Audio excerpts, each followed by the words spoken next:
if you want to know further about these, the more this hurdle will be, because the essence of scholarship is that I don't know. Ma adri. The essence of scholarship is nothing.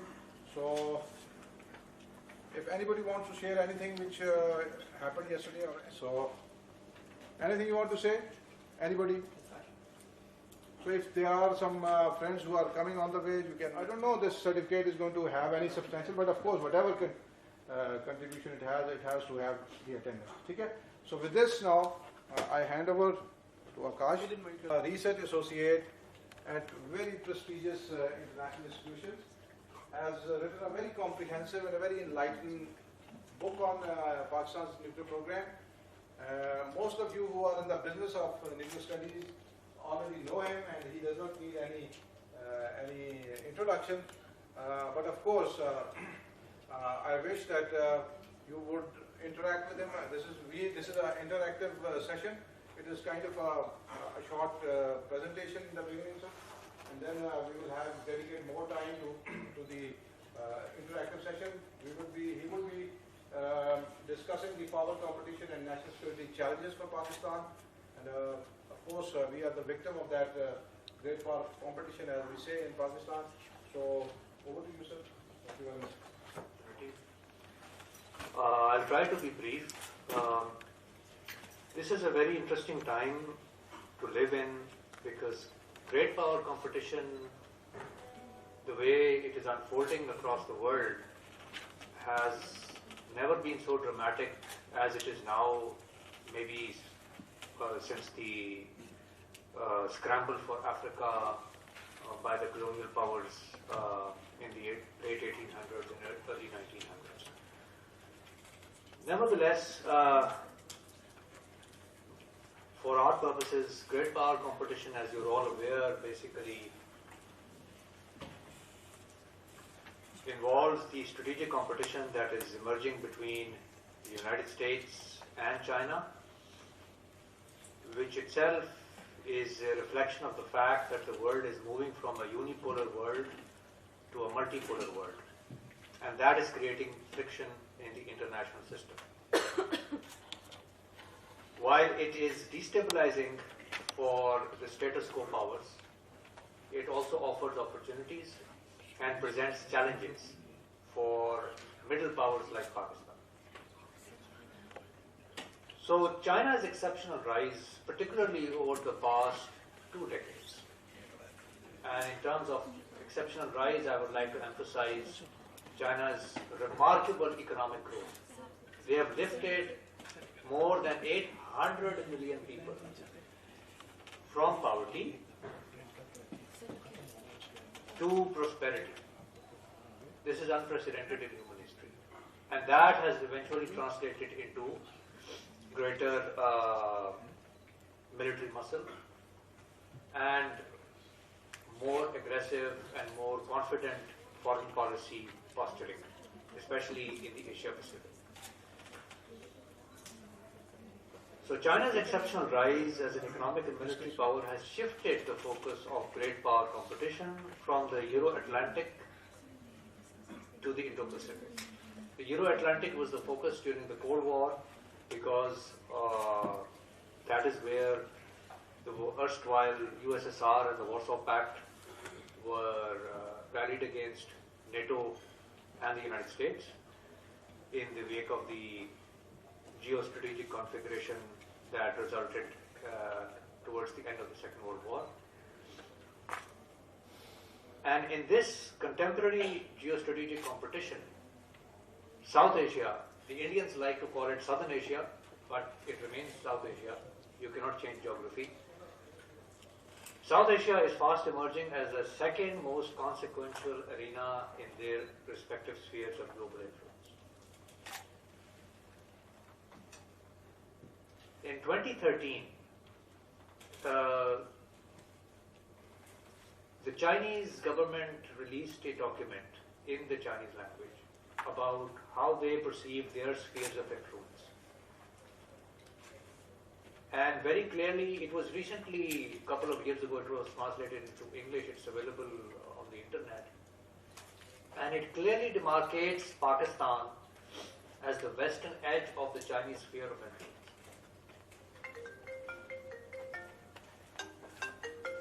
The United States has been the sole dominant geostrategic power in the Asia Pacific, primarily because it defeated Japan in the Second World War, occupied it, and then became responsible for its security to and that of South Korea also. So it was the unchallenged maritime and military power in the Asia Pacific since 1945.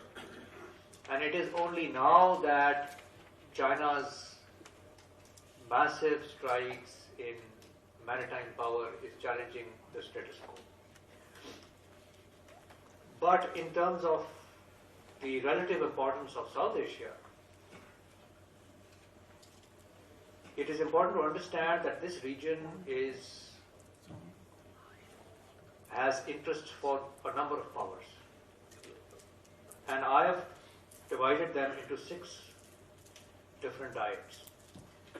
So there are 3 competitive diets and there are 3 cooperative diets. Primarily the China-US diet is competitive, followed by the China-India diet and the India-Pakistan diet. And then there are cooperative diets, specifically India-US diet, India-Russia diet and the Pakistan-China diet. But these are overlapping because sometimes there is competition and sometimes there is cooperation at the same time. That is why in the era of great power competition, India-Pakistan strategic competitive diet cannot be understood holistically in terms of its dynamics and consequences strictly on a bilateral basis because of the involvement of other global powers. And then there is the question of threat perceptions. The deterrence requirements of the United States are increasingly being driven by what Russia is doing and of course by China also. They used to publish these annual reports, the US Department of Defense, very nicely written on the Soviet Union in the 80s, which was entitled Soviet Military Power. Now they are doing the same with China. And the Americans have openly stated that China presents the most consequential threat to American interests across the world. Because China is the only country that has the ability to challenge the United States in terms of economic power and in terms of military power. China has the money to very effectively employ soft power through its economic prowess, economic investments. That is what the Americans used to do during the Cold War. Atoms for Peace was one way of doing it. There was the Marshall Plan right after the Second World War. And it is only now the Russians, the Soviet Union never had that kind of money. But the Chinese do have that kind of money. And they are pursuing a very intelligent strategy in which soft power is a very important component. So the complex and overlapping nature of these diets for South Asia is also going to produce a complex set of consequences. So I will initially start with the US-India diet because we are more concerned about what India and US are doing and how that is affecting Pakistan's security. And we have to put things in perspective. And I will compare this with what the Indians are doing, what they've been doing with the Russians. So there are 3 primary dynamics of the India-US relationship. Number 1 is the influx of high-end technologies, because it is a comprehensive strategic partnership. The Americans there is bipartisan consensus in the United States that India is their most important strategic partner as far as China is concerned. Why that is, I'll get to just about imagine. Then there is the cascading effect, which is also known as the reactive proliferation effect of the nuclear buildup, resulting in the India-US nuclear deal. And then there is the question of the geopolitical clout that India has on its own, has developed on its own, and also how the US is propping up India as a net security provider. So over the past 2 decades, the India-US bilateral ties have leapfrogged into an enduring strategic partnership, and this is primarily driven by India's rising economic potential. The size of their GDP is $3.5 trillion. They've been growing at an average rate of 6 to 7% every year, at least for the past 5 to 10 years. So this has offered 2 lucrative possibilities to American policymakers: a huge market for investment, sales, and conventional weapons and power reactors. And that is why they only see India as the only meaningful competitor to China in the Indian Ocean region.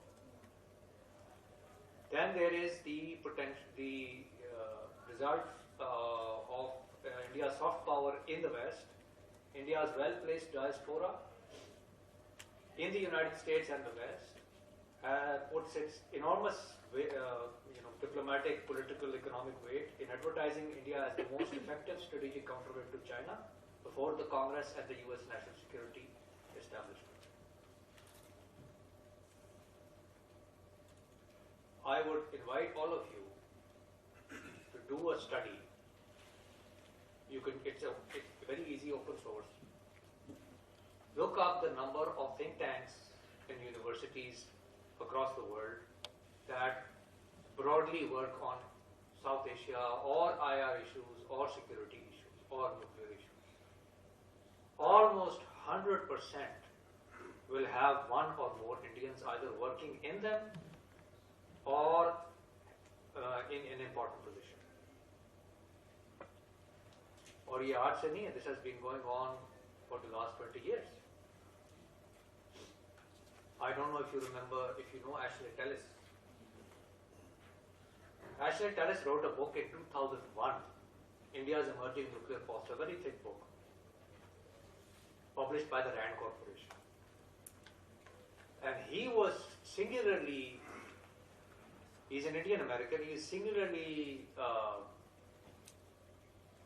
contributed more to the India-US nuclear deal than any other Indian sitting in the US.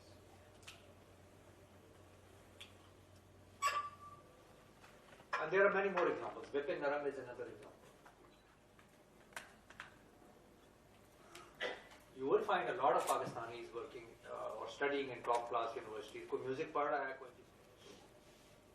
अगर जाते हैं IR political science में, they are only interested in civil-military relations and insurgencies. I mean, there are Pakistanis working in US universities, but they don't work on security issues.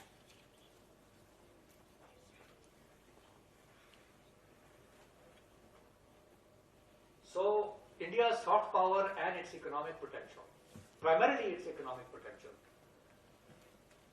became the basis of the new era of US-India relations, and India being designated as the net security provider in the Asia Pacific. They would like to call it the Indo-Pacific. And a key member of the Quadrilateral Alliance against China. Notwithstanding India's robust and long-standing defense collaboration with Russia.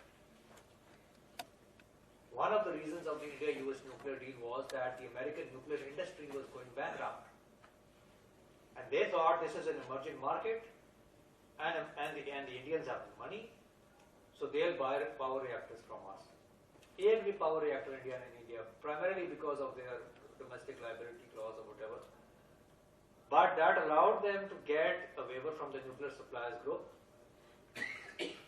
and a de facto recognition of India's nuclear program as a nuclear armed state outside the NPT, with none of the obligations of an NPT signatory state. So a key instrument their partnership, which has a direct bearing on Pakistan's security, are their 4 foundational agreements. The first step in this was the General Security of Military Information Agreement concluded in 2002, followed by the next steps in the security partnership in 2004, and a new framework for India-US defense relationship signed in 2005 that paved the way for the India-US defense and strategic cooperation in the domains of civil nuclear power, civilian space collaboration, high technology military trade, and missile defense. And the US also helped India join much of the export control regimes. And in 2016, US designated India as a major defense partner that puts it at par with the closest US defense allies. And the military security arrangement started, and also at the same time they started the 2+2 ministerial dialogue. The defense and foreign ministers would start meeting. Coupled with the grant of strategic trade authorizations, Tier 1 status to India. And since 2008, India has purchased about $21 billion of net military hardware from the United States.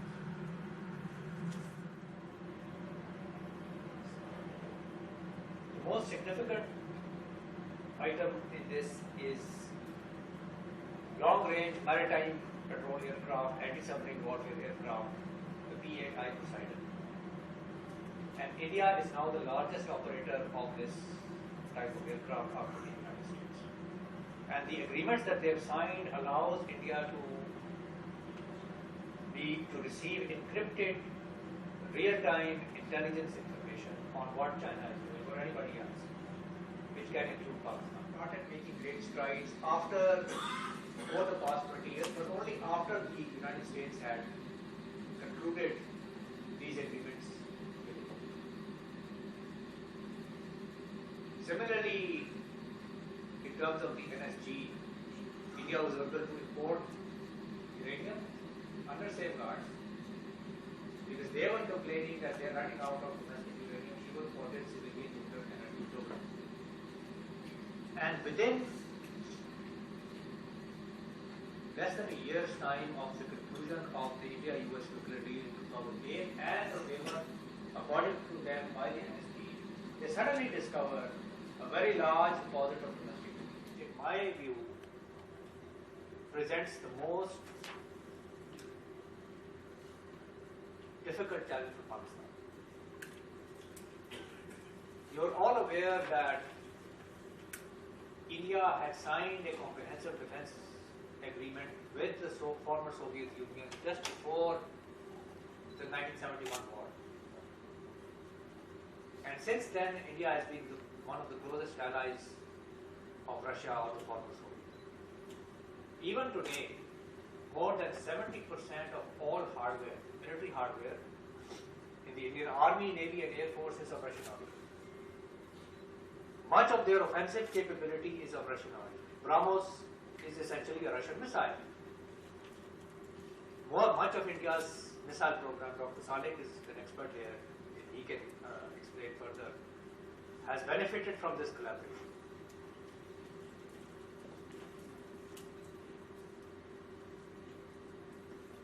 Similarly, in the nuclear domain, there is no parallel of India-Russia nuclear partnership. India's nuclear submarine program could not have taken off without Russia's help. They had leased the nuclear-powered submarine many decades ago, and the Arihant, the reactor was designed, could not have been designed without Russia's help. And now India is in the process of building its second, third, and fourth nuclear submarine that can carry ballistic missiles.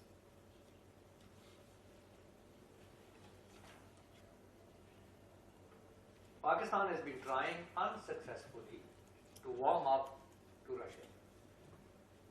The problem is that Russia has no issues with selling weapons or high-tech equipment to Pakistan. The problem is, as far as I understand it, it's about money. You can get high-tech equipment from China on credit, but not from Russia. The Indians have the money. Their defense budget is more than $70 billion. And as their GDP is expected to grow from the current $3.5 trillion to to 5.5 trillion and eventually to $10 trillion over the next decade and a half, that will automatically translate into a much bigger defense budget.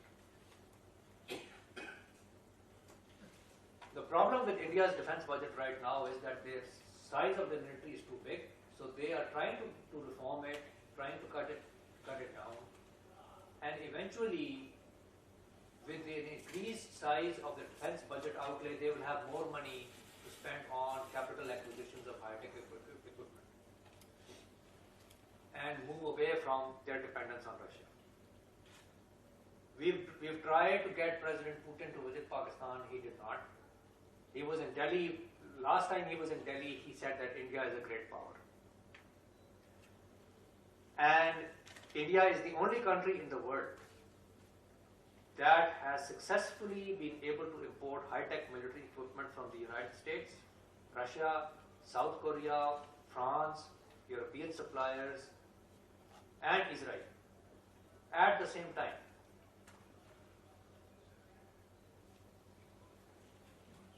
So, great power competition offers you challenges, but it also offers you opportunities. And the opportunity for Pakistan is that there is enormous untapped potential here. If the economy is put on the right track, the growth potential is immense. And if you increase the size of your pocket, eventually all the major suppliers, weapon suppliers in the world will come, major investment will happen on the economic side, even in science and technology. We think that because India-US partnership is so close now that maybe the West might not offer high-tech equipment to Pakistan. Well, that is debatable, but then there is also the example of Israel and Egypt, Turkey and Greece. They are competitors and adversaries, but they are able to get high-tech equipment from different suppliers or from the same suppliers at the same time. So, in terms of the India-Russia diet, I think that has been the most consequential in building up India's offensive military potential and their nuclear capability and their missile program, more than what they are doing with the United States. What is happening with the US is on the high-end spectrum of technologies such as lasers, space program, intelligence sharing, and the naval domain. Why was the US interested in India becoming the net security provider? Because the Chinese Navy, the PLA Navy, today is the largest navy in the world in terms of quantity. They are catching up fast in terms of quality, but in terms of the total number of ships of different categories, the PLA Navy has at least 100 or more big surface vessels than the United States. The US ships carry more missiles. They have more nuclear submarines. They have more aircraft carriers. So the United States on its own currently,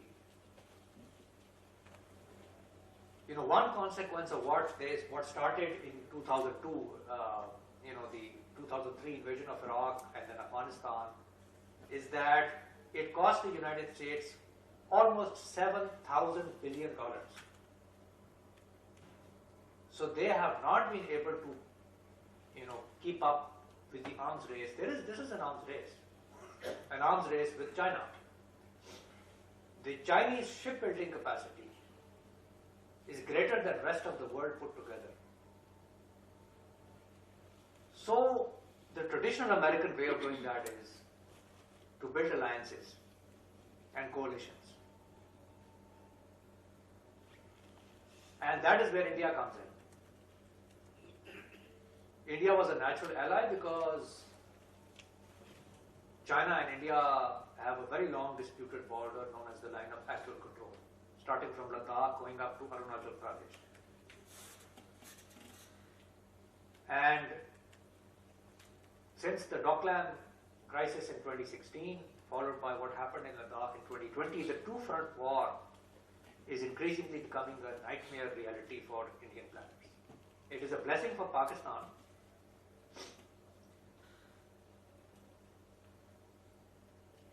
So one reason why the Americans chose India as the net security provider was because of the size of the Indian Navy. They thought that the Indian Navy has the shipbuilding capacity, has the number of ships and the size to share the burden of policing in the Indian Ocean region, to keep the PLA out of the Indian Ocean, so that they could focus on the South China Sea and the Asia Pacific. So it has produced unintended consequences also.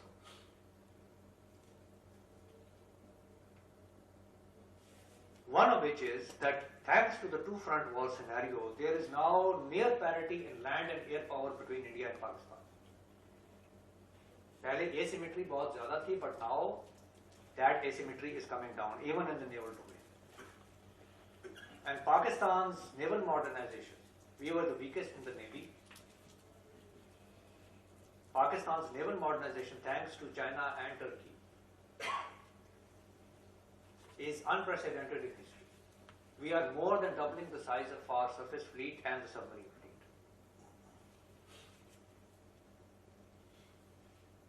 So that is essentially going to, that conventional modernization is going to keep India busy. So like some Indian commentators say that Pakistan is China's plan B. And by plan they mean People's Liberation Army Navy. So regardless of Pakistan's economic condition, this modernization, it is spread over many years, it doesn't happen in 1 year, is likely to stay on course.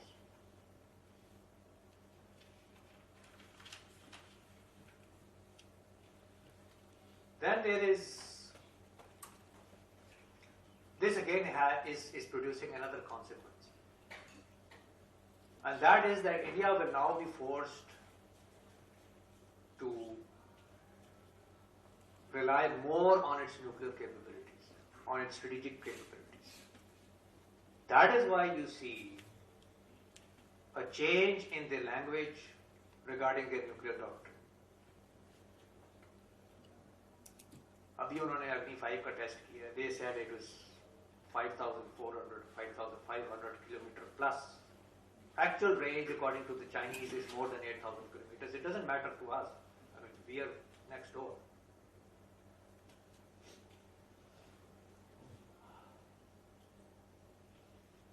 There is a lot of talk about the AUKUS deal and what India might get benefit from it. Well, in my view, the Indian naval nuclear submarine program will stay on course based on Russian technology and their indigenous program. One of the reasons, there are still voices within India's establishment that they should not rely very much on the United States. So what they are doing is they are trying to get technology, whatever they think they need. And since the Modi government, since the second term of the Modi government, there is a new philosophy in India, Atmanirbhar Bharat, which means that build everything locally. You get technology and then you replicate that. So that is all blessing in disguise also, because their domestic industry is not very efficient. One of the consequences is, look at the condition of the Indian Air Force. The number of squadrons that they have, sanctions for squadron strength was 42, 43 squadrons. They are at least 10 to 12 squadrons short. And they have all the toys from all over the world. That is going to have effect on their logistic support and their readiness capability during warfare.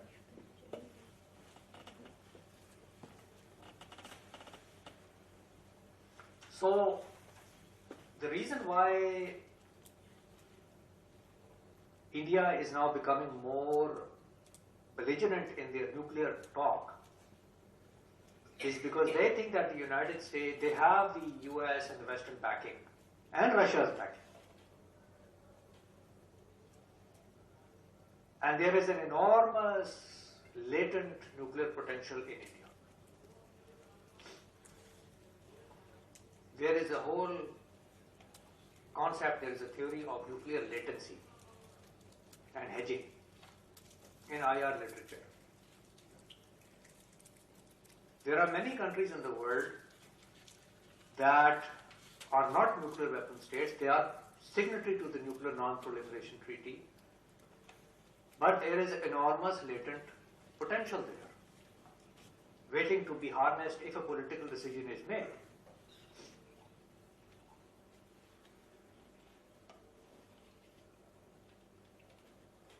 You must have heard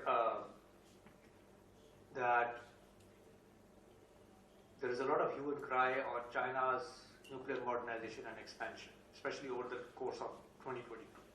That they are increasing the size of the number of their warheads from 250 or 300 to a projected number of 1,000 or more, maybe until 2030 or 35. That will put them at par with the deployed US strategic warheads. Well, maybe they're doing it for survivability, because from a Chinese perspective, NATO nuclear warheads numbers are as much a threat as the US, which includes warheads of France and the United Kingdom. So, that is why the West is turning a blind eye or actually facilitating India's nuclear build-up. There was talk over the past decade about Pakistan having the world's fastest growing nuclear arsenal. इस पे यहाँ लोग बड़े खुश होते थे, especially YouTube. What they don't realize is that this is factually incorrect. And very conveniently, the Indians had gained the time to actually build up their latent potential when the entire focus was on Pakistan.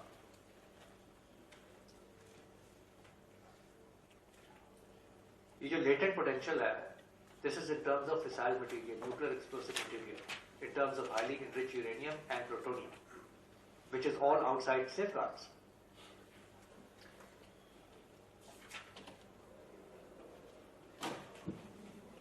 So if you look at the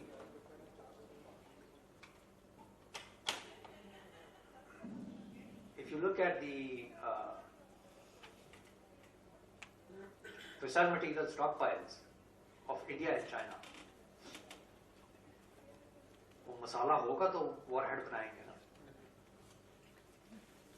That has a direct relationship with the number of warheads that a country can produce. China stopped producing fissile material back in the early 1990s, as did the Russians and the Americans. But they are both investing in dual-use civil energy programs.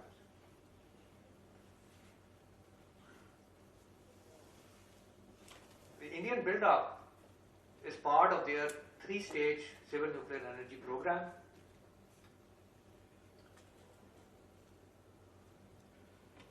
which was kept outside safeguards as part of the India-US nuclear deal and approved by the International Atomic Energy Agency as part of the separation plan.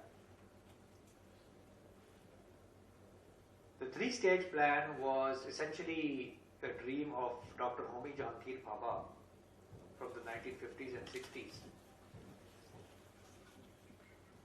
But the Indians have conveniently kept all of that outside safeguards because they say, वो indigenous है, हमारी policy है, whatever we produce ourselves, we'll keep outside safeguards. But the principles of separation of civil and military facilities as outlined in 2008 clearly states that any nuclear plant or facility in India that is outside safeguards will have a direct relationship with their strategic program. Strategic का मतलब है military nuclear weapons program. और उसमें ये, that includes the stockpiles, huge stockpiles of plutonium, 8 power reactors, heavy water power reactors outside safeguards, and their breeder reactor program, reprocessing and uranium enrichment capabilities and fuel cycle facilities, which is growing also. It's not static.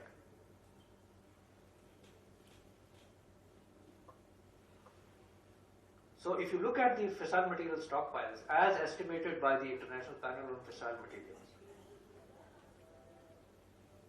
in terms of HEU, and I'm talking about weapons grade highly enriched uranium, and plutonium available for weapons, the weapons worth of what China has right now is about 1,500 warheads.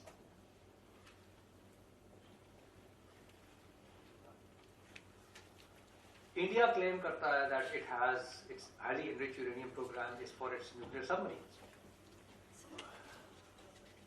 So therefore, it is not weapons grade, it is enriched up to 30%.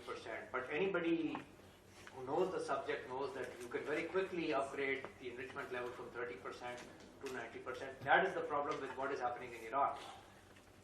Because the bulk of the effort to enrich military grade uranium is from 0.7% to 5%. And 5 tons of HEU, of which at least 1.5 tons is weapons grade stockpile, which includes the civilian plutonium outside safeguards, which is very much weapon usable. They already have the capacity of more than 2,350 warheads, even more. And I'm talking about plutonium that has been separated, which means it has been reprocessed. There is still 10 tons of plutonium that is lying out, waiting to be reprocessed. 9.2 tons has already been reprocessed.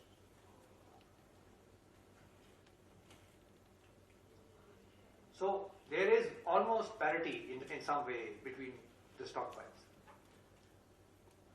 Maybe Chinese have more survivable warheads, more survivable ICBMs, heavy ICBMs. Heavy ICBMs means that can carry more than 5 to 10 nuclear warheads that are independently targetable. The problem in the two-front war scenario is, in the India-China dyad, that any capability that India is building against China can potentially be used against Pakistan. So it's a double-edged sword. So it puts pressure on Pakistan to react or to respond to the dynamic of this dynamic of build-up going on. So Pakistan's deterrent requirements have to naturally remain sensitive. They have to be cognizant of what the other side is doing. It doesn't mean that you have to get into a classic arms race. All you need to do is to maintain a credible level of deterrence. And if deterrence has to be, there are new concepts coming up, integrated deterrence in the US, full spectrum deterrence in Pakistan's case, credible deterrence. I personally think that if deterrence has to be credible,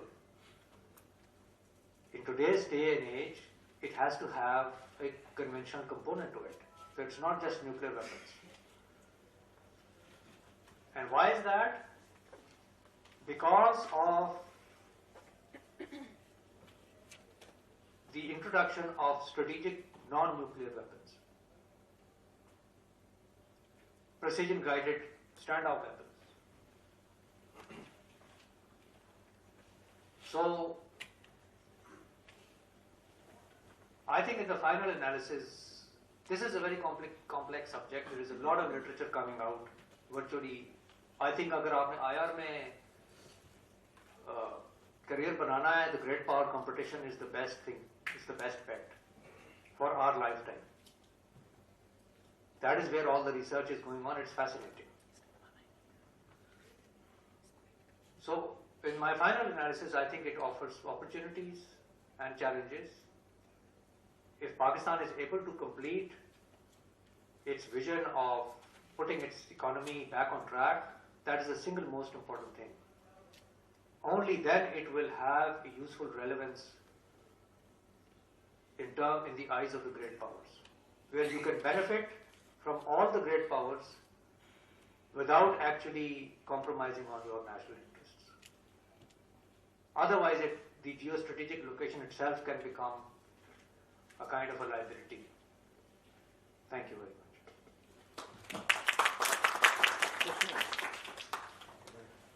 We have a question answer session. ठीक है, आप kindly.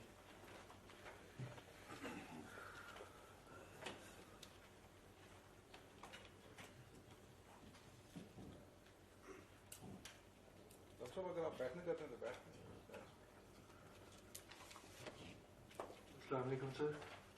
My name is Numan Sultan and I'm from Bahria University. Sir, I have two questions. Is it fine to ignore the role of APEC in the US foreign policy making by considering the South Asian power competition? Because John Mearsheimer has mentioned the role of Israel lobby in the US foreign policy making. तो जब हम south Asia को study करते हैं तो हम APEC को क्यों इग्नोर करते हैं? यूनिवर्सिटीज़ में हमें ये चीज़ नज़र नहीं आती. और secondly, what is the role of five eyes when they consider India as a favourable partner, India, Japan and South Korea to confront the Chinese ambitions in the South Asian region. So ये मेरे दो basic questions हैं. Well, I can only give you a simple answer because great power competition is not my area of specialization. Five Eyes, as the name shows itself, is a reflection of the US strategy of coalition building. The more eyes you have, the more information. It's about maritime domain awareness. Because China's, well, if you ask them, they'll say revisionist expansionism or whatever. Or China's confident, aggressive posturing is being perceived as a threat by countries like Australia, and there are territorial disputes throughout the Asia-Pacific region and the South China Sea. So this is a way of leveraging regional security dilemmas and building up the capability against the PLA. In terms of the Israeli lobby, well, I think the Israelis are being very, I mentioned the Indian diaspora earlier. I think the Indian diaspora is now almost at par with the Israeli lobby as far as Western decision making is concerned. I was just mentioning to Dr. Salik before the talk that at least I know of two Indian academics who have qualifications from Indian universities, PhDs, who are ke preve nahi hai. They are both, one of them is heading the South Asia Center in a think tank in Sweden, Dr. Jagannath Panda. The other one is a history teacher in Leiden University in the Netherlands. What is the difference? The difference is that they have produced really good quality work. So ultimately, it's from an academic viewpoint, I think I'm taking the discussion towards that.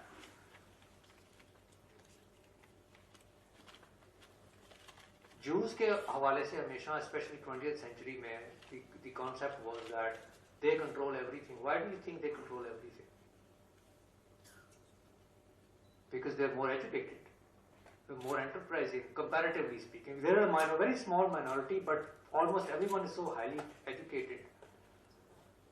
So it's a knowledge, in an age of the fourth industrial revolution, it's all about knowledge, how you leverage that into policy making. Look at the number of Indians heading up all the major high-tech companies in the United States. You will get a chance to work in government. So they have an integrated loop, career loop, in which you go into government and then you go into the private sector or the academia, you serve for some time and then you go back. That is the way to go forward for the Saudis, and the Emiratis and the Qataris are really investing in this. I don't know if this is even a concern for Pakistan. The biggest number of students in the US come from China, even today. तो यहाँ पे हमें को पसंद नहीं होता तो हम कहते हैं इसको साइड पे कर दो, इससे बात नहीं करनी या इसको एंगेज नहीं करना है, कुटी कर लेंगे, ठीक है कुटी कर लें, नुकसान आपका है. So we need to learn something from the enemy. I hope Good morning, sir. Question about great power competition and conflict. When states calculate the probability of going to conflict, they calculate legitimacy and favorability which they get from international community. Like if Russia attacks Ukraine, it does not get legitimacy and favorability, but when United States does, it gets favorable international environment. Apply this equation on India and Pakistan. Like India revocated Article 35A and 370 about Kashmir, but Pakistan put nothing. What is the way forward for Pakistan to deter non-military actions of belligerent India? So my name is Abreen Dakat. I'm from Qaeda Azam University DSS department. So we talked about the concept of minimum credible deterrence for Pakistan. So my question is, apart from having this thing, in competition with our traditional rival India, we see that China also, has some sort of a little dependence on Pakistan in terms of CPEC as well. So Pakistan's security is important for China as well, right? Should there be a possibility of us having some sort of agreements or treaties with them where we could, extract some sort of benefit like extended deterrence or something, in case India builds up, because all the situations are indicating that India is able to build up, more sophisticated and more, the weapons of more intensity against Pakistan. So is there a possibility, or should there be a possibility that we can depend on China for this reason? Also because it might help us to decrease our defense budget a little bit, which is the great debate these days as well. Thank you. From Bahia University. So first of all, thank you so much for such an enlightening discourse. My question is regarding you're mentioning about the the presence of different frameworks in between US and India. Basically, I want to question about the BACA agreement. The BACA agreement is basically the Basic Exchange and Cooperation Agreement, which is regarding the geospatial intelligence. So don't you think these type of agreements and frameworks are basically threat in disguise and self-fulfilling prophecy, which are because BACA could provide US a reach to India's digital military hub, and it would be a problematic for India itself, and that interdependence can be weaponized by these major powers for the pursuit of their own interests. Thank you so much, sir. on morality, unfortunately. And this is true for society also. There is the concept of truth itself might be different for one person and might be different for another.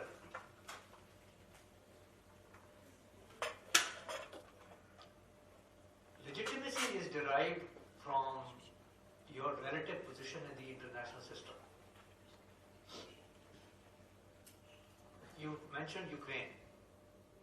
Why did Russia attack Ukraine? Because in its perception, in its threat perception, Ukraine was becoming a de facto staging ground for NATO and the United States. And if you look at the geography, and if you know the history, the Russians lost tens of millions of civilians and soldiers in the Second World War trying to defend this land, or trying to push out the German invaders. So there is a history to it.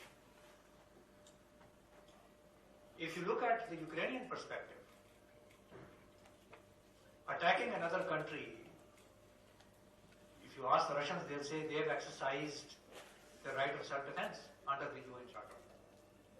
So it is all very subjective. Unfortunately, there are no takers for Russia's aggression.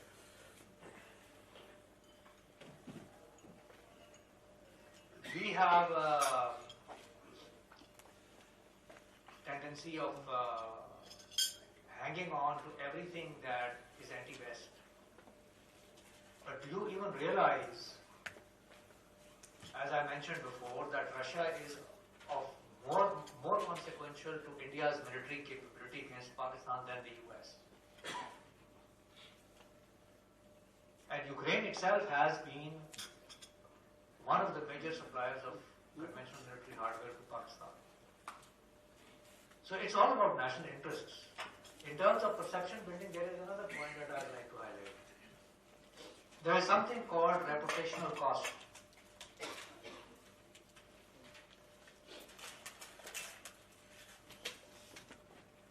Reputational cost has consequences. Like what happened before 2000, US invasion of Iraq in 2003. The perception was that Saddam has WMDs, and the perception was rooted in the 1991 First Gulf War and how the US painted Iraq and how Saddam behaved himself. So there was no opposition to what was happening. It was only after many years of death and destruction that people realized that there were no WMDs. That is why the West spends so much time and effort in perception building and controlling the instruments that build perceptions.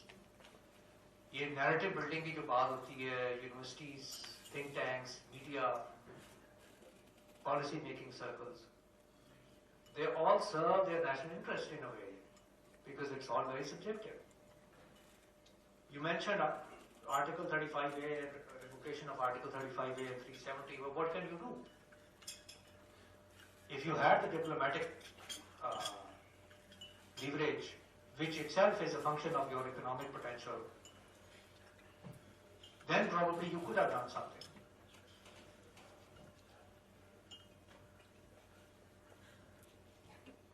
Problem होती है जब आपकी expectations rhetorically बहुत high हो जाती हैं and ground realities are completely different. So that creates a credibility gap of what you claim you can do and what you can actually do or deliver. Extended deterrence, you're a nuclear power, you don't need another country for extended deterrence.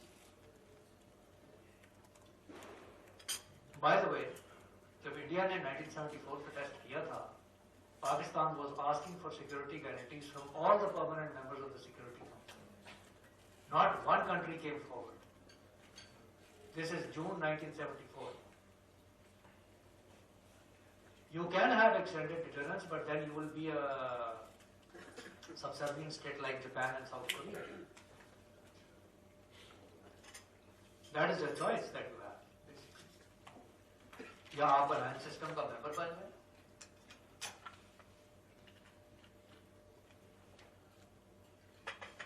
in terms of defense budget, that's not going to change. I mean, you don't need extended deterrence. All you need is, and Pakistan is working on that, technology transfers, building your domestic industrial base, of which defense industry is a major component, and it can have spillover effects for civilian industry and vice versa.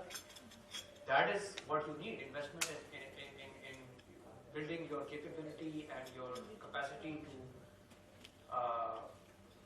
have a modern defense industry. Or technology transfers in areas where you think your R&D is not possible because you have a limited industrial base. But that itself is going to have limitations. वो आपको strategic technologies तो नहीं कर सकते. Geospatial intelligence, yes, that explains why there was a reluctance on the Indian side. But you must also know that India has a vast network of military satellites of their own. ये जो मैंने Poseidon की बात की है, encrypted communication, maritime domain awareness पे इतना काम हो रहा है. They are all going to share data. They have no choice. But that is going to be directed at the PLA and potentially Pakistan. So you will eventually be pushed more into the Chinese camp. Have you heard of the Beidou GPS system? We're already, it's public information that Pakistan relies on the Beidou. If you look at the exercises that Chinese and Pakistani militaries have been conducting over the past couple of years, there is a subtle shift in the language that comes out. Now there is talk of interoperability. जो पहले US Indians के साथ exercises के बाद बात करते थे, या NATO countries या other Quad partners. Now the Chinese have started talking of interoperability also. But as I said, this is also an opportunity. अच्छी बात है. You build up your naval capability. That is because the Chinese have the money. They can give you things on credit, and they can finance conventional modernization projects through technology transfers, etc. अगर ये ना होता तो probably on your own it would have been almost impossible for Pakistan to, close the, if not close, at least reduce the levels of asymmetry. Any more questions? I think so we can come to the end. The next speaker. अच्छा, ये आपने doctor Mansoor साहब से जो बातें सुनी हैं, इससे एक बड़ा इंटरेस्टिंग एक story of the power potential, the international power potential and vis-a-vis the Pakistani potential.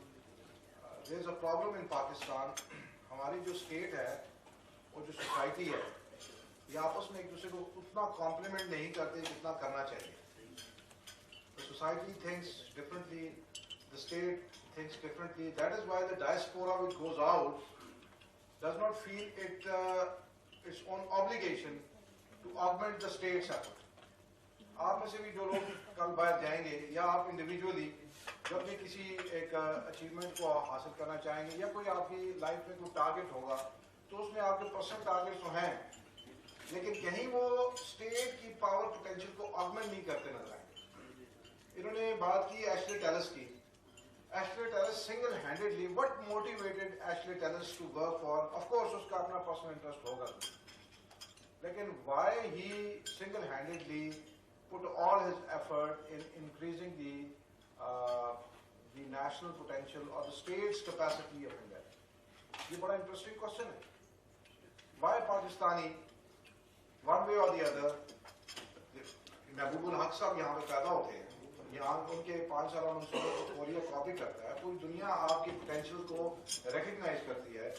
Why the Pakistani diaspora or for example Pakistani citizenry is not contributing in the state power? This is a very important question. You can say one problem which I would like to highlight is ये जो मुसलमान है, एक तो इन्होंने जाना जन्नत में, तो दुनिया हमारे लिए वैसे भी आप समझते हैं कि ये प्रॉब्लमैटिक है, इधर रहना ही है. तो anybody who is not interested in this world, why should we worry about that? ये एक डायलेमा है हमारा, एक पहला ही.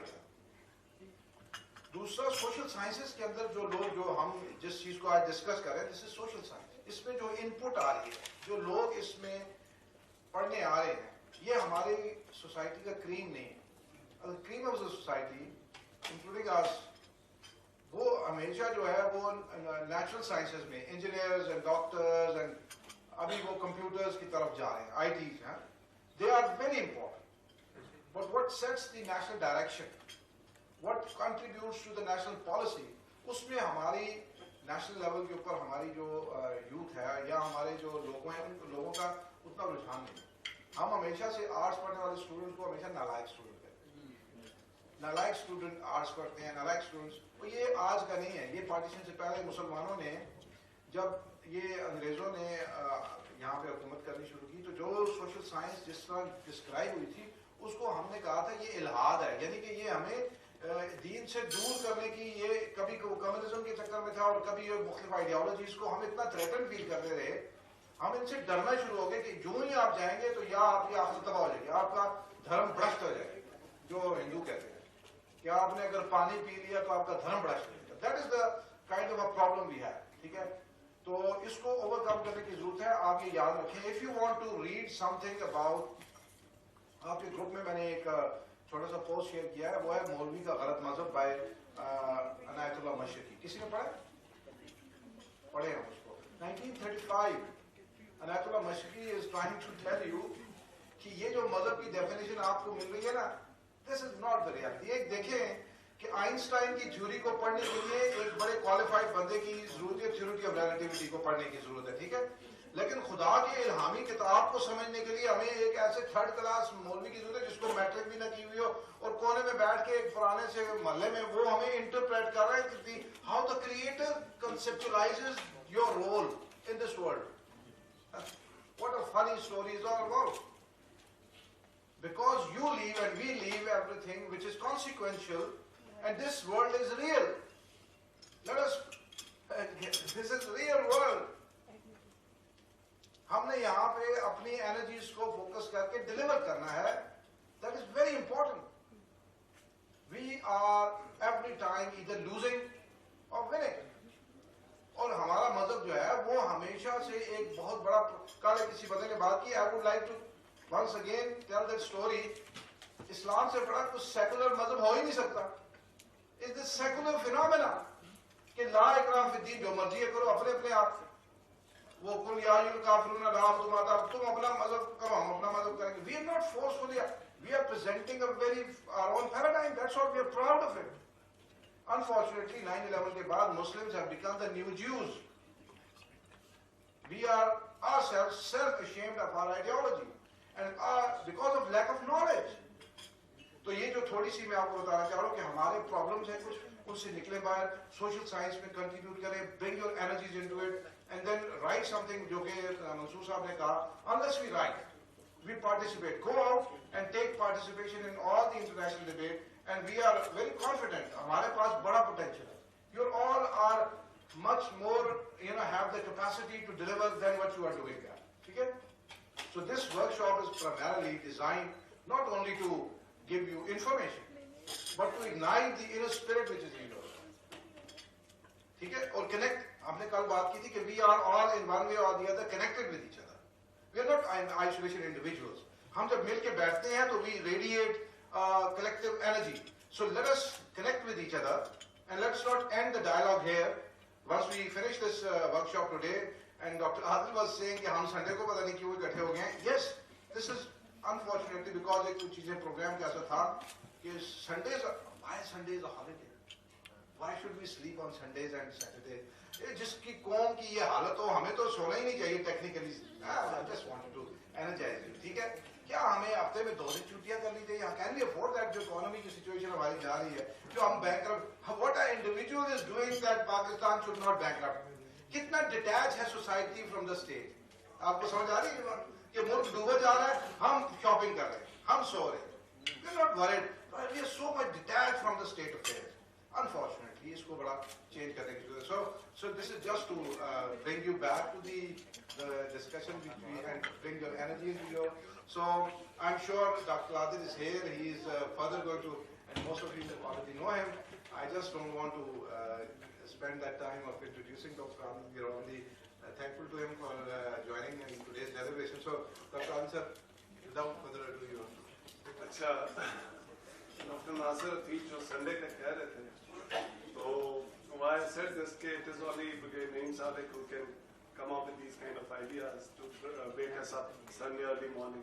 मैं तो फिर late उठा. I was just worried कि संडे को सुबह आप लोग 9 o'clock कैसे शुरू हो गया, हमारी क्लास शुरू नहीं होती. लेकिन I am happy to see so many people, और I am also happy to see आधी population the university की है.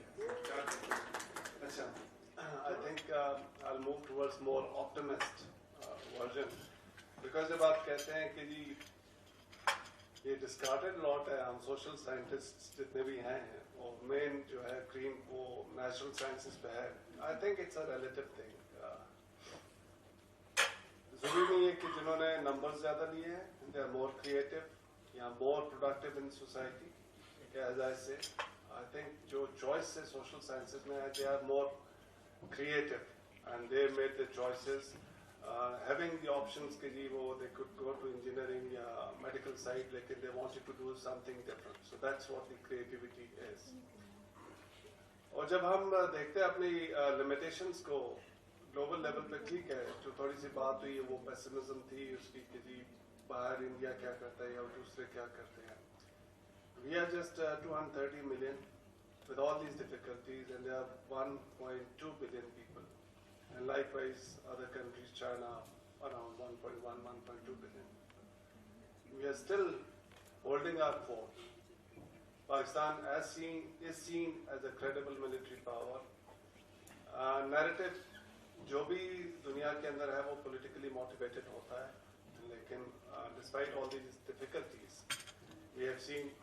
You have an example, Brigadier Salek, जो इस प्रोग्राम के साथ शुरू से कि जो हम पढ़ रहे हैं उसके साथ कह रहा हूँ, ठीक है. There are people like him, others who continue to fight these battles, at times on their own, at times कभी support मिलती थी.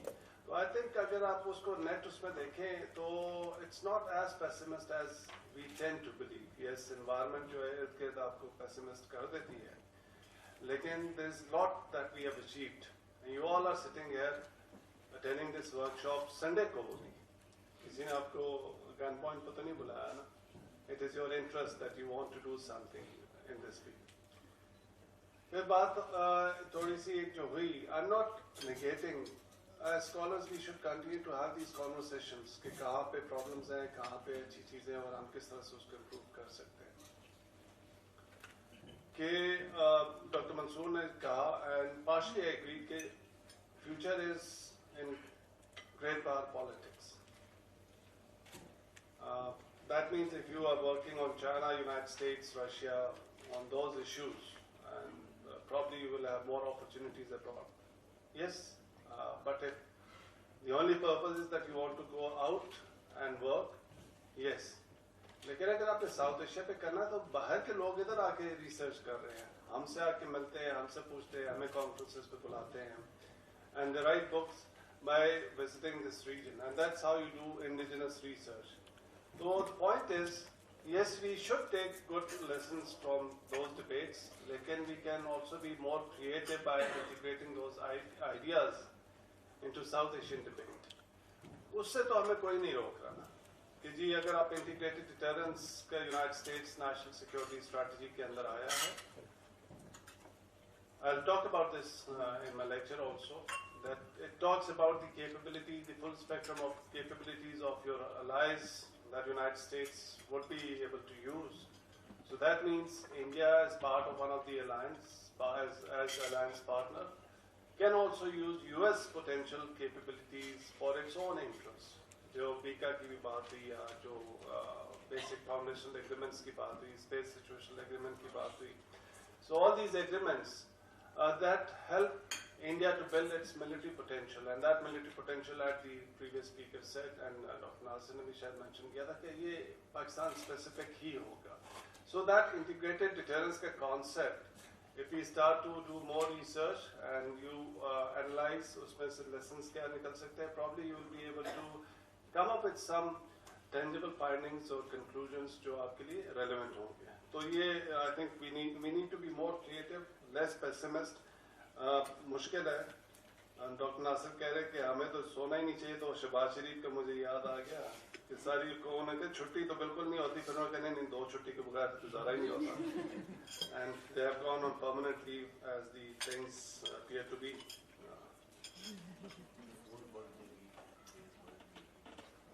Okay.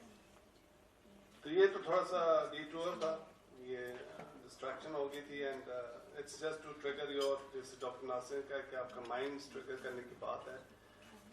Debates should continue. Now coming to South Asian security dynamics and role of nuclear weapons. थोड़ा बहुत जो Twitter पे मैं propaganda देख रहा था SVI के, कल से आप लोगों ने सब कुछ तो पढ़ लिया है. So I'm sure brigadier Salik ने, डॉक्टर नासिर फीस ने जो आपको लेक्चर्स दिए, काफ़ी चीज़ें ओवरलैप होंगी. So it's my perspective जो मैं दे रहा हूँ, और उसके अंदर थोड़ी सी कॉन्ट्रडिक्शन आपको नजर आएगी, and that is with a purpose to just trigger your mind. तो मैंने अपनी स्लाइड्स को 9 या 10 पे रखा है विद एन ऑब्जेक्टिव कि मैक्सिमम हम डिस्कशन करें, लेकिन जब वो माइक हाथ में आ जाता हो सकता है 9-10 स्लाइड जो 1.5 घंटा ले ले. So I'll try to be as precise as possible ताकि we have more time for discussions. Okay. इसका भी हो चुका होगा जिक्र कि जी why India and Pakistan became nuclear weapon states and why it is important, because if you understand, or I apologize to my students कि उन्होंने शायद number of time ये सारा lecture सुन चुके हैं, आप लोग का revision हो गया, ठीक है? So anything which is covered in this workshop is part of your syllabus for income exam also. Okay. और मेरे साले का भी मेरा ख्याल यही है कि उनके भी जो स्टूडेंट्स हैं, you will include this. एक तो क्लास काउंट हो रही, दूसरा सिलेबस भी मेरा ख्याल काउंट हो रहा है. अच्छा, we must have heard, आप सबने पढ़ा होगा कि जी इंडिया एंड पाकिस्तान का न्यूक्लियर एक्विजिशंस का motivation, drivers that we talk about, why it is important.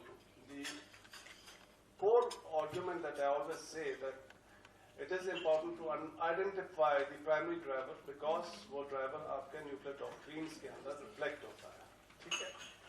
So history आपको पता है कि India started much earlier, just after independence, dual track program. They kept the program out with safeguards. Also subsequently, it was directly under the Prime Minister. So there was an intent that as and when they will have this capacity or capability and opportunity, they will develop nuclear weapons. So that trajectory was visible from the very start. Then 1974, that was the result of diversion of peaceful technology that they got from Canada and United States ने जो fuel दिया और Canada का जो power reactor था उन्होंने दिया, उसमें से उन्होंने जो प्लूटोनियम निकाला, that was used in 1974 test. And last week there was a declassified document by United States जिसके अंदर ये सारा चीज दोबारा से reiterate की गई थी कि this was not the understanding, this was not for the military purposes. And there was a great discomfort in United States and Canada about India's intention before 1974. There's also a declassified document which also suggests that this idea of peaceful nuclear explosion in 1974 probably came from some of the US decision makers. Because in the hindsight, they wanted India to become a nuclear weapon state to contain China or against China. But they had this notion of non-proliferation, or they were preaching non-proliferation to the rest of the world, so they couldn't allow India or agree to India becoming a declared nuclear weapon state. So there was some suggestion by the US side also that if India conducts a test and declares it, labels it as a peaceful nuclear explosion, because at that time there were talks about the possible peaceful uses of a nuclear explosion. Even in Pakistan, there were some studies that were done, like dam silting और इस तरह की चीज़ों के लिए, कि अगर आप एक explosion करते तो silting के लिए कर सकते हैं. Theoretical studies, academic studies, और जिस तरह से होती है उस तरह से थी. Of course, radiation वगैरह का उसका जो है, तो इसके बाद global एक consensus ये हुआ था कि there is no peaceful use of a nuclear explosion. But India used that cover to justify its 1974 test, and subsequently the scientists, the Indian scientists who were involved in that program, they have written a lot about that there was nothing peaceful about this 1974 test. It was indeed a weapon test. So ये 1974 का जो test हुआ, so India became a nuclear weapon state, but it didn't declare formally until 1998, and we know the history. अगर कोई उसके बाद पैदा हुआ तो पढ़ ले थोड़ा सा, अगर जो उससे पहले थे तो they would know. Pakistan started its nuclear pursuit seriously जो था, बादशाह थोड़ी सी जो eating grass वगैरह की होती है, mid-60s की बात होती है, जो कुछ वो rhetorics थे. We didn't have the resources, human resource, we didn't have money, and there was significant opposition within the bureaucracy not to pursue nuclear weapons program because it is too costly for a country like Pakistan. तो जितनी भी उससे बात हुई कोई उस पर serious हुआ नहीं. द फेमस मुल्तान मीटिंग जो भुट्टो साहब ने की, लेकिन जो रियल जो पुश मिला दैट वाज आफ्टर 1974, जिसके बाद Pakistan diverted its focus from a peaceful nuclear program to the weapons program. और अगर हम ड्राइवर्स को देखें इनका, इंडिया का चूँकि 1950s में शुरू हुआ था, at that time China was not threat to India. In fact, if you read history, at that time, India-Chinese relations were very cordial. Hindi चीनी भाई भाई थे नारे उस वक्त लगते थे. So there was little justification for India to pursue nuclear weapons against a Chinese threat. लेकिन अगर था भी तो 64 में चाइना ने टेस्ट किया, and 58 Homi Bhabha makes a statement that if given a permission they can build a bomb probably in 18 months or 18 weeks. इस तरह का कोई उनका था. Whether they had the capacity or not, but the intent was there.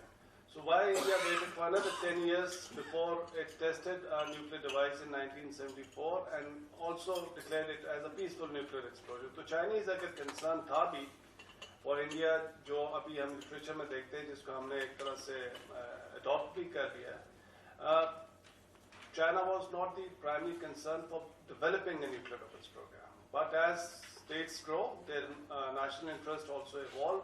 So future may, yes, India would want to emerge as a credible potential rival to China. So they want to build their nuclear capability further. Lekin genesis agar aap dekhe, it was never China. Okay, so that's a crucial point that we need to be clear about. And why it is important to understand कि जब prestige factor की वजह से जो किया था तो उनके जो doctrinal position में देखे, no first use, that we will not be the first to use nuclear weapons as other major nuclear weapon states had declared.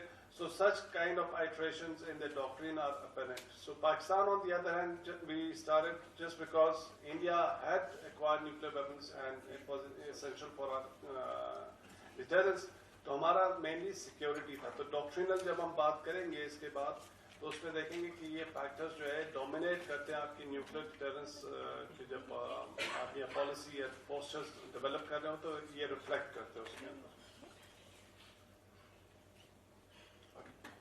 Some of the differences between Cold War and South Asia, because we read mainly Western literature, हमारा limited literature है, including us, जो हमने पढ़ा है, तो most of the lessons we try and replicate in Cold War, and sometimes do not realize that there are some fundamental differences between Cold War model or South Asia model. So whenever you are playing India and Pakistan, you should take those factors into consideration. जो मैंने थोड़ा सा किया था कि Cold War में it was struggle for global leadership or supremacy. South Asia में it's essentially a direct competition. The China factor that India tries to bring in, it's a relatively new phenomenon. It was not from the very start. Security assurances for the alliances, Cold War में Soviet Union, United States, they wanted to build more and more because they had commitments for their allies also. India and Pakistan, for now, we don't have that kind of environment where we can provide extended deterrence. Neither you have the capacity or ना ही आपका एक national objective है उसका. India भी अभी तक उस तरह से power नहीं है कि it can start to offer those kind of assurances. Cold War again, technology was driving strategy, and South Asia it is different for both India and Pakistan. The DRDO, the role of DRDO in India is very prominent. So they continue to build solutions against unspecified threat. उसके बाद फिर उसको वो justify कर रहे होते हैं. Cold War में full spectrum capabilities included zero yield to thermonuclear. So that is important because I'll discuss this, the FSD full spectrum deterrence posture. I'll give you my perspective about it. So many of the people wrongly associated this FSD with Cold War. जहाँ पे zero yield से thermonuclear ICBMs की बात हो रही थी, तो that was the spectrum of capabilities. In India, Pakistan, it is different, and I'll explain later.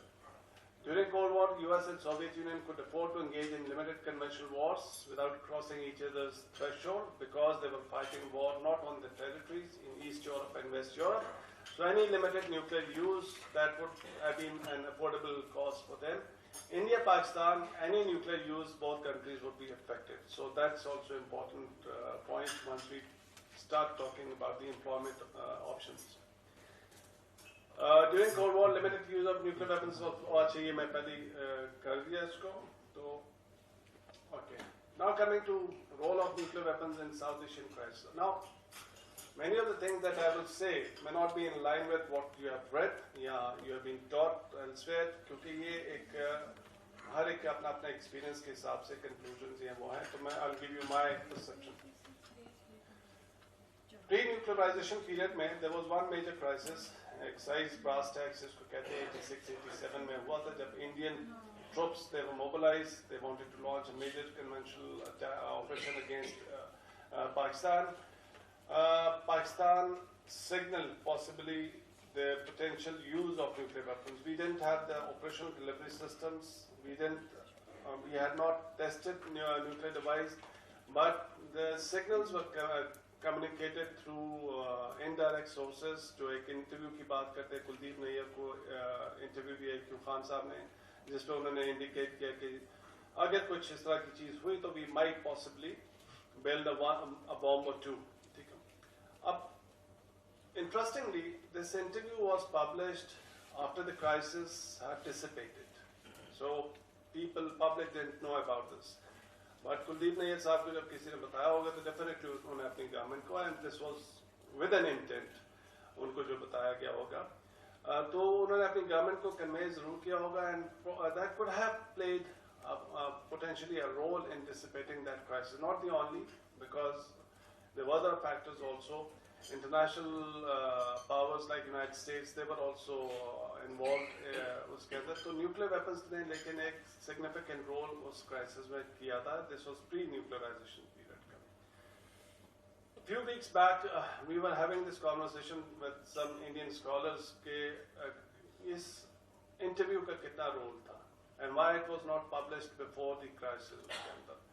My could be, maybe somebody can disagree with me, that probably India would have not wanted this to be published because they sensed the dangers and they were probably willing to withdraw. और अगर ये publish होता तो वो होता कि जी पाकिस्तान ने threat किया, Indian forces had to withdraw. So they withdrew, crisis over हो गए. February में जाके कोई ये लंदन के एक अखबार में फिर ये publish हुआ था ये इंटरव्यू कुलदीप नैयर का. So that is how I look at it. Now moving to post-nuclearization, 1999. This is just 1 year after the crisis, after the nuclear test, after both states became declared nuclear weapon states. Many people in the West and India they argue that because of nuclearization, Pakistan became more emboldened and it launched conventional operations across LOC और उन्होंने अपने जो regular troops वगैरह भेजे और उन्होंने इसको test करने की कोशिश की by having that confidence that now we are a nuclear weapon state and India will not be able to retaliate उसके इसमें. और इसको जो social scientist हम कहते हैं जो stability instability paradox, that if there is stability at the strategic level, there could be inducement or incentive for nuclear weapon states to engage with each other at low spectrum of conflict with each other. ठीक है. तो ये बड़ा इस पे debate हुई, काफी इस पे articles लिखे गए. My only concern is that this Cold War construct from Soviet and US rivalry, it took many years to mature and to learn for those powers to implement this kind of brinkmanship. For India and Pakistan, probably it was too soon. Within 1 year, they didn't have delivery. I don't think any of the decision makers in Pakistan would have considered this, that because of nuclear weapons we should do this and India would not be. So wo stability instability jo classic sense mein Cold War ka hai, I don't agree with that. On the other hand, I say if at all stability instability paradox did play in this crisis, it was from the Indian side because they injected their air force also. They escalated with a confidence that it will not lead to an all-out war and they can do whatever they want to. Or international community का एक opinion का उनका support भी थी उसकी. तो you can work both ways. If you see from the Indian and Western perspective, they would say Pakistan was irresponsible and it was trying to exploit that space below nuclear threshold. And I would always argue it was too soon for a young nuclear weapon state to experiment with this kind of concept. Yes, अगर किया भी है, अगर if we agree, so it was more from the Indian side that they probably were emboldened कि nuclear weapons की वजह से ये further escalate नहीं होगी and they can push Pakistan. तो Air Force उन्होंने किया because once you inject Air Force, it's a serious escalation. But this is something that we can continue to debate. Moving forward, 2001 and 2 military standoff. This was first classic example of nuclear deterrence where conventionally superior state, India, it mobilized its troops. They were there for 7-8 months. They could not cross international border. During that process, several things happened. बीच में इसको Twin Peak crisis भी कहते हैं, एक और भी बीच में incident हुआ था. और international community भी involved थी, missile tests भी हो रहे थे, signaling भी हो रही थी. So net result was India, despite having international support, because it alleged the attacks were carried out by non-state actors from based in Pakistan, and a narrative in its favor, and having a military superiority. It could not launch attack against Pakistan. So that was first classic example of nuclear deterrence in India-Pakistan scenario. Then 2008 Mumbai crisis, again non-state actors, they attacked some of the facilities जो उनके hotel वगैरह किया था मुंबई में. तो India की तरफ से सर्जिकल स्ट्राइक का पहली मर्तबा नोशन उस वक्त आया था कि they mobilized and probably they are going to launch aerial surgical strike across Pakistan, international border. कुछ उन्होंने मदरसे वगैरह इस तरह की जो बात की थी. पाकिस्तान did not उस तरह से retaliate किया, लेकिन Air Force mobilized within few hours हो गई थी by sending a message. Yes, you can launch aerial surgical strike क्योंकि जहाज जो है वो कोई आयरन उधर वो तो कर्टन नहीं है. You can stop the adversary's aircraft. 1-2-4 kilometer आके they can bomb and go back. लेकिन Pakistan could also do the same thing to India, and a country, a relatively smaller country, doing similar kind of thing to India would have been too humiliating for India. So वो उस वक्त conventional deterrence probably worked, and India did not embark on this aerial surgical doctrine की जो हम बात कर रहे थे उसके. तो nuclear weapons didn't play a major role, लेकिन at the back, yes, nuclear weapons थे ही, तो आपको ये confidence था कि yes, we can do a tit for tat kind of response जैसे 2019 में हुआ था, and India would be deterred from further escalating. Then 2016 Uri surgical strike जो India claimed, and we conveniently denied कि कुछ भी नहीं हुआ, ठीक है, and we didn't respond. So हमने जाके journalists को भी बताया जो किया. And I agree to something what Brigadier Salek had always been arguing कि अगर इंडिया ने नहीं भी किया था, एक टोकन स्ट्राइक हमारी तरफ से भी होती. Let Indians explain कि हमने क्यों किया. Deterred India from further जो 2019 में हुआ था. Since we didn't respond, India used it to benefit. Prime Minister Modi used it in his election campaign और उसके ऊपर मूवी भी बना दी और narrative shape हुआ कि this is how we are going to punish a nuclear weapon state. तो surgical strike का नैरेटिव उन्होंने काफी डोमेस्टिकली सेल किया और इंटरनेशनल कम्युनिटी को भी वो उस तरह से उन्होंने बताया कि now India is kind of hegemon in this region, it can punish another nuclear weapon state. तो अगर हम उन्होंने नहीं भी किया था, एक सिंबॉलिक स्ट्राइक हो जाती, सर्जिकल स्ट्राइक ग्राउंड बेस्ड, उसी तरह से tit for tat kind. India क्या कर सकता था? शोर करते, सब कुछ होता है, इंटरनेशनल कम्युनिटी भी शोर करती, लेकिन एक आपको मैसेज मिल जाता कि we will not take it lying down even if you are making a false claim. हमने नहीं किया तो फिर 2019 हो गया, emboldened by this that Pakistan would be reluctant to retaliate and they became probably overconfident. तो ये बालाकोट वाला जो एपिसोड हुआ जिसमें एरियल सर्जिकल स्ट्राइक की, उस वक्त फिर again there were different views as we continue to hear. जो sometimes Chinese whisper भी हो सकती है, लेकिन चूंकि अब it's part of the history, there are different perspective के कुछ disagreements थे. There was some who were saying कि नहीं हम अगर करेंगे तो escalate कर जाएगा, we should not do it. लेकिन I think जो decision makers in favor थे, they were more in numbers, तो ये eventually decision ये हुआ कि tit for tat kind of a response हमें देना है. Otherwise this will become a new norm. जो इंडिया कहता था कि जी it's a new norm, तो उस norm को हमने तोड़ना है उसका. तो we did. Luckily we shot down 2 of their aircraft. It's luck also and also decision maker का ये boldness भी है कि आपको एक dividends उसके मिल गए. जब fights होती हैं, wars होती है, it could have been other way also कि आपके भी जहाज गिर सकते थे, ठीक है. So it's not कि जी हम superior है तो हमने इसलिए गिरा दिया. It's yes, you do professionalism count करती है, लेकिन sometimes making right choices, right decision or at the right time offers you dividends. So वो जो हुआ, जिस तरह से भी हुआ, I'm not going to go into the history because पे काफी इंडिया ने controversy generate करने की कोशिश की थी कि कैसे हुआ, क्यों हुआ, या हमने F-16 गिरा दिया. In sum, we shot down 2 of the aircraft. They shot down 1 helicopter plus अपनी तरफ से खुद ही, and there was no aircraft from the Pakistani side that was shot down. More importantly, we were able to capture one of the pilots, so that was a significant humiliation for India. और उसके political dividends जो लेना चाहता था India वो नहीं ले सका. उसके बाद ये debate जो शुरू हो गई कि is our nuclear deterrence credible? Because India has launched aerial surgical strike. I think that we need to understand that nuclear weapons are not a solution for every kind of a crisis. तो ये मैं lessons learned इसके बाद जो है उसमें मैं आपको बताऊंगा कि out of all these crises, some of the lessons that I think we can debate, discuss. While deterrence has helped prevent major wars, but this does not provide immunity from all possible crises. So इसलिए 2019 को या आगे future में कुछ होगा या भी जैसे क्रूज मिसाइल का हुआ था, if you start hurling nuclear threats, indulging in a behavior of nuclearism, then you become rogue state, okay? And you lose credibility.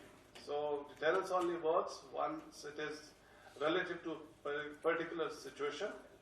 तो उसकी credibility तभी ही होगी उसकी. तो हर वक्त अगर आप nuclear weapons का करेंगे तो then you become North Korea or rogue state and nobody will take you seriously. One example is Prime Minister Modi hurling these threats, Qatl ki Raat and things like that, mobilization of. I think nobody took him seriously, international community also and in Pakistan also. They are going to resort to nuclear use. Yes, precautionary measures यहाँ से जो लिए थे, जो कुछ किया था. लेकिन credibility नहीं थी nuclear threats की जो what Modi was saying at that time. So that is important. On the other hand, Imran Khan just stating that we are nuclear weapon states और अगर वहाँ पे war होती है तो it will have global implications. So indirectly, you are conveying the same message which had more credibility because you are not engaging in this behavior of nuclearism.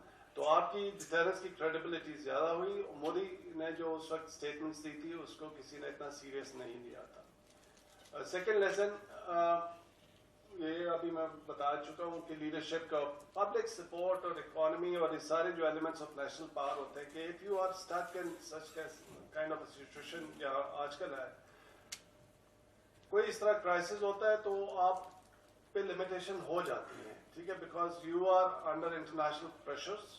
There are strings attached, so if you escalate, तो आपकी strings कहीं और से खींच के आपको tone down किया जा सकता है. तो आपकी credibility उस तरह से फिर sovereign नहीं है, आपकी एक relative है. So आपके बाकी elements of national power अगर support करते हैं तो only then you have this credible deterrence capability, ठीक है. Economy की जब बहुत सारी बातें होती है उस पे it's not my topic, लेकिन I will just say one liner. It's not about money that we don't have. It's the institutions that are not working. Infrastructure आपका fail हो रहा है. Otherwise ये economy का उस तरह से नहीं है जिस तरह से narrative build किया जाता है कि जी we do not have money और इस वजह से हम dependent है उसका. आपके पास कोई $20 बिलियन आज दे देगा वो आप अगले महीने खर्च कर देंगे, ख़त्म कर देंगे बिकॉज आपके इंस्टीट्यूशंस और इंफ्रास्ट्रक्चर जो है वो करप्ट हुआ है. So that's a different debate. लेकिन आई विल बी हैप्पी अगर लेटर उसके अंदर लंच में इसमें बात कर लेंगे. Third lesson says nuclear weapon states cannot afford to fight wars with each other, therefore they should remain engaged in a conversation to avoid miscommunication. Soviet Union, United States, they were adversaries, but they were talking on certain things because nuclear dangers are something that nuclear weapon states have the responsibility to do. So India and Pakistan, no matter what security concern India has vis-a-vis China, still it has to deal with Pakistan. So that is something, a reality that we should also understand, that communication breakdown is not good for this region. So we need to continuously talk to each other. Existence of nuclear weapons has made war an unthinkable option, but due to conventional military advantage, India will continue to explore space for a limited war under the nuclear overhang. तो ये हमने उनके जो surgical strikes वगैरह के जो देखे हैं वो issues में time We can have, I think, the personal session. कितना टाइम हो गया? 15 I'll just give you my perspective. जब ये 2011 में एक कॉन्सेप्ट इंट्रोड्यूस हुआ था पाकिस्तान में, जब नसर वगैरह, आई एम श्योर कि कल डिबेट हो चुकी होगी उसके अंदर. This was in response to India's limited war fighting doctrine, which we know Gold Star, the proactive operation strategy context में. It was to deny India that space that it perceived that it has below Pakistan's strategic threshold. Okay, before this ये अपना gold star के introduction से पहले एक strategic capability दोनों के पास थी.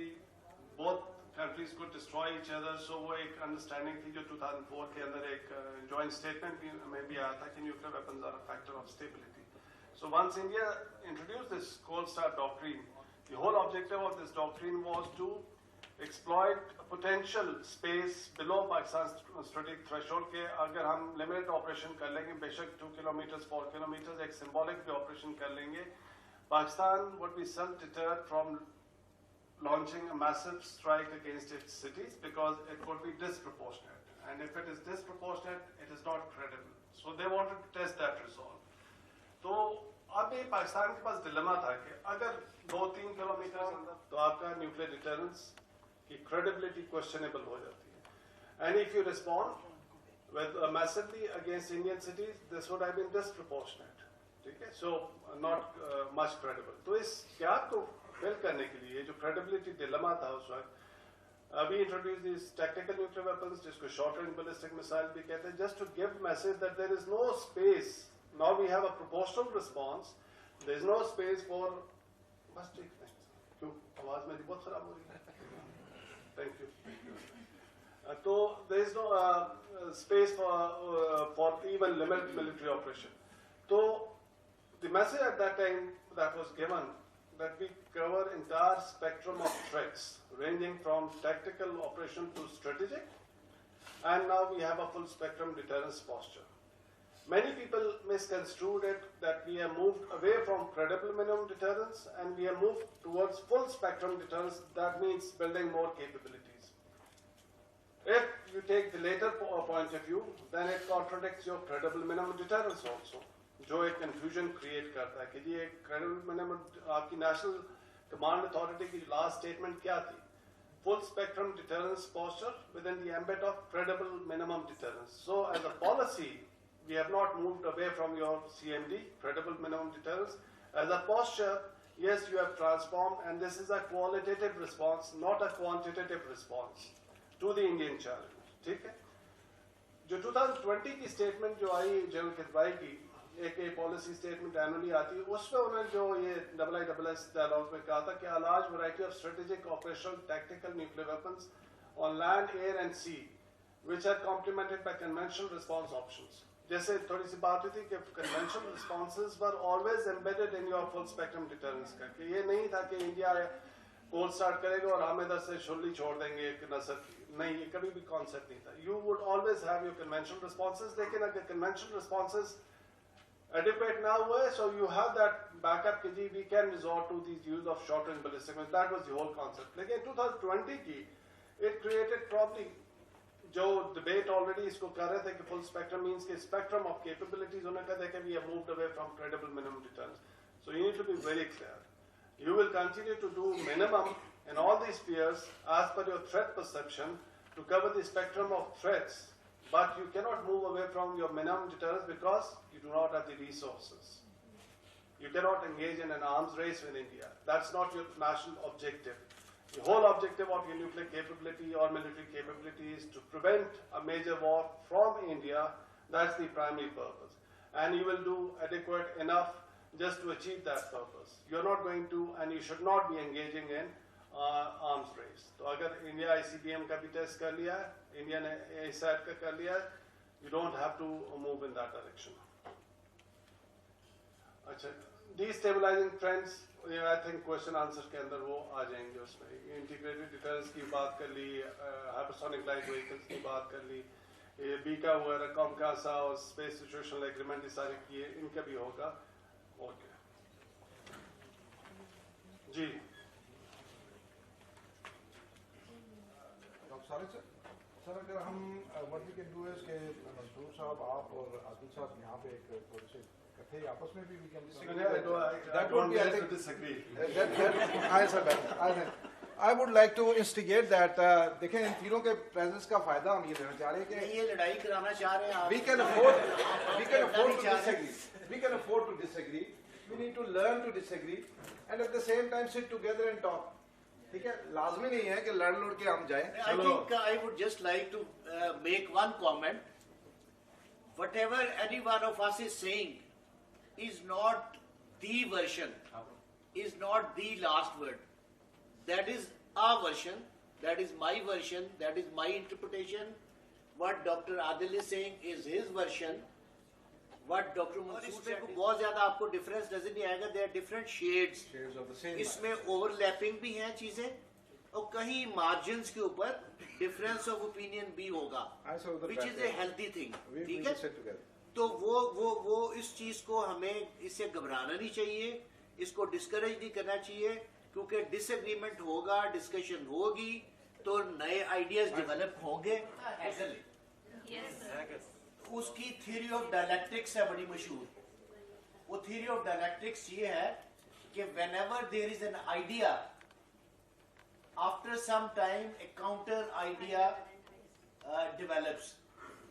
और जो ओरिजिनल आइडिया उसको आप थीसिस कहते हैं, जो काउंटर आइडिया उसको एंटी थीसिस कहते हैं. उनका आपस में फिर इंटरेक्शन होता है. उस इंटरेक्शन से सिंथेसिस होता है और एक नया आइडिया मर्ज करता है, which is over the period, different periods of history, human thought process has evolved and refined. तो ये तभी हो सकता है कि अगर वो थीसिस एंटी थीसिस को आप इंटरेक्ट करने दें. अगर आप एंटी थीसिस को दबा दें कि चुप, मैंने जो कह दिया बस वही है, तो फिर नहीं चल सकता. तो as educated people, as academics, as intellectuals, we should have the patience, courage and capacity to listen to views which are contrary to our thinking and views. Accommodate them, think about it. It doesn't mean that we adopt whatever somebody else is saying. We can stick to our views if we are convinced about it and we have solid arguments to support those. But दूसरा मैं सोफे पे इसलिए नहीं बैठा कि the bridegroom अगर बैठते हैं नॉर्मली. चलें सर, ठीक है, कोई बात नहीं. I think you have still the capacity to आप एक बार ट्राई और भी कर सकते हैं. अच्छा सर, बात ये है कि अगर मैं एक आपकी प्रेजेंस में एक छोटी सी बात करूँगा, with your Dr. Samik sir, I think आप हमारे से, I think fortunately I am the student of all three of them. तो मैं कुछ लिबर्टीज अभी इस आपके सामने लूँगा. I would like to ask them to share candidly. अच्छा सर, कभी आपको अपनी लाइफ में you realise that you did a mistake in understanding the concept और इन रियलाइजिंग कि आपने जो कमेंट इनिशियली दिया था वो, या जिस पोजीशन दी थी, वो पोजीशन जो थी वो गलत थी, एंड समबडी चैलेंज दैट, और out of the discussion you realise कि ये यार मेरी जो पोजीशन थी इसको मुझे रियलाइज करने की जरूरत है. So can you share an experience? I would request अगर आप सर अगर कुछ ऐसा बताएं, that would be good for us to realize how to give up our position sometime, not stick to them. एक छोटा सा anecdote है, वो ये कहते हैं कि you should always hold strong opinions but loosely. Have strong opinions but hold them loose. The moment you find a better opinion, leave that previous position and hold a new position strongly. A strong opinion but again loosely. तो अगर sir आप कुछ इसमें थोड़ा सा add करें.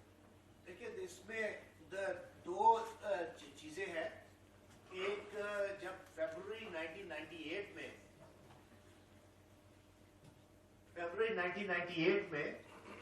जब BJP ने इलेक्शन से पहले अपना मैनिफेस्टो दिया था, तो उसमें they said once you come into power we are going to operationalise Indian nuclear capability.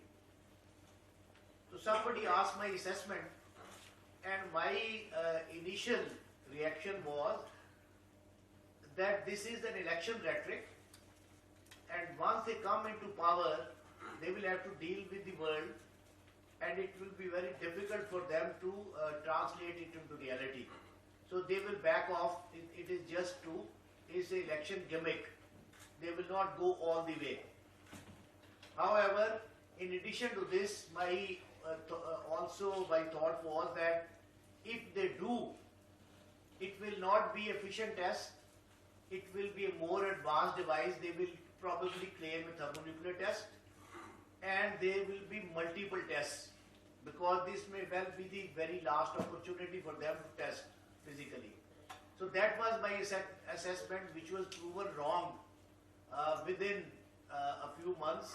That BJP, once they came, they actually went ahead and conducted the tests. So because you do not have a crystal ball in front of you, you generally base your opinion on your experiences, on whatever you have studied from historical precedences. So ये इसमें गलत जा सकता है बंदा. Similarly, जब यहाँ बात हुई उसकी नस्ल सिस्टम की और the battlefield nuclear weapons के introduction की, तो my initial reaction was that we shouldn't have gone that way, because I thought it is unnecessary, and our deterrence was effective enough, it was credible, and we should have gone down this route, because this has got lot of downsides as well. However, once I argued with people and I discussed and I studied, I realized that there was some wisdom behind this. This wasn't just an idea which was thrown around, and it wasn't a silly idea. In fact, if you remember, Ijaz Haider had written a two-part op-ed about it with the title of "Stupidity Goes Nuclear." So there was a very strong criticism on that, and initially I was also on the side of the critics, but then once I thought about it more and more, particularly in the context of overall security environment, where almost 1/3 of our military was involved in the counterinsurgency and counterterrorism operations on the western border, and as a result they were thinning out of the forces from the eastern borders, and there was this feeling of vulnerability where you then were forced to depend more on nuclear weapons. Probably it was a justifiable solution. Although I still feel that if instead of a 60-kilometer range weapon, we had introduced a 100-kilometer range weapon, probably half of the criticism which we drew later on could have been neutralized. Sir मेरा एक चीज थोड़ी सी request है, वो ये है कि I know there are all 3 teachers including myself, और माइक बड़ा अपनी आवाज सुनने का जो मजा है वो तो there is nothing comparable to that. Teachers के हाथ में आ जाते थे बड़ा. अच्छा सर, अब हम ये करेंगे कि अगर सर कोई स्पीकर जो है वो, आई एम श्योर कि एक स्टोरी सुनाते सुनाते we love to listen, but time थोड़ा सा लिमिटेड है. अगली एक चैलेंज मैं दूसरा चैलेंज पोज करूंगा, बट मंसूर साहब आपसे भी यही क्वेश्चन है सर कि आपने अपनी जो पोजीशन है ना रीअलाइन कभी की है, और वाकई आपको फील हुआ कि यार ये मुझे रीअलाइन करनी चाहिए. Did you ever confess in the public कि यार ये मैं गलत कह रहा हूं? हमें ये कहने की भी जरूरत है बात कि यार मैं गलती कर सकता हूँ. तो ये ऐसा कुछ एक्सपीरियंस है? क्यों मरवाना चाहते हैं? मैं तो I won't be. I mean, there is a lot that I can say from personal experience, but I'll go on the pessimistic side for my main part, because I was once a civil servant, and then I served in the civil service. फिर मैंने idealism का शिकार होकर मैं academia में आ गया,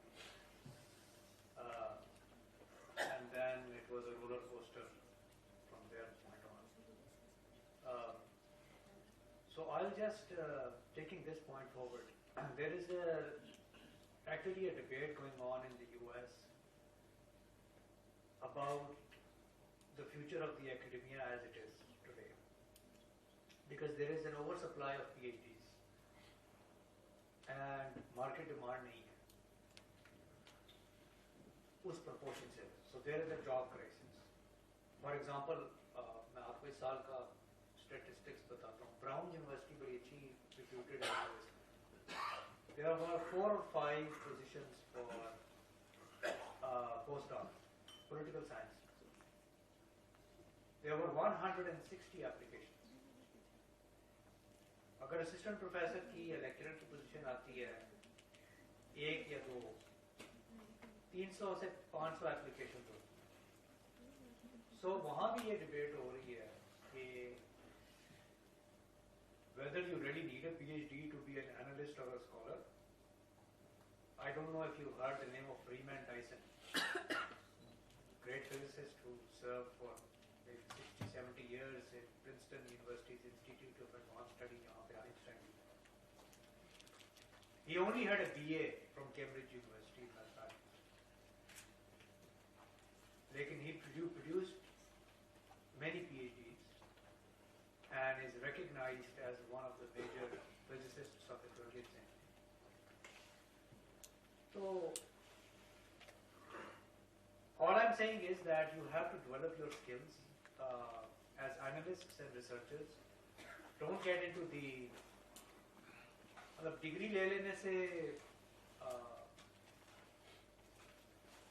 a lot of people graduate from, I mean, hundreds of PhDs are produced every year in history and social sciences in the US. How many of them make a name in the field? But on the other hand, Pakistan में tendency है कि अखबार पढ़ के YouTube देख के आप हर बंदा expert बन जाता है, especially journalists. No disrespect to journalists. So हमारी जो field है, it is becoming very complex and complicated. Even within the nuclear domain, इतनी सारी sub fields of specialization है that you really need to be good at what you're doing. The advantage that you have over us is that now there is so much of oversupply of information.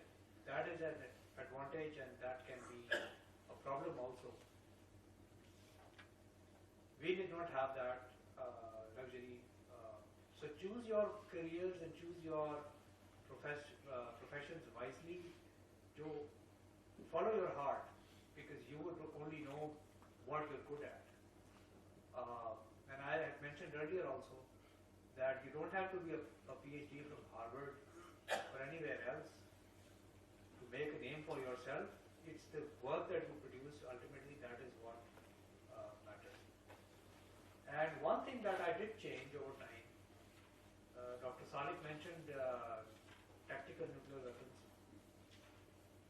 But over time, as you get access to more information, you do change your opinions. For example, I was a great proponent of the fact that there is an unbridgeable conventional gap between India and Pakistan. It is still there, but it is not as acute as it was 10 years ago. And this is increasingly being acknowledged by Western experts and scholars also. यहाँ पे इस पे इतनी debate नहीं है, because somehow people think कि अगर इस पे बात करेंगे तो आपका न्यूक्लियर प्रोग्राम की जस्टिफिकेशन क्वेश्चन होगी. That is not the case, because India का जो न्यूक्लियर बिल्डअप है वो बहुत ज़्यादा इंक्रीज हो रहा है, precisely because their conventional gap with Pakistan in view the two-front scenario is proportionally decreasing. So there is a lot more that one can talk about, but I'll just stop it. Thank you, sir. Thank you. Mansoor साहब की जो बातें आपने सुनी हैं is a good advice, I think, and it allowed me to ask a second round of question also इसी से related. But before I do that, I would request Dr. Adil sir. अच्छा सर, बात यह है कि kindly sir diplomatic नहीं होना है, कोई मसला नहीं है, खैर है, हम सारे गलतियां करते हैं, बता दें और फेस इट कि खैर मैंने पढ़ा था जब तो ये इस तरह था, मुझे लगा ऐसे, तो बता दें सर, हमारे स्टूडेंट्स हैं ये इनकरेज हो जाएंगे कि to make mistake. So I expect that.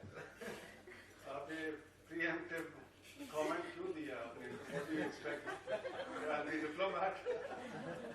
I think I have sense जो मुझे मिल रही है वो कि I have been significantly controversial in my statements. तो इसी वजह से नासिर ने 15 मिनट लेके वो भी इसके अंदर डालनी है.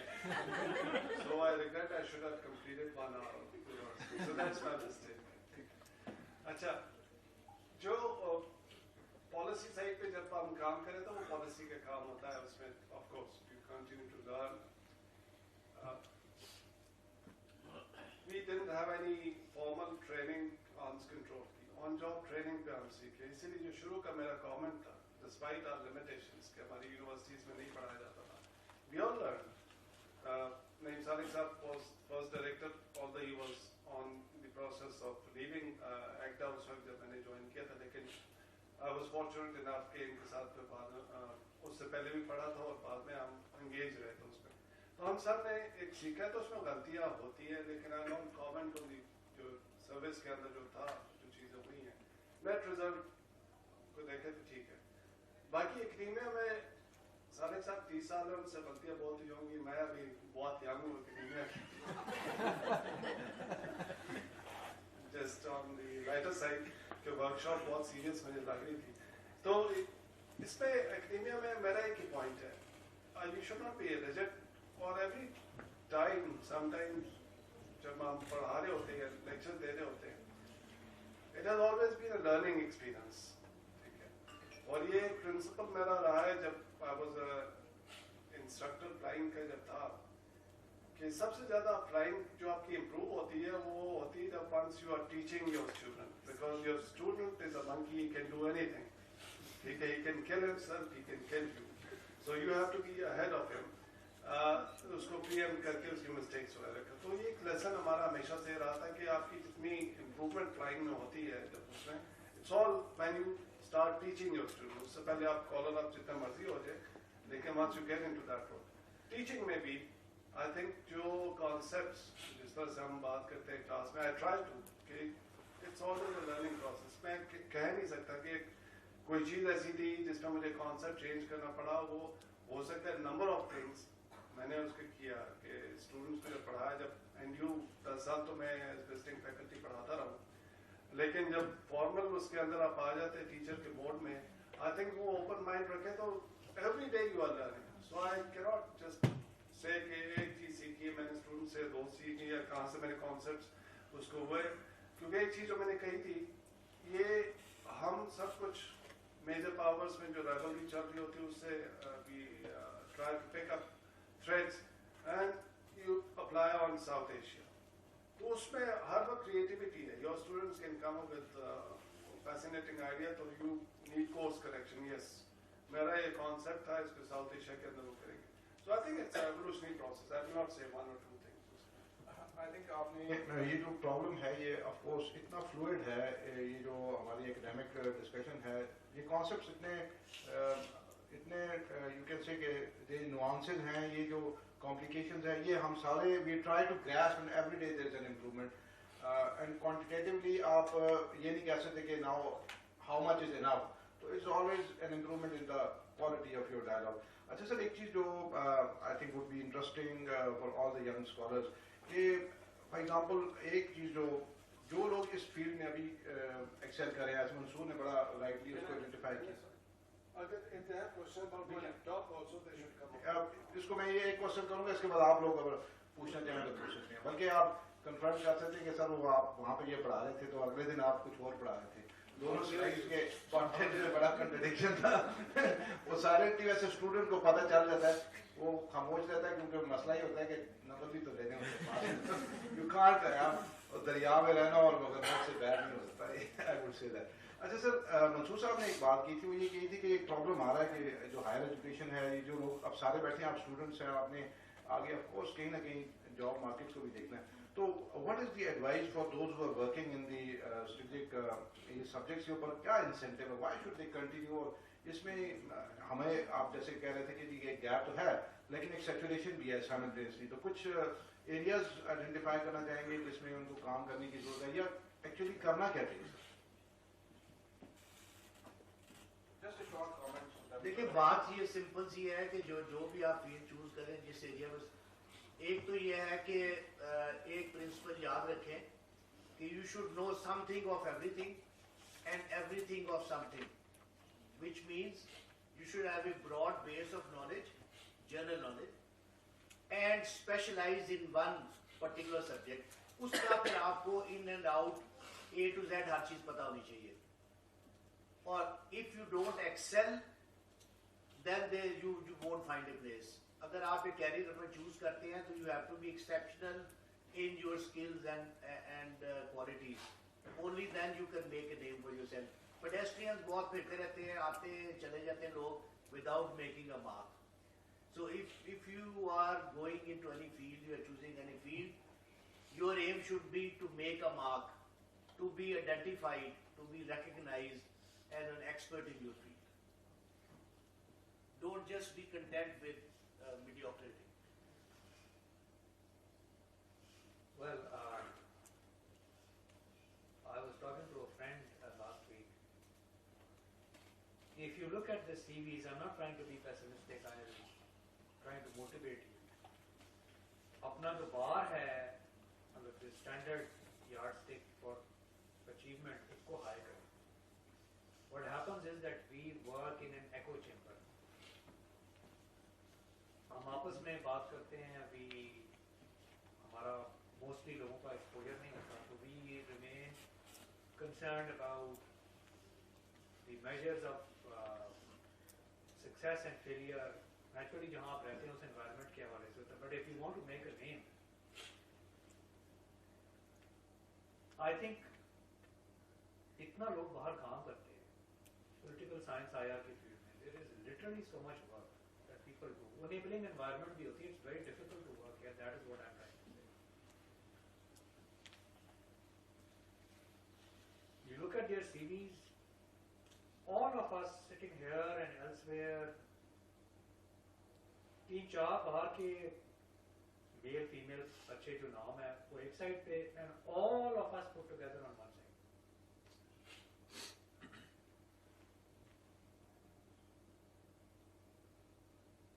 I'm talking about publications, academic publications. So in a way it's difficult, and it's also something to be proud of, that despite these difficulties जो यहाँ लोग excel करते हैं,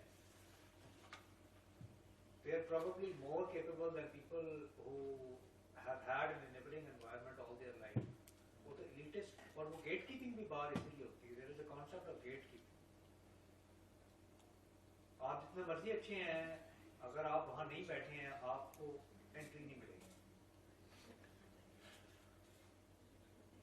So this is a challenge. You have to be prepared for it, and in some ways, if you want to stay in the field, you have to be a bit stubborn also, resilient, so to speak. And that is only possible if you have passion.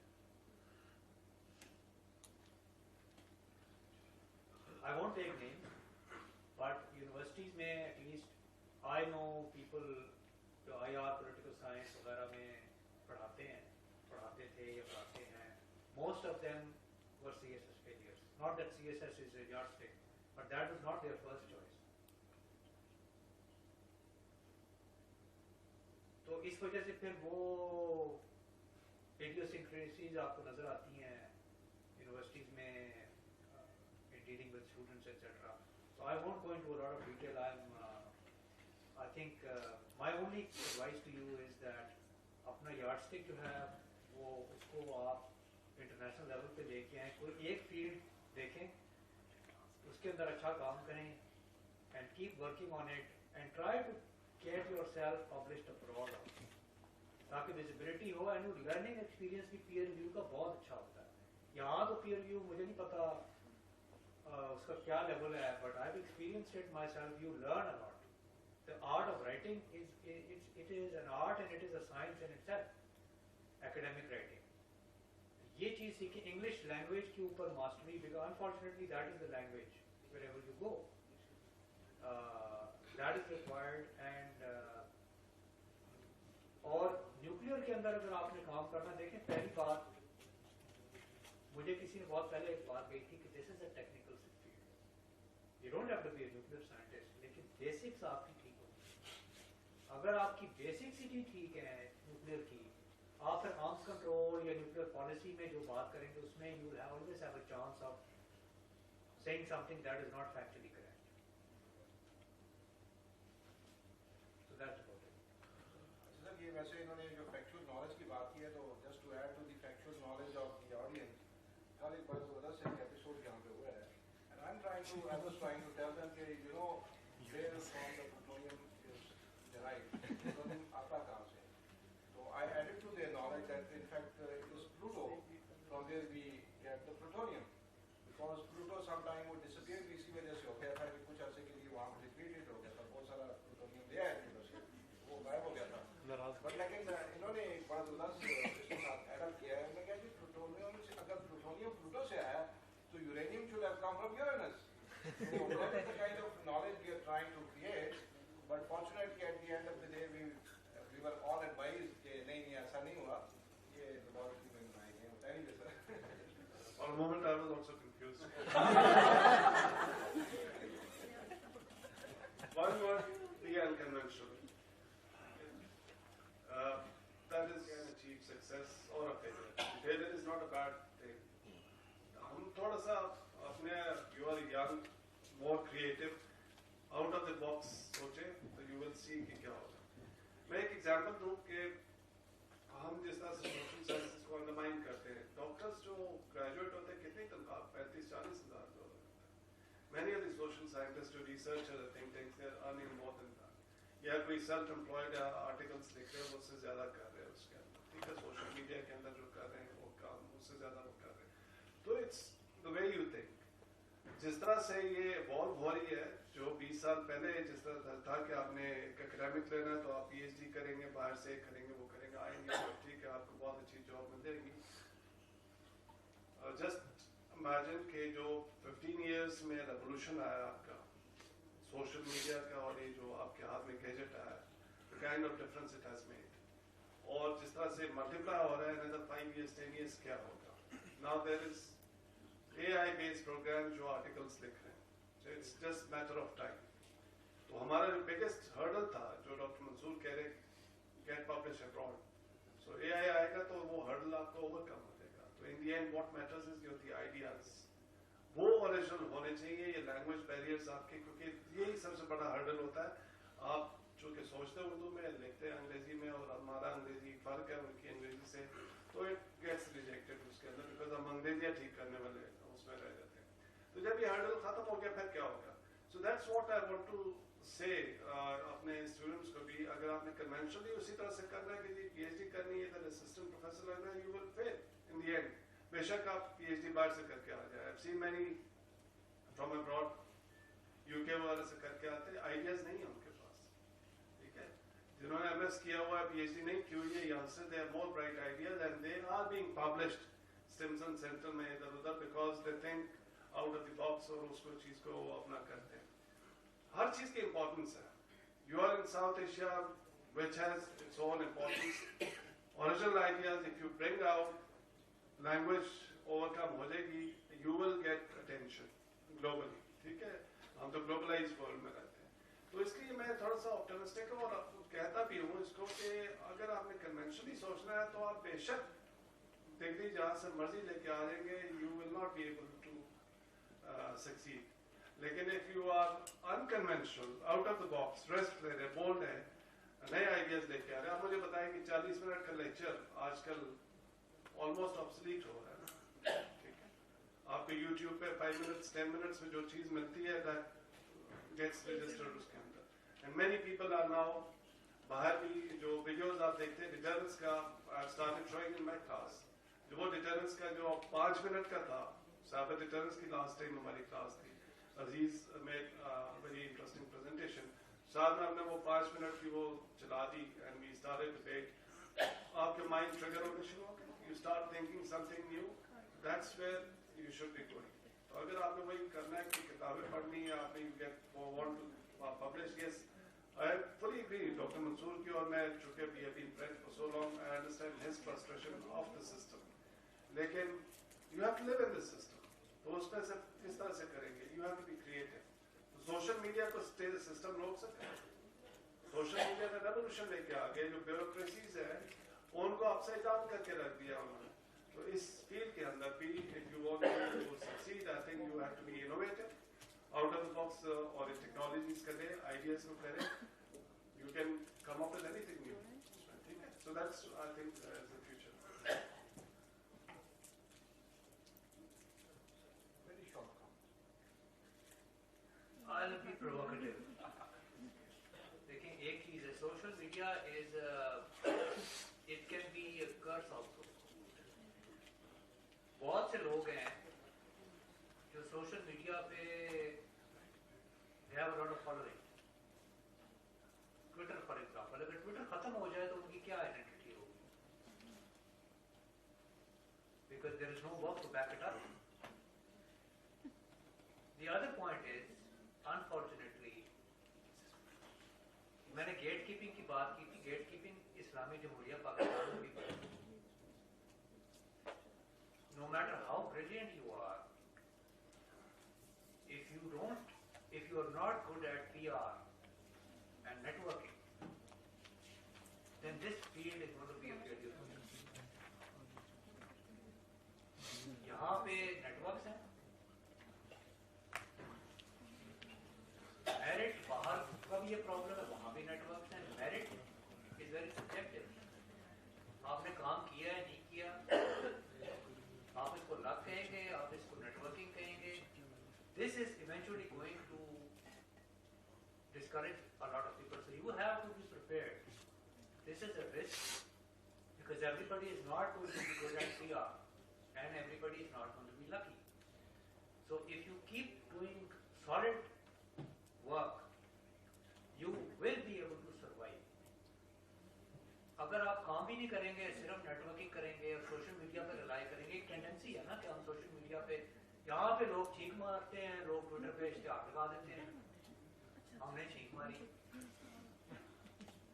So this is a vicious cycle and this is shameful because it basically ruins the culture of merit.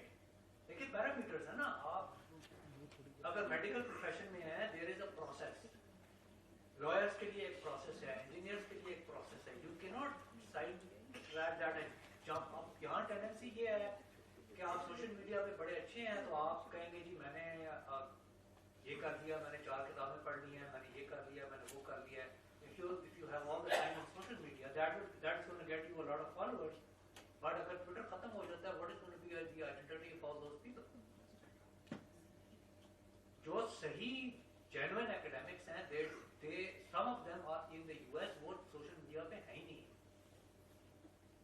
So use it as a source of knowledge on a daily basis. Use it to project your real work, but don't fall into the social media trap that is going to take you forward. Ultimately, वो for some time होता है।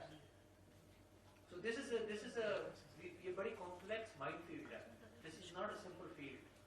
So you have to be mindful of that, and only with experience and time you be able to learn कि इस field के अंदर survive और prosper कैसे करना। Merit अकेला से काम नहीं बनता। तो डॉक्टर साहब ने आपको जो बात बताई है, इसका क्रक्स में ये कहना चाह रहा हूँ कि नेटवर्किंग इज सेम, तो कहाँ नेटवर्क नहीं है? हर फील्ड में नेटवर्क है। आपको this is the survival of the fittest. यहाँ पे हर एक ने अपना स्ट्रगल करनी है, and we are all striving. अच्छा, अभी now the forum is open for all of you. अच्छा, बराए मेहरबानी थोड़ी देर के लिए जो आप लोगों जो बीच में एक लर्निंग स्टूडेंट है ना, उसको स्विच ऑफ करेगा थोड़ा सा शेयरिंग स्टूडेंट को ऑन करें। जो आपके अपने पर्सनल जो प्रॉब्लम है ना अंदर, जो थोड़ा सा डॉर्मेंट किस्म का स्टूडेंट है जो कि एक ऐसा अपने कंपटीशन को थोड़ा सा ऑफ करे। We are not here in trying to impress each other कि जी मेरा सवाल ज़्यादा अच्छा खूबसूरत है, तेरा कम है, या मेरी अंग्रेजी तकड़ी है, तेरी कम है। Try to share something which you really are interested, कुछ आपका पैशन है जिसको आप, जहाँ पे आपको थोड़ी सी एडवाइस चाहिए। फॉर्चुनेटली है और ऐसा हुआ नहीं है, उसमें अगर किसी के क्वेश्चन पहले वो ले लेते हैं, then we have the general question. ठीक है। Assalamu alaikum, sir.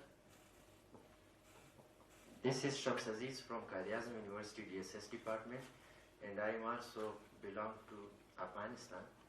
I am a student here at Qaid-e-Azam. Sir, I have a simple question. Okay, south Asia में 2 न्यूक्लियर स्टेट्स है और यूरोप जो है वहाँ पे भी न्यूक्लियर स्टेट्स मौजूद है, राइवलरीज भी उसकी ट्रेडिशनल मौजूद है। लेकिन साउथ एशिया में हर टाइम हम -1 का हम भी -1 का फार्मूला यूज़ कर रहे हैं कि फिर हालात स्टेबल होंगे, और जो अपोनेंट्स है वो भी -1 का फार्मूला यूज़ करके हालात को स्टेबल करने की कोशिश में लगे हुए हैं। हम इस चीज़ को ओवरकम कैसे करेंगे? और जो नॉन ट्रेडिशनल साइड पे हम कोविड ने हमें एक दर्स दिया कि इंडिया में जब हालात ख़राब हुए तो ईदी ने यहाँ से कुछ एम्बुलेंस वगैरह वहाँ पे भिजवा दी। तो हम नॉन ट्रेडिशनल यानी ट्रेडिशनल को भी एक अम्ब्रेला बना के नॉन ट्रेडिशनल पे क्यों हम शिफ्ट नहीं हो रहे? और जिस तरह ये एक्सचेंज ऑफ प्रोग्राम, जिस तरह सर ने कहा एकेडेमिया, अगर हम सिर्फ एकेडेमिया ऐसे डेवलप करें जो सिर्फ पाकिस्तान में ही महदूद हो, उसको हम ट्रांसफॉर्म क्यों नहीं कर सकते? उसको हम एक्सचेंज प्रोग्राम्स क्यों नहीं बना सकते जिस तरह ये ट्रेक टू और मुख्तलिफ किस्म की वो।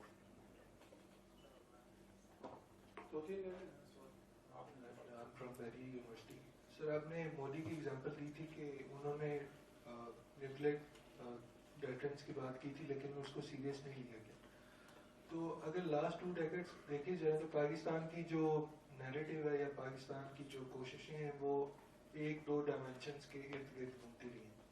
लेकिन आपको पता है कि अगर आपने इंडिया के साथ कम्पीट करना है तो आपको उसके अकॉर्डिंग चलना होगा। आपने सारी चीज़ों को कल जैसे सालिक साहब भी बात कर रहे थे कि अपने हाउस को ऑर्डर करने की ज़रूरत है, लेकिन प्रॉब्लम ये है कि कैसे करने की ज़रूरत है। हम स्टडी तो कर लेते हैं, हम वेस्टर्न बुक्स भी पढ़ते हैं, यूरोप को स्टडी करते हैं, लेकिन हर ये बंदा बात करता है कि हमें हाउस को ऑर्डर करने की ज़रूरत है, लेकिन कैसे?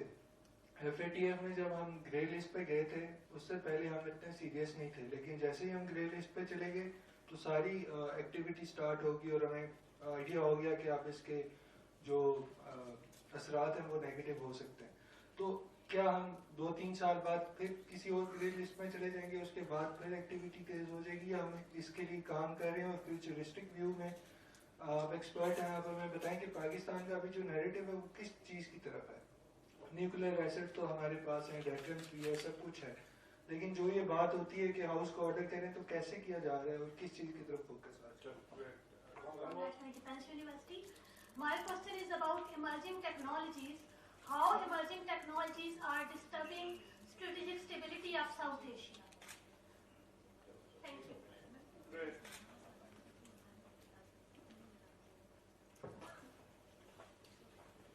Okay. शम्स का अब उससे ही बात करें जो पॉलिटिक्स में बात हो रही थी -1 को। नहीं पॉलिटिक्स का नहीं, कि हम जब साउथ एशिया की उसकी यूनियन की बात करें जिस तरह यूरोप हुआ है ना कि आपस में एक इंटीग्रेटेड सोसाइटी बन जाए, तो हम ये कहते हैं कि अगर इंडिया ना हो तो फिर ये बाकी ठीक रह सकती है। इंडिया कहते हैं कि पाकिस्तान ना हो इस बीच में, तो हम 7-8 स्टेट जो है वो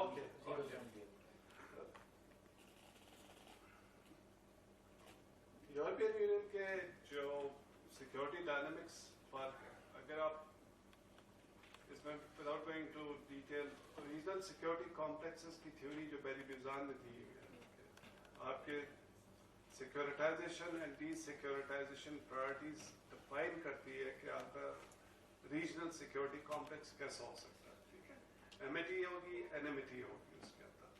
तो अनफॉर्चुनेटली जो जिस जोग्राफिकल लोकेशन में वी आर लोकेटेड, वहाँ पे जो डायनेमिक्स है वो ज़्यादा एनिमिटी की तरफ है, क्योंकि टेरिटोरियल डिस्प्यूट्स है और ज़्यादा हमारा जो हेट्रेड है या डिस्ट्रस्ट का हुआ है, तो ये चीज़ें नहीं हो रही। और extra regional powers भी है, they are also playing politics.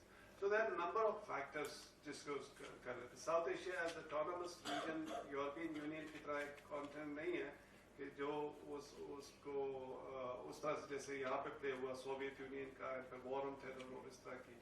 तो 50 ईयर से तो हमें कॉन्फ्लिक्ट देखते हैं और कश्मीर का शुरू से चल रहा है।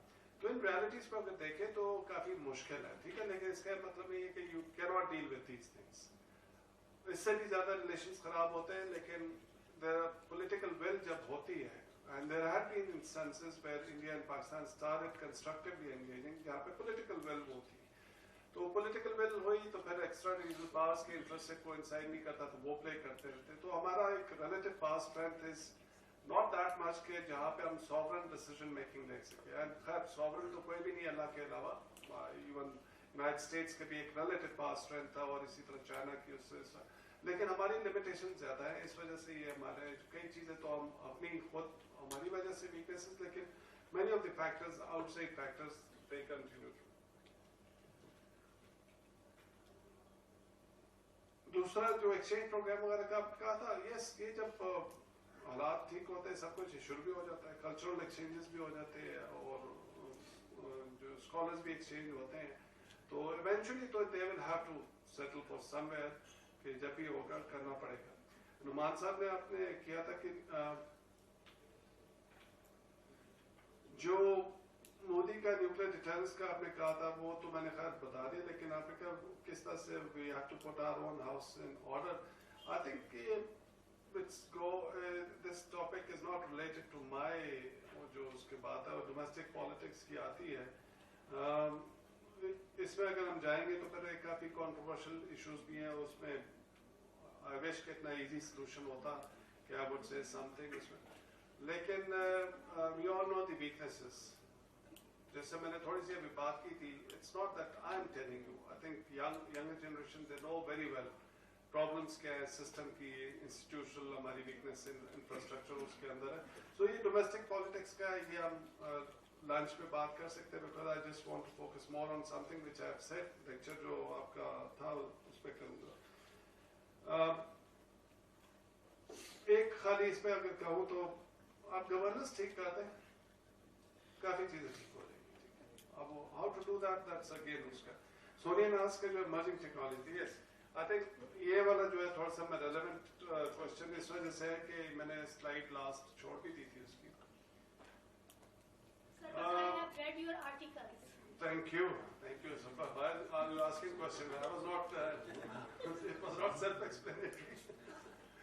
अच्छा नहीं, thank you very much, thank you. Emerging technologies का I think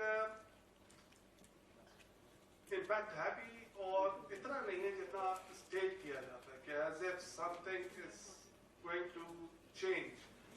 As long as there's a capability that will have more deterrence impact than the nuclear weapons, तो nuclear weapons तो primary रहेंगे, लेकिन ये जो evolving technologies हैं, enabling technologies इनको जो कहें, ये सारे enabling technologies हैं, cyber हो गया, AI हो गया, they are helping one way or the other, they are making it complex, आपका जो security matrix है उसको complex कर रहे हैं, ठीक है?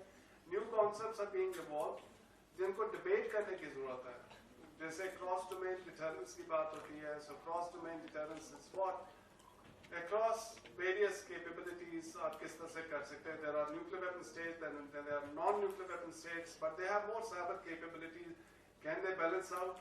Again the fundamental question, unless that power or that capability has equal potential as nuclear weapons है, तो yes फिर हम बात करेंगे, तो अभी तक तो ये enabling technologies हैं, AI वगैरह का yes, again they are going to complicate your decision making and make it easy also. Both ways it will work. बात होती है जिसपे अगर AI based decision making in nuclear weapons, there's so many variables कि आप human factor आप नहीं निकाल सकते, because जब employment की बात आएगी या use की बात आएगी, उस वक्त आपकी जो decision maker है, he has to take into consideration lots of intangible factors into mind and make a decision. ये नहीं है कि आपने 2+2 कर दिया और ये ठीक कर दिया algorithms, बस ये situation होगी तो आप पार कर लेंगे. A nuclear deterrence in one situation will work, in another situation will not work. ठीक है? So you cannot have this 2+2. इसलिए जब तक वो ये हमारा AI उतना नहीं हो जाता, अगर हो भी गया तो then it brings out other dangers. Autonomous nuclear decision making हो जाती है. Nuclear is all about fear that you create in the mind of other. अच्छा, इसमें एक important point ये होता है कि कल मैं एक tweet पढ़ रहा था, वो भी मैंने comment किया and deliberately to trigger your mind कि if we say कि nuclear is all about not using your capability, जब आप ये कहेंगे and you continue to reiterate, we will never use nuclear weapons. So what are you doing? You are increasing comfort level of your adversary. You can mess with us, we will never use nuclear weapons. So Michael Quinlan ने एक बात कही थी, these weapons deter by the very fact that they remain usable.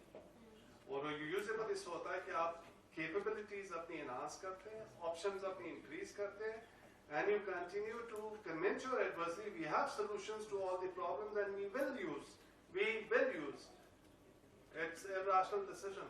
But again, Thomas Schelling, rationality of irrationality, that you are convincing your adversary not to mess with us, otherwise we will use these methods. आपने अगर use कर दिया, primary purpose fail हो गया इसका, deterrence. That's a dilemma nuclear deterrence का है, लेकिन we should not never say कि we should never use nuclear weapons. Then why to have nuclear weapons? ठीक है? So I think yesterday's discussion also is complement what Dr. Abid is saying.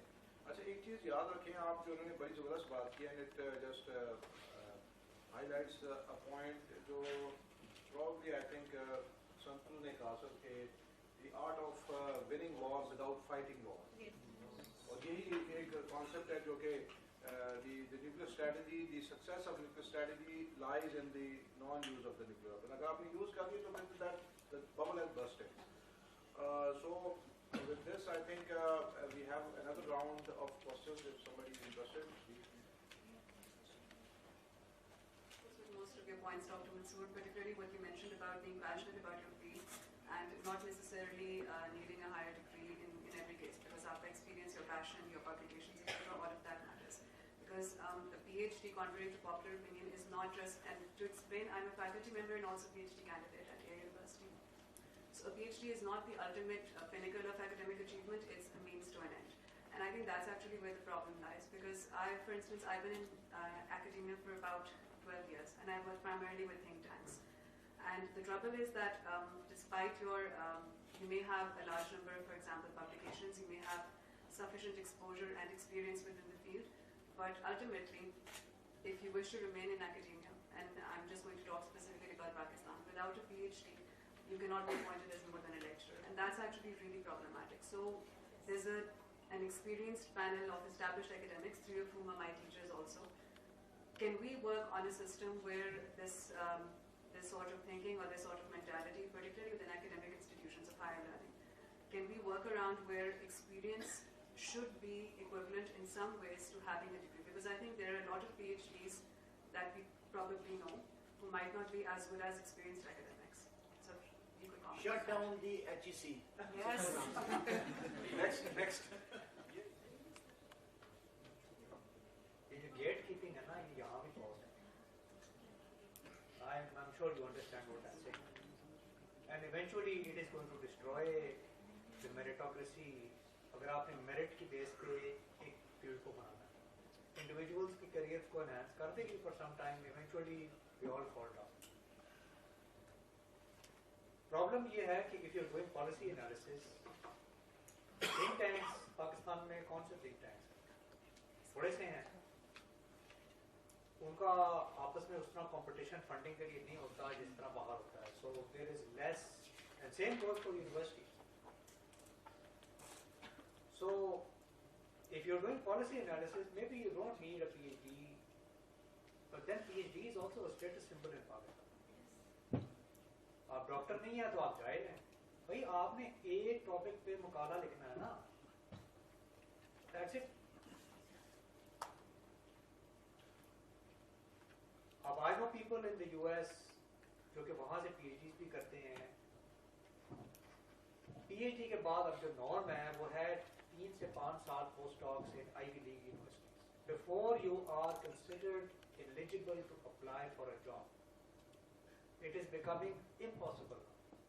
यहाँ तो फिर opportunities हैं. There is horizontal mobility here. Because it is still in an embryonic stage. अभी growth हो रही है. So it has passed the saturation point in the US. आप Twitter पे search कर लें, established academics who have PhDs from Harvard or other Ivy League schools with books from university presses, journal publications, उनको jobs नहीं हैं. Especially social science में. History की अभी आजकल की debate हो रही है. History profession में statistics आए हैं. How many graduates of history departments in different universities have they been able to get jobs? Eventually, they are going to shut down history departments. But policy analysis is going to be relevant everywhere all the time. That is slightly different from academia. PhD आपको चाहिए होती है. I mentioned Freeman Dyson. So Michael Crippen was not a PhD. उसने कितना काम किया अपनी video में वहाँ पे. So I think it's about the quality of your work, and then also luck. You can be very good with a PhD and still not be successful in the field. It varies. I mean, in generalize हम उस तरह नहीं कर सकते हैं. At the end of the day, it is your passion. I mean, you can actually make a place for yourself with or without a PhD, depending on where you are, what circumstances there are, what kind of people have you been working with. That is the luck factor, basically. Yes, PhD students sitting here, you should be clear about the nature of PhD. PhD does not add much to your knowledge. It is basically research training. So it trains you how to carry out research. And once you have done the PhD, you are equipped to do research and writing on any subject. क्योंकि आपको एक तरीका आ जाता है research करने का. Otherwise, you focus on a narrow subject in your PhD with very well-defined parameters. That is why they say that a specialist is the one who knows more and more about less and less. So that is what the PhD does. But it is basically what you have read over your lifetime before doing your PhD and after doing your PhD. I have seen people, they think that, okay, this is the highest degree in my field. Since I have done it, I don't need to do any more work. I don't need to open any book to read. And you sometimes come across people who are PhDs teaching at universities. And I was in one of the interview panels and I asked that person a question that, can you just tell me how many books you have read over the last year? And she looked towards the roof and said, actually, I've read so many books that I have lost count of those. The fact was that she had not read any book at all. So the point is that PhD का ये मतलब नहीं है कि उसके बाद बस दुनिया खत्म हो गई, उसके बाद आपकी पढ़ाई लिखाई बंद. You have to then build on that. जैसे डॉक्टर मंसूर was saying कि पोस्ट डॉक और ये वो लोग करते हैं, यहाँ पोस्ट डॉक का रिवाज नहीं है. लोग PhD करते हैं, स्ट्रेट अवे वो टीचिंग में यूनिवर्सिटी में चले जाते हैं, फुल प्रोफेसर बन जाते हैं, डीन बन जाते हैं, without having had any such exposure. तो ये सारी चीज़ें अपने साथ होती हैं. बाकी जो ये बात कर रहे थे PhD इवन टीचिंग के लिए भी ज़रूरी नहीं होती है. I have been teaching MPhil courses with a master's degree. I know of people who, with a master's degree who produce so many PhDs in Punjab University and other places. It's your scholarship. Scholarship is different from PhD. So degrees में मत तोले knowledge को. Degrees एक है आपको job या employment के लिए requirement है, criteria BHEC ने बना दिए हैं कि हर चीज़ में आपको PhD चाहिए. But otherwise, it is your scholarship, your knowledge, your the breadth of your reading. अगर आप extensive reading की आदत नहीं है आपको, आपने समझा नहीं है, पढ़ा नहीं चीज़ों को, तो फिर PhD is meaningless. Okay, let's consider Volvo post 1998. Yeah, every system has merits and demerits. Like I said, Dr. Mansoor Kam jante hain, mashallah, he has achieved so much and I can sense his frustrations from where he's coming. Lekin, let me give you another picture. Pakistan mein nuclear test hote hain. Nobody knows कि ये चीज़ क्या है, इसकी implications क्या है, nuclear politics होती क्या है इसमें. तो जो कि हमने शुरू से तो ये प्लान उस तरह से नहीं किया था, एक्सीडेंटल एक तरह से पोस्ट और उसके बाद किया, और जिस तरह से हमारा कल्चर था, सिक्योरिटी स्टेट है तो हम इंफॉर्मेशन सेफ गार्ड करते हैं. लेकिन there was a time where SPD thought that we need to promote this knowledge और उसमें इन्वेस्टमेंट करनी चाहिए. So people were supported, बाहर की स्टडीज के लिए universities were supported, DSS department पहले ऐसा था कि स्टूडेंट्स देख के आते ही नहीं थे, उसके बाद वो रीवैम्प हुआ तो उसकी इंटेक डबल होगी, बिकॉज इट डज मैटर कि जी yes this is a respectable place for learning. Faculty उसके अंदर उनकी कैपेसिटी बिल्डिंग के अंदर. अब ये सारी चीजें की एक इदारे हैं कि जिसका काम नहीं था, HEC का काम है बेसिकली ह्यूमैनिटी सोशल साइंसेज सब चीजों पे करे, whether we are nuclear weapon state और नहीं है, जो भी है क्लाइमेट का एक है, तो ये चीजें तो हमारे करिकुलम का होना चाहिए. लेकिन जिस तरह का हमारा स्ट्रेटेजिक कल्चर तो उसमें नहीं था, तो इस वजह से जब वो एक इदारे ने उस पर किया तो देन उस इदारे की थोड़ी सी ये भी थी कि yes the way we think people should preferably think same way. तो ये फिर स्पॉन्सरशिप्स और जो थिंक टैंक्स के अंदर भी हम जो बात करते हैं, लेकिन इसके मेरिट्स डीमेरिट्स बहुत है. Merits ये है कि in a short period of time we were able to generate that pool of some scholars who could study and project your perspective abroad. ठीक है? Demerits ये था, एक control था.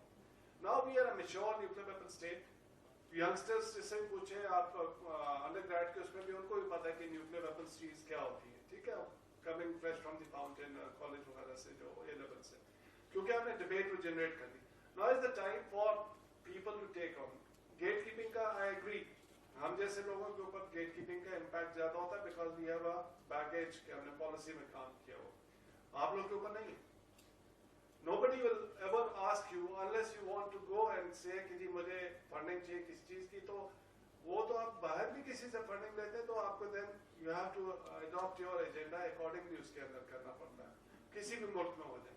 लेकिन if you are independent, nobody would ever say कि हाँ ये और बात है कि if you are going against the national interest outrightly, जिस तरह से हम कुछ देखते हैं कि जी just to get attention abroad वो बिल्कुल लेफ्ट पे चले जाते हैं and वो एजेंडा विजिबल हो जाता है. ऑफ कोर्स उस पर क्रिटिक होती है, लेकिन किसी ने अभी तक फिर आंसर उठाया, कोई वीगो वगैरह उसमें नहीं आई कि आपने न्यूक्लियर का आर्टिकल लिख दिया. देयर आर प्लेटफॉर्म्स पाकिस्तान के अंदर अवेलेबल है. फॉर एग्जांपल स्ट्रैप एशिया जो हमने किया था, I have gone through this process कि जी बाहर हमारी पब्लिकेशंस नहीं होती. न्यूज़पेपर में जब मैं PhD कर रहा था तो भेजते थे, 2 हफ्ते बाद पब्लिश होता था, चीज़ ऑब्सोलीट हो जाती थी. स्ट्रेटेजिक फोरसाइट फॉर एशिया, ये मेरे senior colleagues they know it very well कि किस तरह से शुरू हुआ. Miss Aiza is sitting here. She had been voluntarily associated with it as editor-in-chief. Single-handedly वो करी क्या कि आप लोगों को प्लेटफॉर्म दें. Nobody has ever asked us कि जी आप ये नैरेटिव प्रमोट करें या ये आप इसको रोकें या इस तरह से करें. Because we understand कि youngsters they have sets, yes, जो बहुत ऑफ होते हैं, ऑफ कोर्स हमारा एडिटोरियल प्रोसेस नहीं होता. लेकिन मैं आपको एग्जांपल दे रहा हूँ, प्रमोशन भी कर रहा हूँ स्ट्रैप एशिया की, लेकिन एग्जांपल इसलिए दे रहा हूँ कि you have multiple platforms to express your views. Nobody will stop you if you are speaking rationally.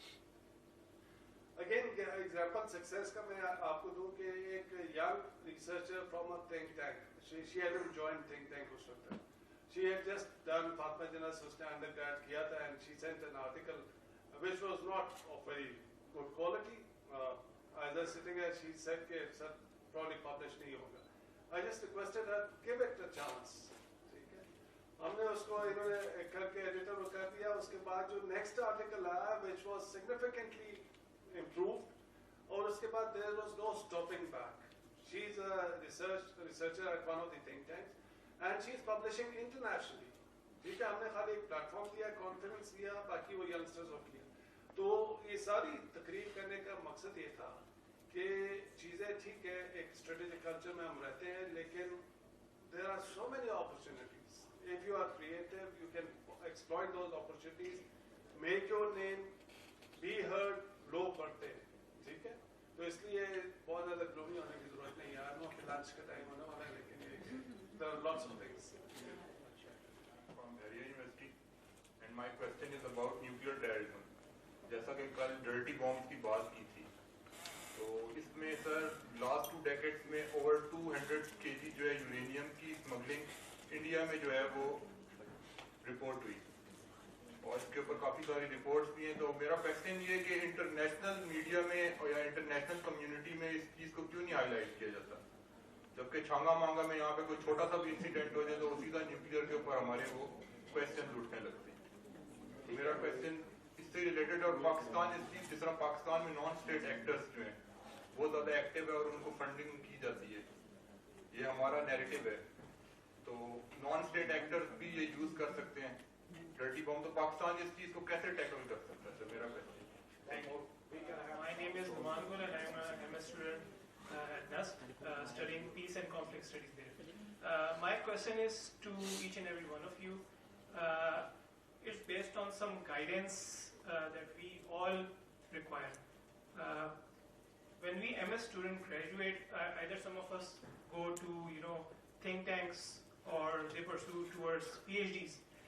But can you guide us to which doors that we can knock if there are some people who want to be, are seeking towards the operational basis, not academics type of, jobs, or even in think tanks or jobs like that. But there are some people which I know, and of course I am one of them as well, that they are more interested in operational basis work, administrative basis work. So which doors that we can knock either in the UN, NGOs, and is it necessary that we need to publish articles for that as well, or it depends on the passion that we have? Last question, one more. University. Sir, my question is, according to a realist scholar, May Sharma, he criticized US grand strategy that it should shift to offshore balancing. Because US didn't become power by policing the world or fighting endless wars. Rather, it became a superpower by building world-class economy. So, when it comes to Pakistan, don't you think we are Pakistan is victim of a fantasy of war? Spending a lot on its defense budget, keeping in view that it already our military already owns 84 businesses. It's not something my own perception. It's on record that it owns 84 businesses, which is almost half of the economy.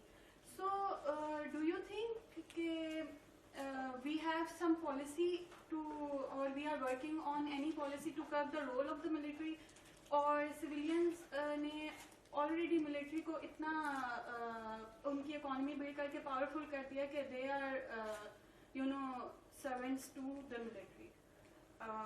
On a lighter note, I would really like इसका diplomatic answer now.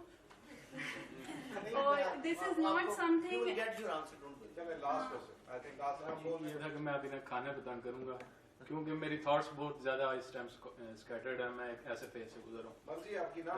Sir फिर भी अब मैं continue okay sir. Sir सबसे पहले तो आपसे मैं करूँगा सवाल न्यूक्लियर पे। Sir there is a critic के हमारे पॉलिसी मेकिंग में, स्ट्रेटेजिक जो न्यूक्लियर पॉलिसी मेकिंग है, इसमें मोस्टली वो लोग हैं जो इमिटेट और एम्यूलेट कर रहे हैं उन पॉलिसीज़ को जो कोल्ड वार की पॉलिसीज़ थी दो ग्रेट पावर्स की, क्योंकि एक इन्फ्लुएंस हम पे बहुत ज़्यादा इस वजह से है कि जो पर्सपेक्टिव्स हमारे पास दुनिया में जनरेट हो रहे हैं वो मोस्टली यूएस बेस्ड हैं, रशियन बेस्ड हैं, बहुत लिमिटेड हमारे पास उसमें ऑप्शंस हैं और हम उन्हीं को पढ़ रहे हैं। हमारे पास जो ज़्यादातर एक्सपर्ट्स हैं वो भी मोस्टली उधर से ही पढ़ के आए हैं, फिर हमारी डेजर्टेशंस जो हैं वो भी बाहर उधर ही जाती हैं उन्हीं के पास ही। और सर सेकंड इज के BMDs की बात हुई थी। अब इंडिया के पास तो इतना बड़ा डिफेंस बजट है कि वो 4 to 5 बिलियन का एक सिस्टम खरीद लेते हैं, लेकिन हमारी चॉइस बहुत लिमिटेड है। हमारा तो totally defence budget 10 to 11 billion dollars का, तो हम इसमें उनका मुकाबला नहीं कर सकते। अब इसके साथ हमने ऑब्सेशन बना लिया न्यूक्लियर के साथ कि हमारी हर मर्ज का इलाज न्यूक्लियर है। अगर हमारे पास खाना नहीं है तो हमारे पास वेपन है। हम बहुत ज़्यादा उस चीज़ पे चले गए हैं, लेकिन इशू ये है कि हमारी इकोनॉमी, हम ये चीज़ें इस पे डिफेंस पे इतना नहीं जा सकते। हमें एज ए नेशनल लेवल पे ये चीज़ देखनी पड़ेगी, लीडर्स को देखनी पड़ेगी। और शायद इसके बाद मैं डॉक्टर मंसूर साहब से करना चाहूँगा सवाल। उस टाइम जरा ब्रेकफास्ट आपको एक सवाल लग रहा, बाकी ये अपना बचा के रखें। Okay sir. क्योंकि ये आपका जो सवाल है इसके बहुत लंबे आंसर्स हैं और इसका आपका आंसर क्योंकि डॉक्टर आदिल को आपने एड्रेस किया तो वो करेंगे। Just let me tell you quickly कि आप न्यूक्लियर का कह रहे हो obsession on defence. Now it is close to 2.6%. It is because of nuclear that you do not have to spend that much on your conventional budget to catch up with India. ठीक है, nuclear ने आपको एक cushion दे दिया है।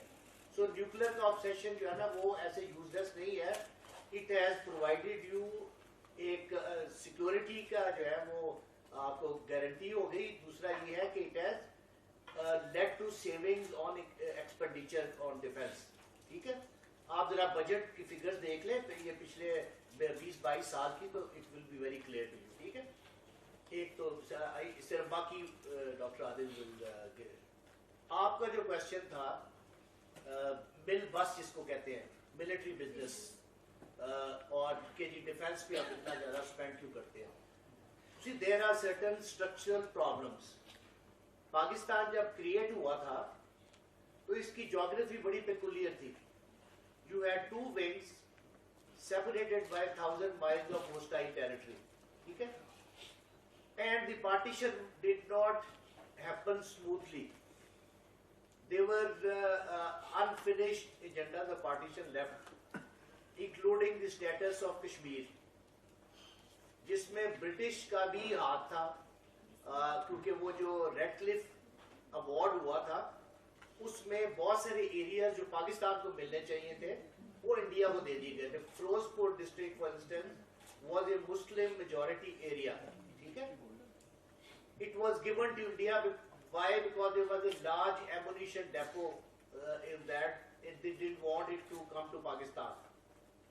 Gurdaspur district was a Muslim majority area that was given to India in Radcliffe Award because that provided India land access to Kashmir. Without Gurdaspur with India, India would not have been able to occupy Kashmir. तो ये सारी conspiracy जिससे start हुआ आपका और कश्मीर पे लड़ाई शुरू हो गई शुरू में ही। सो यू पर force became a national security state. आपके एसेट्स इंडिया ने $500 मिलियन वर्थ उस वक्त थे जो उन्होंने रोक लिए। उसके अलावा जो आर्म्स एमुनिशन में आपका शेयर था वो भी रोक लिया गया। तो आपको सिक्योरिटी थ्रेट दिखती है। Then they were saying Akhand Bharat and they were saying that this is a temporary phenomena, Pakistan is going to fall back into our lap. So there was nothing, no option left to you then becoming a national security state.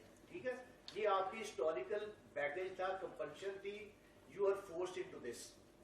जहां तक military industries की आप बात कर रहे हैं ना, ये आयशा सिद्दीका ये वो, मैंने आयशा सिद्दीका से भी क्वेश्चन पूछा था, she did not have any answer. ठीक है ना, पूरी दुनिया में वेटरन्स एसोसिएशंस हैं।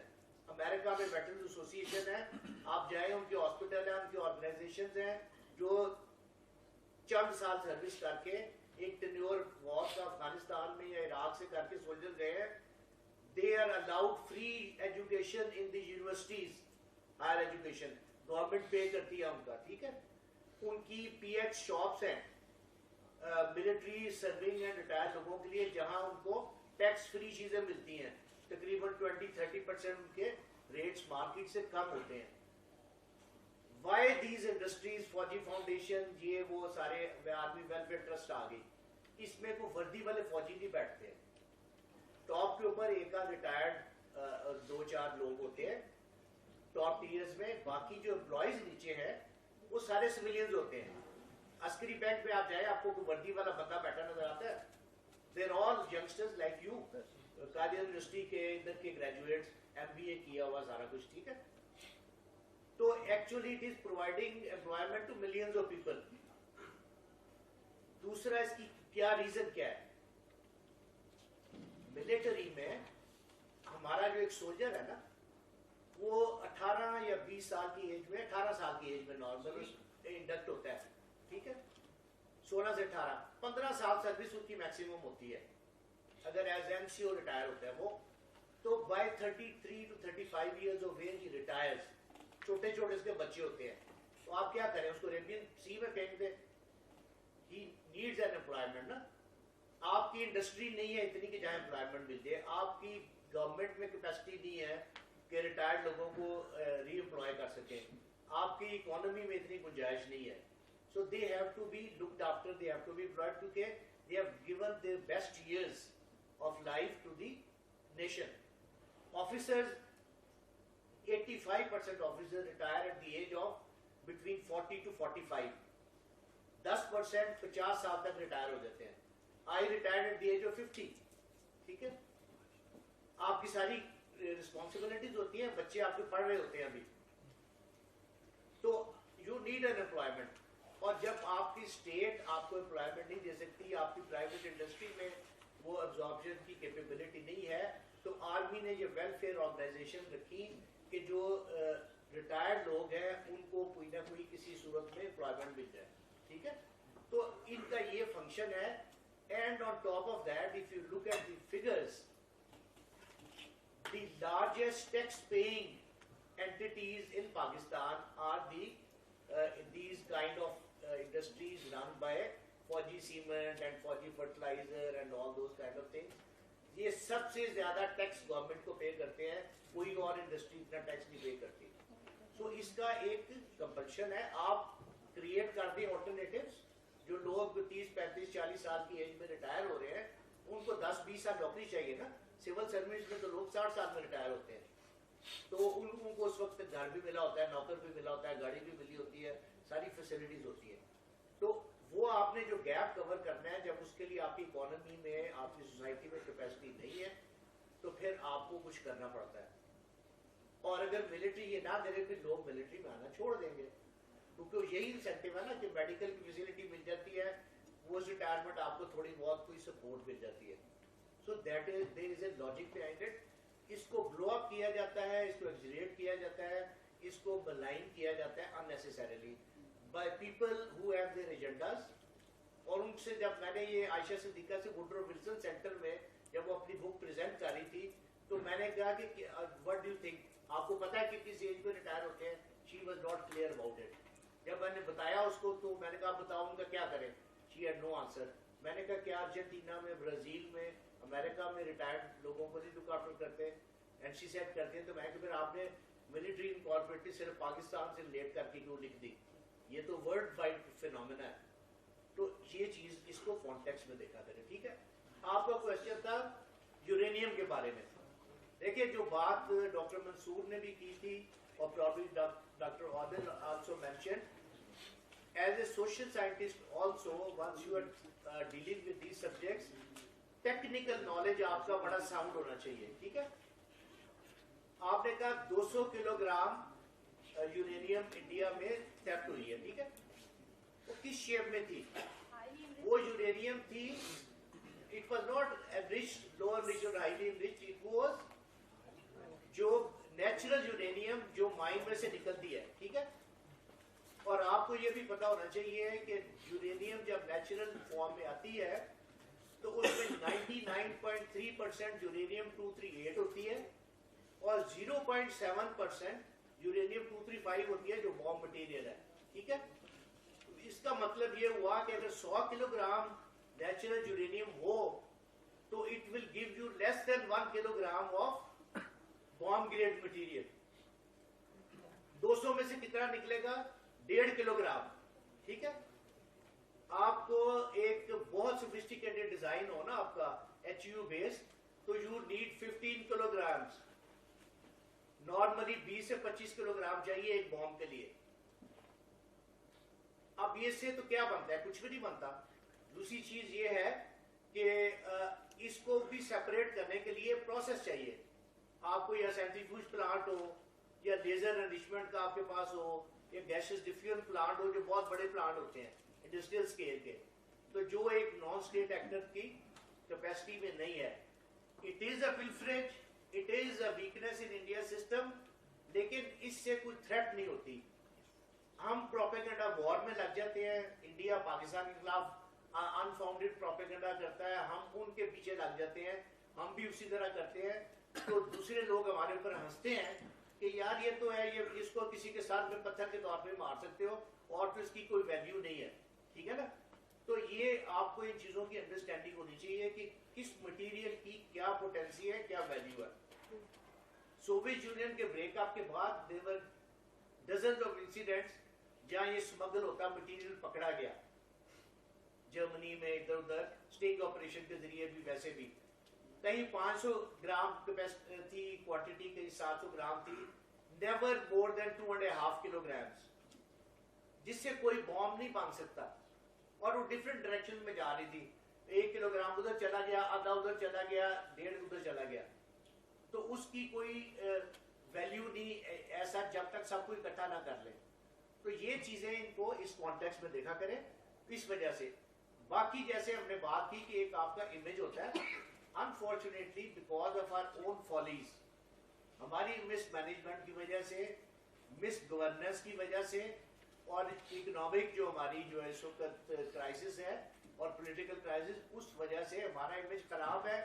इसलिए जिसको कहते हैं ना बद से बदनाम बुरा, तो वो बद से बदनाम बुरा वाली हमारी बात है कि वो हमारे ऊपर हर लेबल लग जाता है. दूसरों की जो वो कहते हैं उनको साथ खून भी माफ हो जाते हैं. तो इसलिए अपने अपनी पहले एक क्रेडिबिलिटी बनानी है, अपनी पोजीशन रिस्टोर करनी है इंटरनेशनल कम्युनिटी में, फिर हमारी बात सुनी जाएगी, फिर हमारे ऊपर कोई जो है ना वो उंगली नहीं उठाएगा. ठीक है.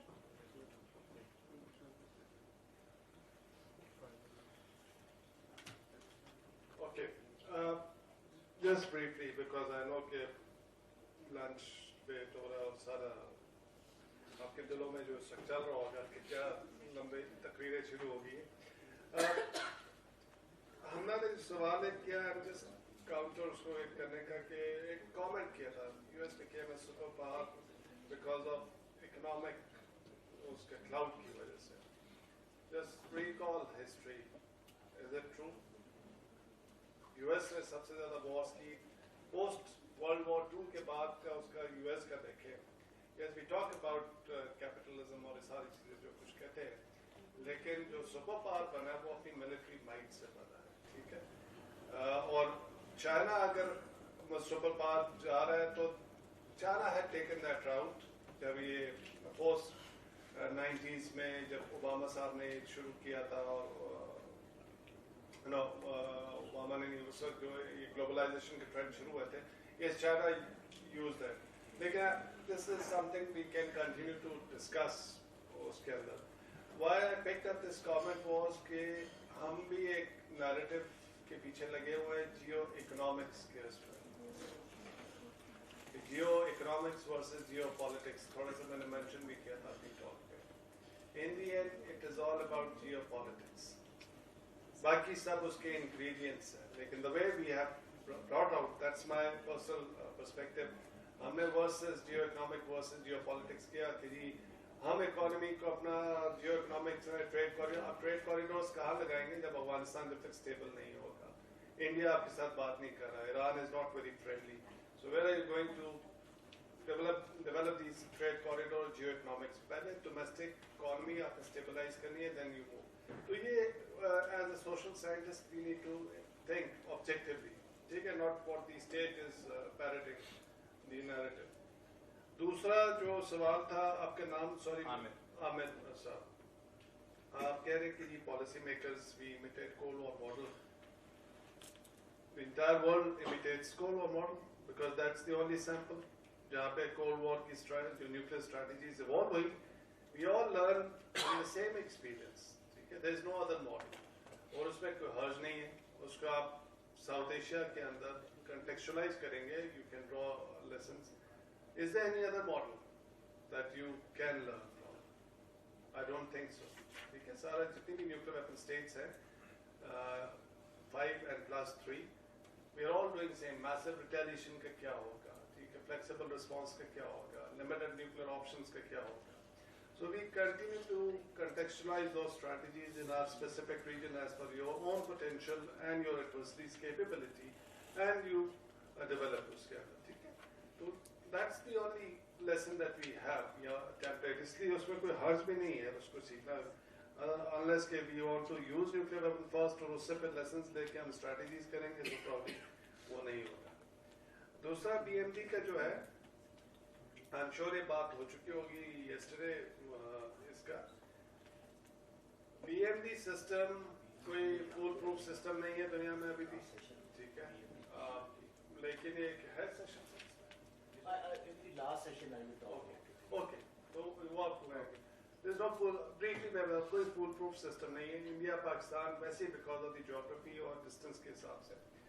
India is acquiring again वो prestige वाला factor है. Since major powers have missile defense system, so they want to be equated with other major powers, especially United States. कि जी if they can have, we can also have. ठीक है? They are spending. Knowingly well कि India और Pakistan के दरमियान में तो वो काम नहीं करेगा. Ballistic missile को करेगा. What about cruise missiles? ठीक है? What about MIRVs? उसके अंदर आएगा. तो it's more of a prestige thing. जैसे nuclear का था, इसीलिए मैंने कहा था it is important to understand genesis because जो उनकी doctrinal evolution है, उसमें prestige factor आपको हर चीज पे नजर आता है. क्या hypersonic light vehicles क्यों बनाने हैं? रशिया ने बनाया, यूएस ने बनाया, चाइना ने बनाया, hence India should build that. ठीक है? इंडिया पाकिस्तान में आप 5-6 मिनट्स का फ्लाइट टाइम है, हाइपरसोनिक बना के शॉक एंड ऑ इम्पैक्ट कर सकते हैं, बंकर्स को आप कर सकते हैं, लेकिन अगेन एंटी सैटेलाइट क्यों बनाना? आपने पाकिस्तान के पास सैटेलाइट है ही कितने की जो आपने गिरा लेने. चाइना के they can't dare to shoot down satellite. Why are they building? Again वो प्रेस्टीज फैक्टर का.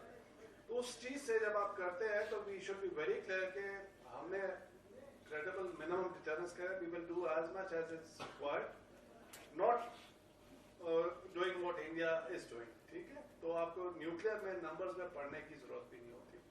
थर्ड सर ने जीडीपी के कॉन्टेक्स्ट में कर दिया, मैं उसको और जरा थोड़ा सा इजी कर दूं कि जो ये डिबेट होती है, not that we have a package and we have to defend, it's objective कि उसके अंदर कि हमारा अगर defence budget IISS military balance के हिसाब से $11.68 बिलियन एनुअल है, इंडिया का 68 पॉइंट समथिंग बिलियन है एज पर उसका 2021 का 1:6 रेशो की ऑलमोस्ट है. ठीक है? तो कन्वेंशनल जब मिलिट्री के उसमें बात करते हैं, अगर आपने एक रफ पेरिटी भी लेनी होती है तो you should have half of the aircraft what India has, you should have half of the conventional military what India has. That means you should be spending around $35 billion on your convention. Nuclear factor को निकाल दे उसको, you can not. जब आप उसको नहीं कर सकते तो आपको न्यूक्लियर फैक्टर जो है उसके अंदर वो कन्वेंशन और न्यूक्लियर को अगेंस्ट सप्लीमेंट करता है. मैं एक आर्गुमेंट करता हूँ, आप जो ये कहते हैं कि मिलिट्री स्पेंडिंग पे ये $11 बिलियन उठा के आप दे रहे हैं गवर्नमेंट को कि जीरो मिलिट्री स्पेंडिंग, आपकी इकोनॉमी ठीक हो जाएगी. आप तो 20 बिलियन भी खा जाएंगे उसको. वो तो स्ट्रक्चरल और गवर्नेंस का है. तो ये नैरेटिव क्यों कि जी मिलिट्री स्पेंडिंग के ऊपर ज्यादा होता है.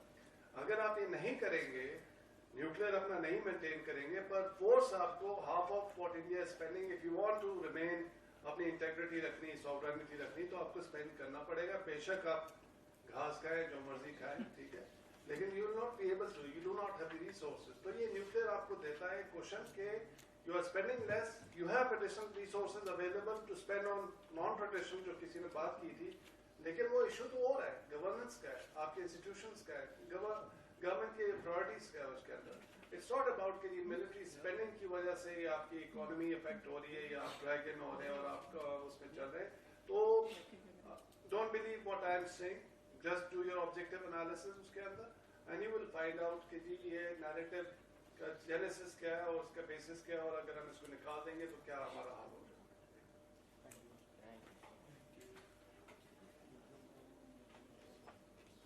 Very quickly, sorry to keep you waiting.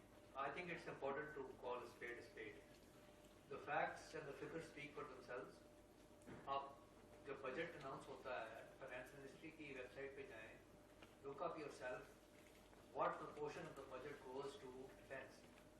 It's not more than 20-21%. Problem is that जो आपका डिफेंस बजट है उससे ज्यादा पैसा गवर्नमेंट को स्पेंड करना पड़ता है सब्सिडीज पे करने में. सिक पब्लिक सेक्टर जो आपका जो डेट है पावर सेक्टर का 4 ट्रिलियन रुपीस है, सर्कुलर डेट। टैक्स बेस आपकी नहीं बढ़ी, एग्रीकल्चरल टैक्स यहाँ पे है नहीं है, वेल्थ टैक्स होता था वो मीनिंगलेस है, that is not there. Productivity export oriented growth आपकी है नहीं है, and that is the problem. Second problem is governance. I have been working, I used to be the audit and account service. CSS को बड़ा glorify करते हैं। Federal public service commission में आप जाएंगे, आप अगर इंजीनियरिंग बैकग्राउंड का है या मेडिकल बैकग्राउंड के अपनी चॉइस ऑफ सब्जेक्ट्स आप ले लें, you are definitely going to get more marks than somebody who comes from a background of IR or political science or history. फिर कोटे का मसला है, अगर आपका पंजाब का कोटा है तो you have to score very high, अगर आपका पंजाब का नहीं है तो आपको बहुत फायदा होता है। उससे बड़ा प्रॉब्लम यह है कि FPSC में जो आपकी एलोकेशन होती है वो आपकी बैकग्राउंड को नहीं देखते हैं, वो आपने मार्क्स जो ऑब्टेन किए होते हैं, which is very subjective. I have batchmates जिनकी टॉप पोजीशंस आई थी, अब मेरे सारे बैचमेट्स ग्रेड 20 में, वो अंग्रेजी के 4 लफ्ज भी लिख सकते। So the system is रॉटन, it is broken. काम आपने डिग्री आपकी IR की है, आपको इनकम टैक्स डिपार्टमेंट में भेज देंगे। इंजीनियरिंग आपकी की हुई है, आपको ज़ूलॉजी में मास्टर्स किया है, आप फॉरेन सर्विस में चले जाएंगे। This is the structural problem. So these are the issues that need to be addressed. बाकी वो जो यूरेनियम की बात हुई थी, please look up the nuclear fuel cycle. आप न्यूक्लियर फ्यूल साइकिल को मास्टर नहीं करेंगे, आप यूरेनियम एनरिच नहीं कर सकते। इस तरह आपको पत्थर निकाल के दे दें uranium, you can not do anything with it. So if you have enriched uranium up to weapon grade, then it has a proliferation value. Plutonium on the other hand is a problem, because plutonium जो है वो already radioactive होता है, and then there is also a difference between, I don't have time to go into that, radiological device और nuclear device में फर्क होता है। This is maybe at some point a technology का भी crash course मान लें। Thank you. Sir, I would like to just close this session here, or I thank all the speakers, and I'm sorry for agitating certain things which were not planned, but it all went well. Thank you very much for your very valuable, candid, और आप लोगों के input की वजह से we were also all involved in this activity. It is just the lunch time, but before we do that, I just want to request Dr. Saleh to hand over the tokens, the mementos to the speakers. First of all, Dr. Mansoor, sir.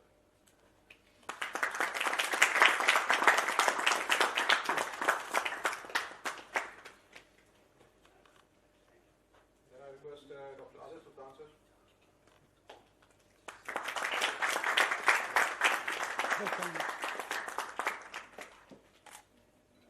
I'll just take advantage of them being here. We can have one more photograph with these speakers also of the collective पूरा इस workshop का।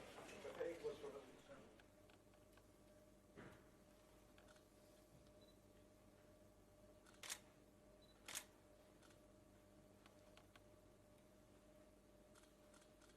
Yes, please. One more. Thank you.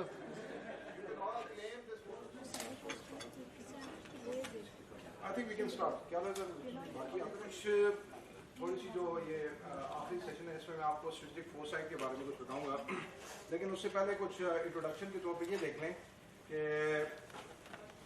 let me introduce you with the concept of our thinking. We think in images. Is it correct? We think in images. We don't think in words.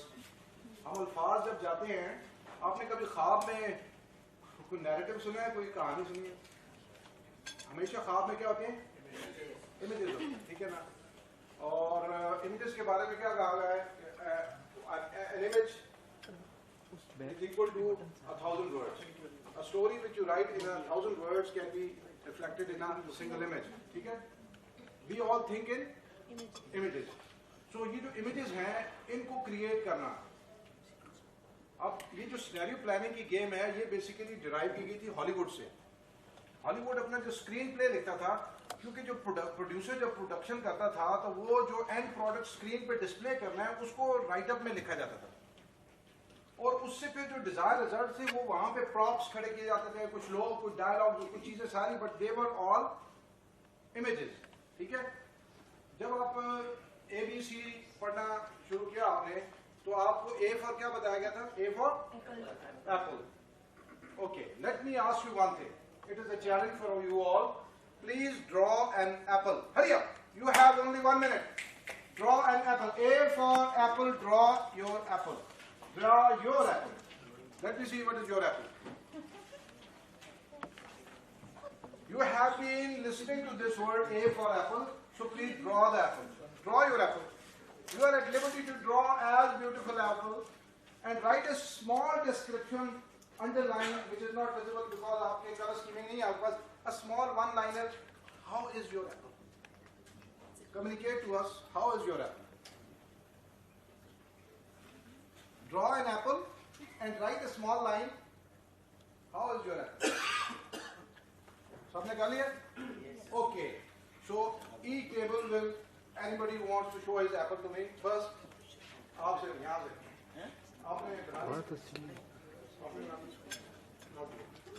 इधर आपने okay okay दिखाइए अपने mobile phone से अपने so that we can immediately see that. आपने workshop group का आप करें जरा, अपनी डिस्क्रिप्शन भी लिखे नाम आपके, जब आएगा कंटेंट से तो हम पता चल जाएगा आपका एप्पल कैसा है। We will know that. बड़ी सरप्राइज होने वाला है आपके लिए भी। Okay, WhatsApp group है। अच्छा, who thinks that his apple is the best apple? आ जाए जरा, let's show it to others. खड़े हो जाए। Which she thinks is round. The kind of round, hardly it is round. It's a green, a little sour. Excellent, जबरदस्त. Appreciate the line. ये भी एक apple है. The kind of an apple rarely found in the market. It is a little D-shaped. She acknowledges it's slightly D-shaped. इसको हो सकता है कोई ना खरीद सके. Okay. Very beautiful. Such a small apple, like a cherry. Anyway, it is red and sweet. Good. अभी तक बनाए. Hurry up. It is a must. इसके बगैर आपको सर्टिफिकेट नहीं मिलेगा. Where is the apple? Name hut. Draw your apple. Hurry up. Draw करें apple. यार आप लोग देखो, आप strategy handle कर रहे हैं. You can't draw an apple. Hurry up. This apple is just a smiley apple. And you haven't written anything. Write down something. A plum kind of an apple, which is slightly squeezed. My apple is green. Excellent. Name Shamlis. A roundish apple, which is reddish and sweet. Very nice. This is my red shiny apple, and it's not a smartphone. Okay. Very small apple. I am an apple. Huh? Okay, green and sweet. Okay, so this table, anybody wants to show his apple? Okay, good. This is kind of an orange kind of an apple.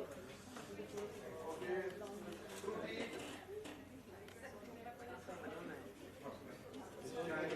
Okay, अच्छा इस exercise को kindly complete करें. अपना अपना Apple जो आपने draw किया है दिखाएं आपका एप्पल कैसा है. Okay, very nice. Peach kind of an apple. क्या लिखा क्या आपने? अच्छा, आपने देखा कितनी बड़ी कंफ्यूजन है an apple. None of the apple resembles the other's apple. हाँ, आदमी का एप्पल ही फर्क है, तो बाकी क्या चीज इकट्ठी होगी. So what I'm trying to tell you is that whatever happens in your mind is absolutely different whatever happens in somebody else's mind. अपने एप्पल काइंडली अपलोड करें उस पर व्हाट्सएप पे सारे काउंट करके मुझे बताने हैं कि जिस जिसका एप्पल अपलोड नहीं हुआ उसकी जो है ना वो this apple will be attached to your certificate. Some of the apples are not worth showing others. They are so squeezy, so small. अच्छा एक और चीज देखें. Somebody has drawn a bigger apple and somebody has drawn a very minuscule microscopic apple. ये बड़ी reflection है आपके mind की. This is your world view. I can draw a paragraph on each apple and write your world view from just having a look at your apple. ठीक है? This is a reflection, a window into your brain. Image which is in your retina is different from anybody who is sitting next to you. ठीक है बात ये image जो आपके ज़हन में बन रहा है मेरा यहाँ पे खड़ा होना और मेरा आपका बनना हर एक आदमी का इस छोटी सी रियलिटी में is for everyone is different. ठीक है ये जब आपको एहसास हो जाएगा कि हम एक कमरे में होने के बावजूद एक तरीके से देख भी नहीं सकते. एक कमरे में होने के बावजूद हम एक जैसा देख भी नहीं सकते. अच्छा अब दूसरी एक्सरसाइज मैं आपसे भी नहीं करवाऊंगा वैसे मैं करवाता होता हूँ कि आप इस कमरे में आज दूसरा दिन है अगर मैं आपसे कहूँ कि list down the thing which you have seen in this room तो there would be few people who could write more than 10. Some may even write only 2. आप अपने बारे में इतने एक और लाइनर आपको 2-3 बता दूं. दुनिया में सबसे अहम तरीन शख्स आप हैं. कायनात का सबसे wonderful piece of element whatever is you yourself. ये रिकॉग्नाइज कर लें आप कि आप कायनात के सबसे इंपॉर्टेंट वीआईपी पर्सनैलिटी हैं. ठीक है. If you recognize this, then there is a responsibility that you recognize that every other person is also have the right to recognize the first position. ठीक होगी बात? चूंकि आप दुनिया के अहम तरीन शख्स हैं और आपको ये राइट हासिल है इसलिए हर दूसरे शख्स को ये राइट हासिल है.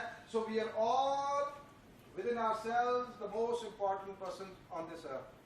हम सारे अपने अपनी हैसियत में अगर मैं अपने आप को रिकॉग्नाइज करवाना चाहता हूं तो first I have to recognize others. ठीक है. दो बातें होगी. How much do you know about yourself. संतुलु ने भी कहा था ना know yourself and know your enemy. वो जो सारी स्टोरी है गजाली ने भी कहा कि अगर आप अपने आप को जानते हैं तो first try to know yourself. So how many of you claim that you know yourself. Hardly few. We always say we need people who will tell us कि मेरे अंदर क्या है. हमें हमेशा कोई दूसरा आदमी चाहिए होता जो हमें बताए हमारे टैलेंट है. We don't know about ourselves. How can we be judgmental about others? How can we with certainty tell others that you are bad or you are good or you whatever you are? We don't know about ourselves. जब हमें अपने बारे में ही कुछ पता नहीं है हम दूसरों के बारे में कैसे certainty के साथ with all the conviction and throw all the blame on others.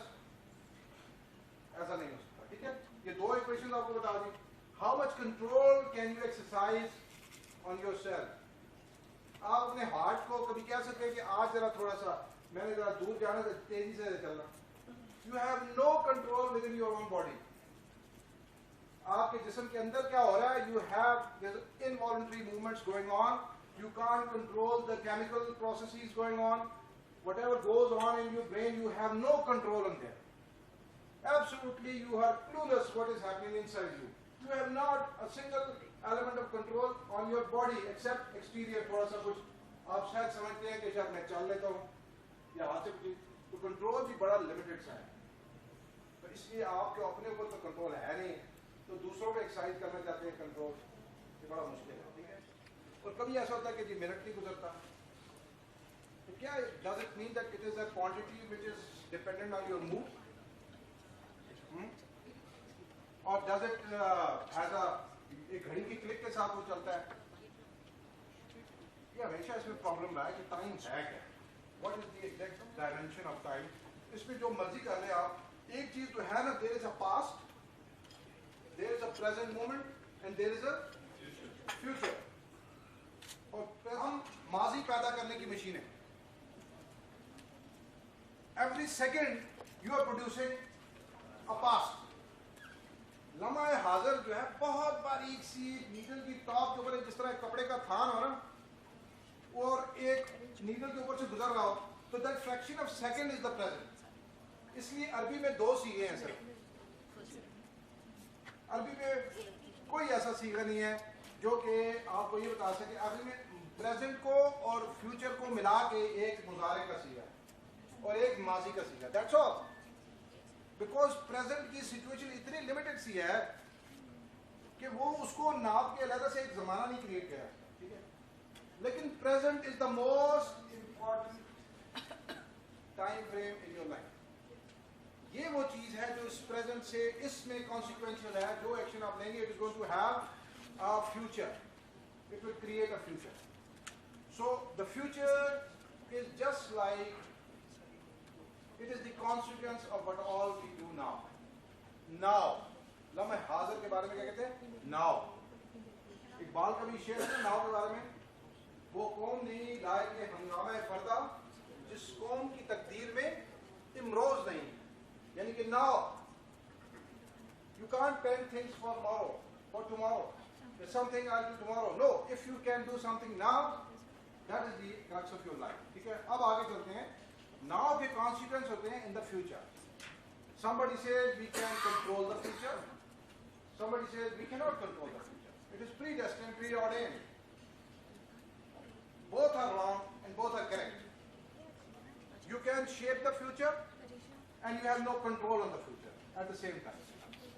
There are certain things you can change because this is a system in which everybody is participating. ये इस तरह है कि आप गाड़ी लेके घर से चलते हैं. So you have a control in your own car, but you have no control in other cars which are coming on the road. ठीक है? तो जब आप गाड़ी लेके चलते हैं तो you can estimate कि मैं इतनी बजे यहाँ से यहाँ पहुँच जाऊँगा. Sometimes you do reach also, but sometimes you do not, because there are other factors which are कहीं रूट लग जाता है, कहीं एक्सीडेंट हो जाता है. So there are other factors which contribute in shaping our future.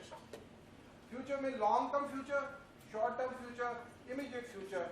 एक फ्यूचर वो था जो कि हमने आपके लिए लिख दिया था, आपको जब इनवाइट किया था. So you could exactly imagine that what is going to happen. We laid out the program कि first day ये होगा, second day ये होगा. This was the construct of SVI.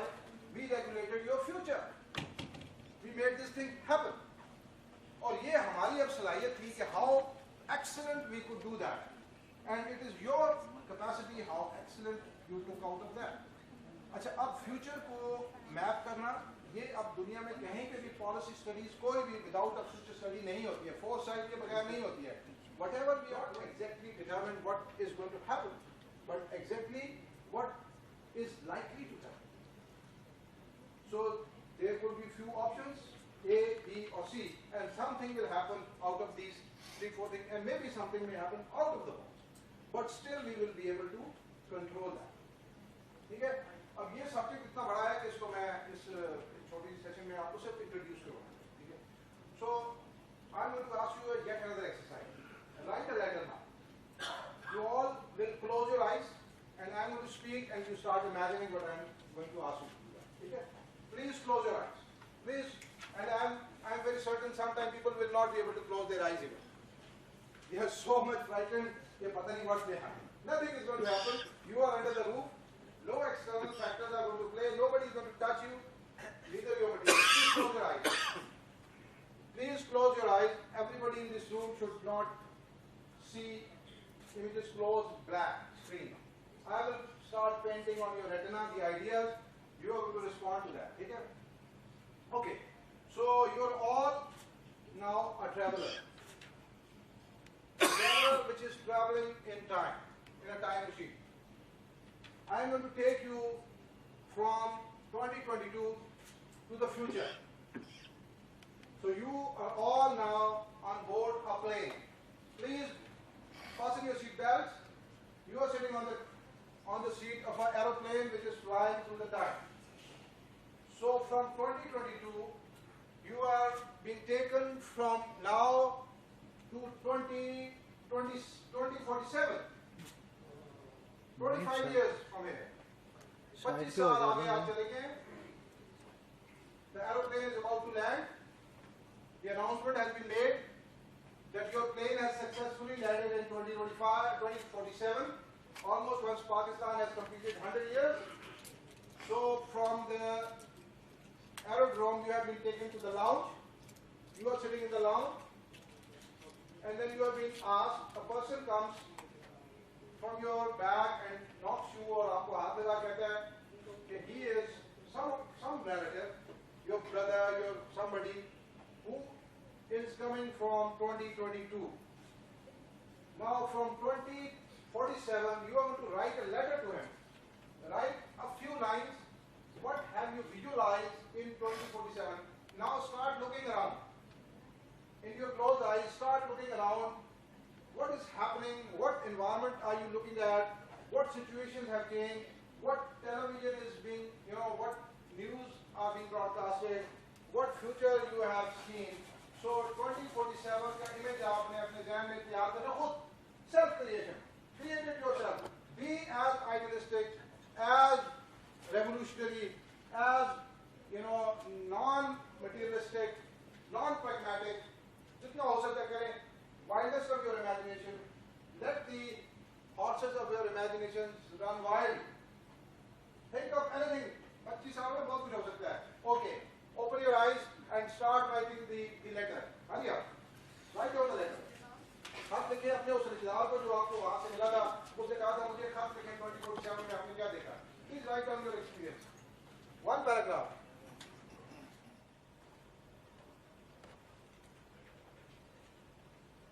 Just keep एक उसको information देनी है कि आज 2047 में what is happening around me, किस किस्म का पाकिस्तान आपको नजर आ रहा है, क्या सिचुएशन चेंज हो गई है यहाँ पे, अब क्या हो रहा है जो आप नहीं हो रहा. एक आपने खत लिखना है. समझ लेंगे पास्ट में पीछे आप. You're all sitting in 2047.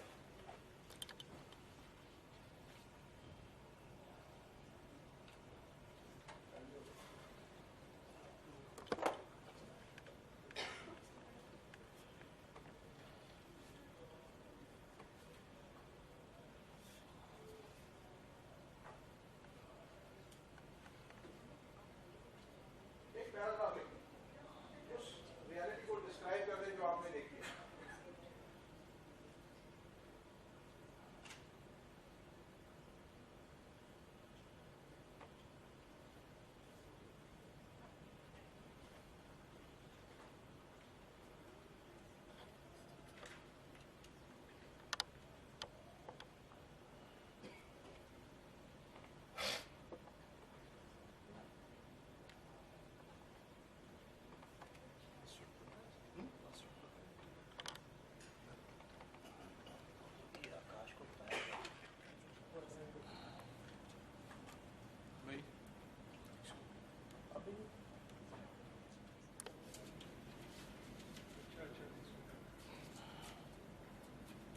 Okay, from every table we will need one person. Okay, now we can listen from others. Pakistan is now making 100 years of independence by singing national songs. Singing national song, and we are more happy.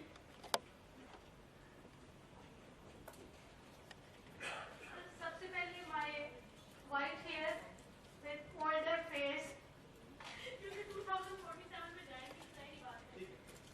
ठीक है, उसके साथ means I have to complete many tasks, but time is less. और इसके साथ corruption, energy crisis are still here.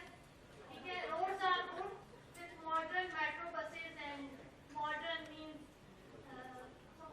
modern style cars, but still we are facing many issues. We are facing many issues. 47 is not much different from 2022. However, technology has progressed unprecedentedly over these years. And it looks like that technology is dictating human beings in almost all the aspects of their life. Ironically, human beings have not found the solution for specifically two things, but it's competition and lust for more and more resources.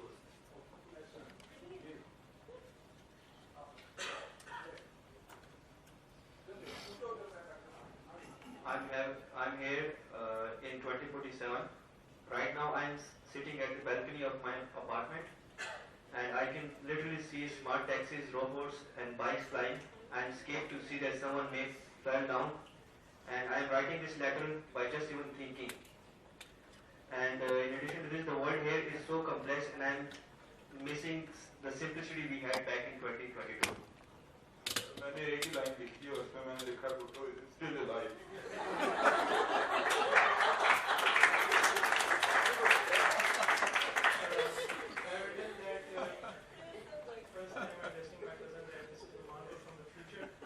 I've taken a shuttle service to the year 2047, and without a doubt, it was a roller coaster ride for me.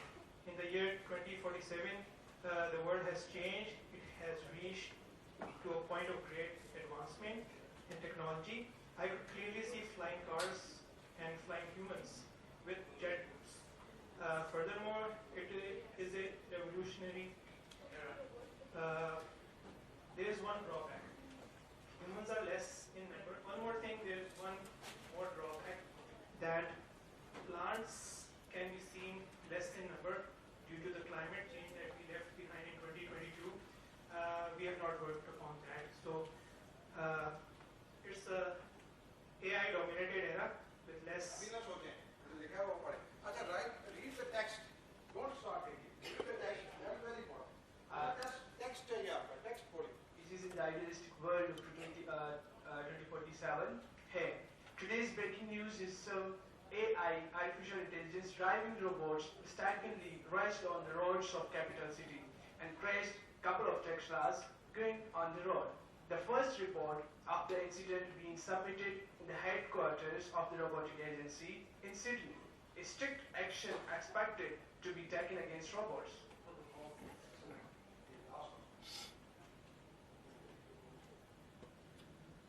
My dear relative, I am at a place where the conception of work even don't exist. As it looks like an abstract space, I could visit or experience through my smartphone. Although I don't regret being here, but everything is self-connected and automated.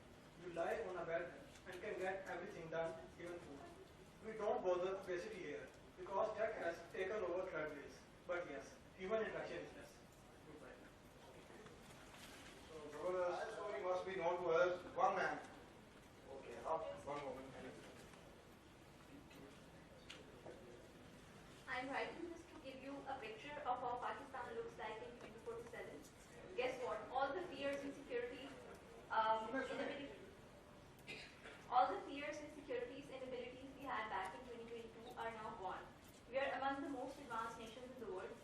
Good economy, managed population, international influence, technology, yet we have a peaceful posture. We are a popular education center, tourism sector is developed, marine economy is thriving, institutions are so effective, situation is upside down. 2047 is entirely a different place. Pakistanis are considered very respectable people. Earlier today on the news I saw that Kashmir has been given self-determination, and we are a prosperous nation by now. So I could never imagine Pakistan's status back in the day 2022. But now it is a very different state in the world. अभी sir के देख लेंगे. You have nothing to do. Just only sit in this chair and design a future. And how difficult for us is to design something which we want to desire even, which we want to achieve. Okay? तो आप अपने आप को कितना helpless feel करते हैं? Nothing will happen. So if you want something to happen, we need to plan. अच्छा, अब ये है कि मेरे पास टाइम बहुत थोड़ा है. ये सुहेल इनायतुल्लाह साहब थे. He was our teacher in one of the workshop. I started learning these ideas and was teaching at National Defence University scenario planning. पूरा एक semester का course है जिसको मैं ये पढ़ाता था. इसका short 19 minutes का एक clip है जो कि इसका run through करेगा आपको, और उसके बाद एक छोटी सी और एक exercise होगी. Then we will end this session because I think the requisite kind of interest will be generated.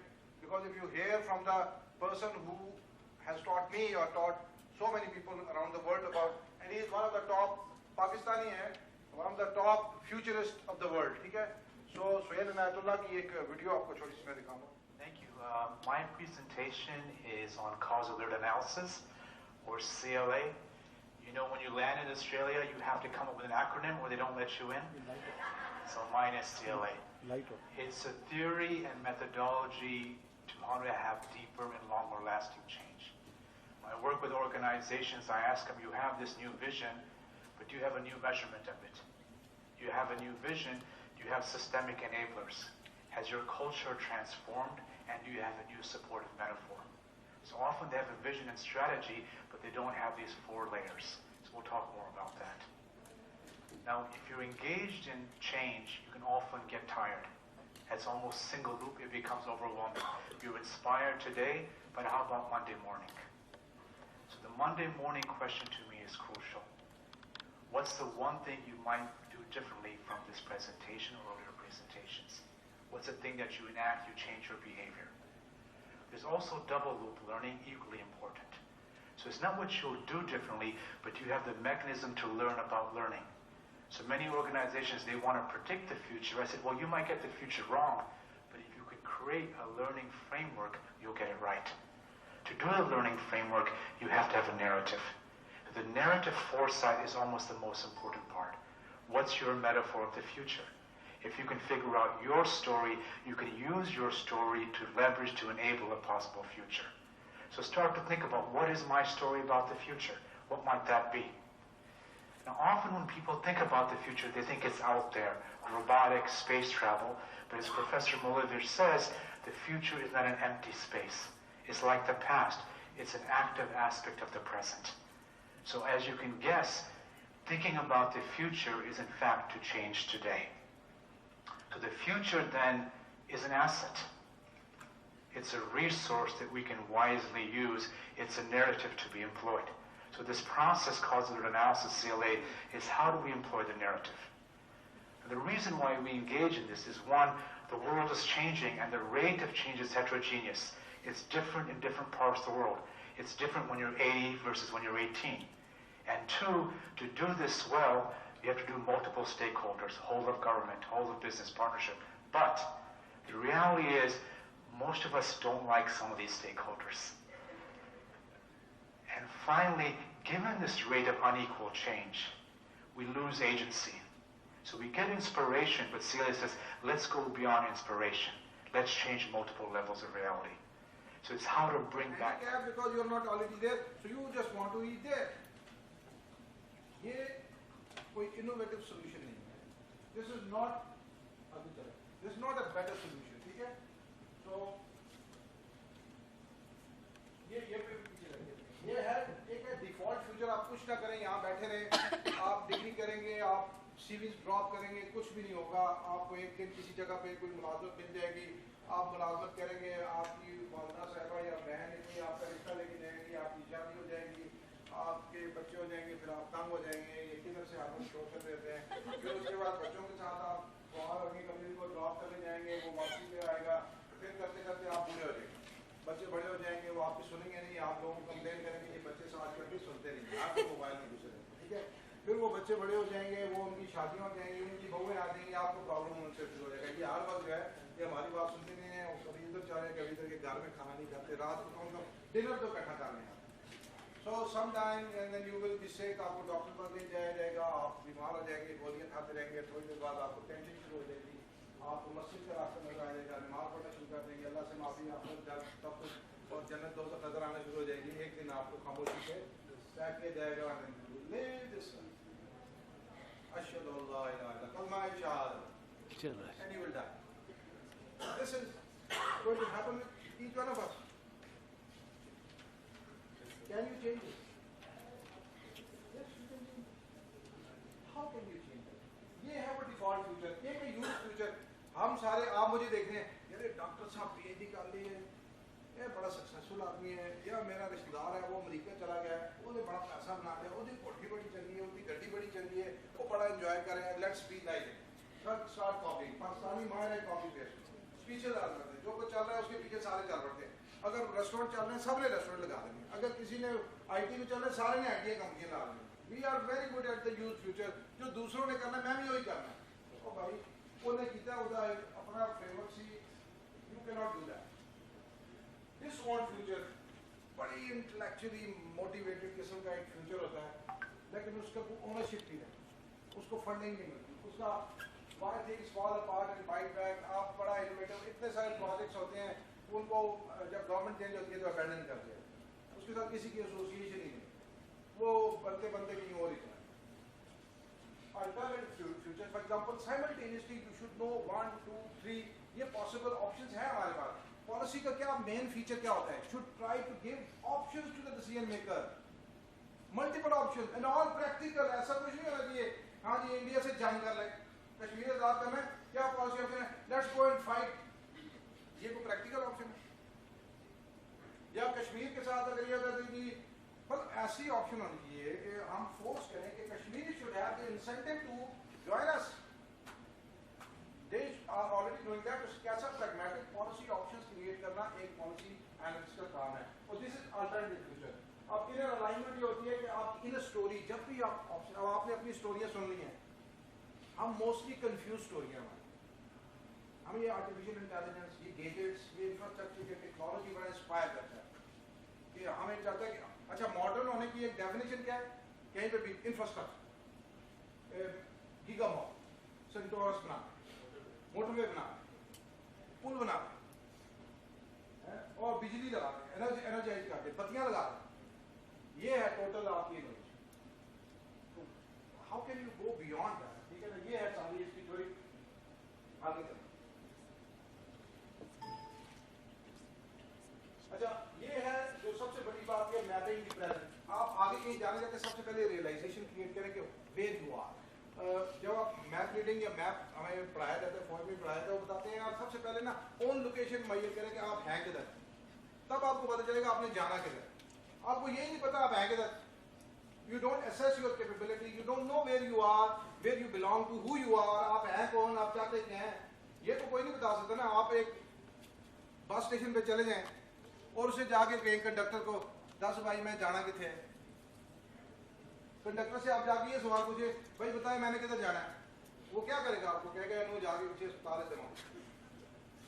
Most of the students they ask question, sir मुझे बताएं मेरा रिसर्च एरिया क्या होना चाहिए sir, what should I research sir, sir मेरा thesis the topic kindly sir मुझे कुछ चंगा सा टॉपिक दे.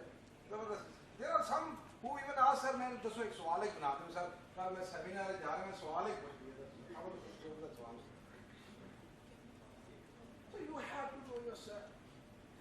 अपने ऊपर थोड़ी सी मेहनत करें, टाइम लगाएं. Mapping the present, where is the key issue, what is it. ये जो आज मसाइल है ये एक दिन में तो नहीं होना. भट्टो ऐसे तो नहीं जिंदा हुआ एक दिन में. भट्टो को जिंदा रखने के ऊपर खर्चा किए जा रहे हैं ना. There is a interest in भट्टो. दे वांट टू लाइव तो कि उसको कैपिटलाइज किसने लिखा था भट्टो जिंदा है.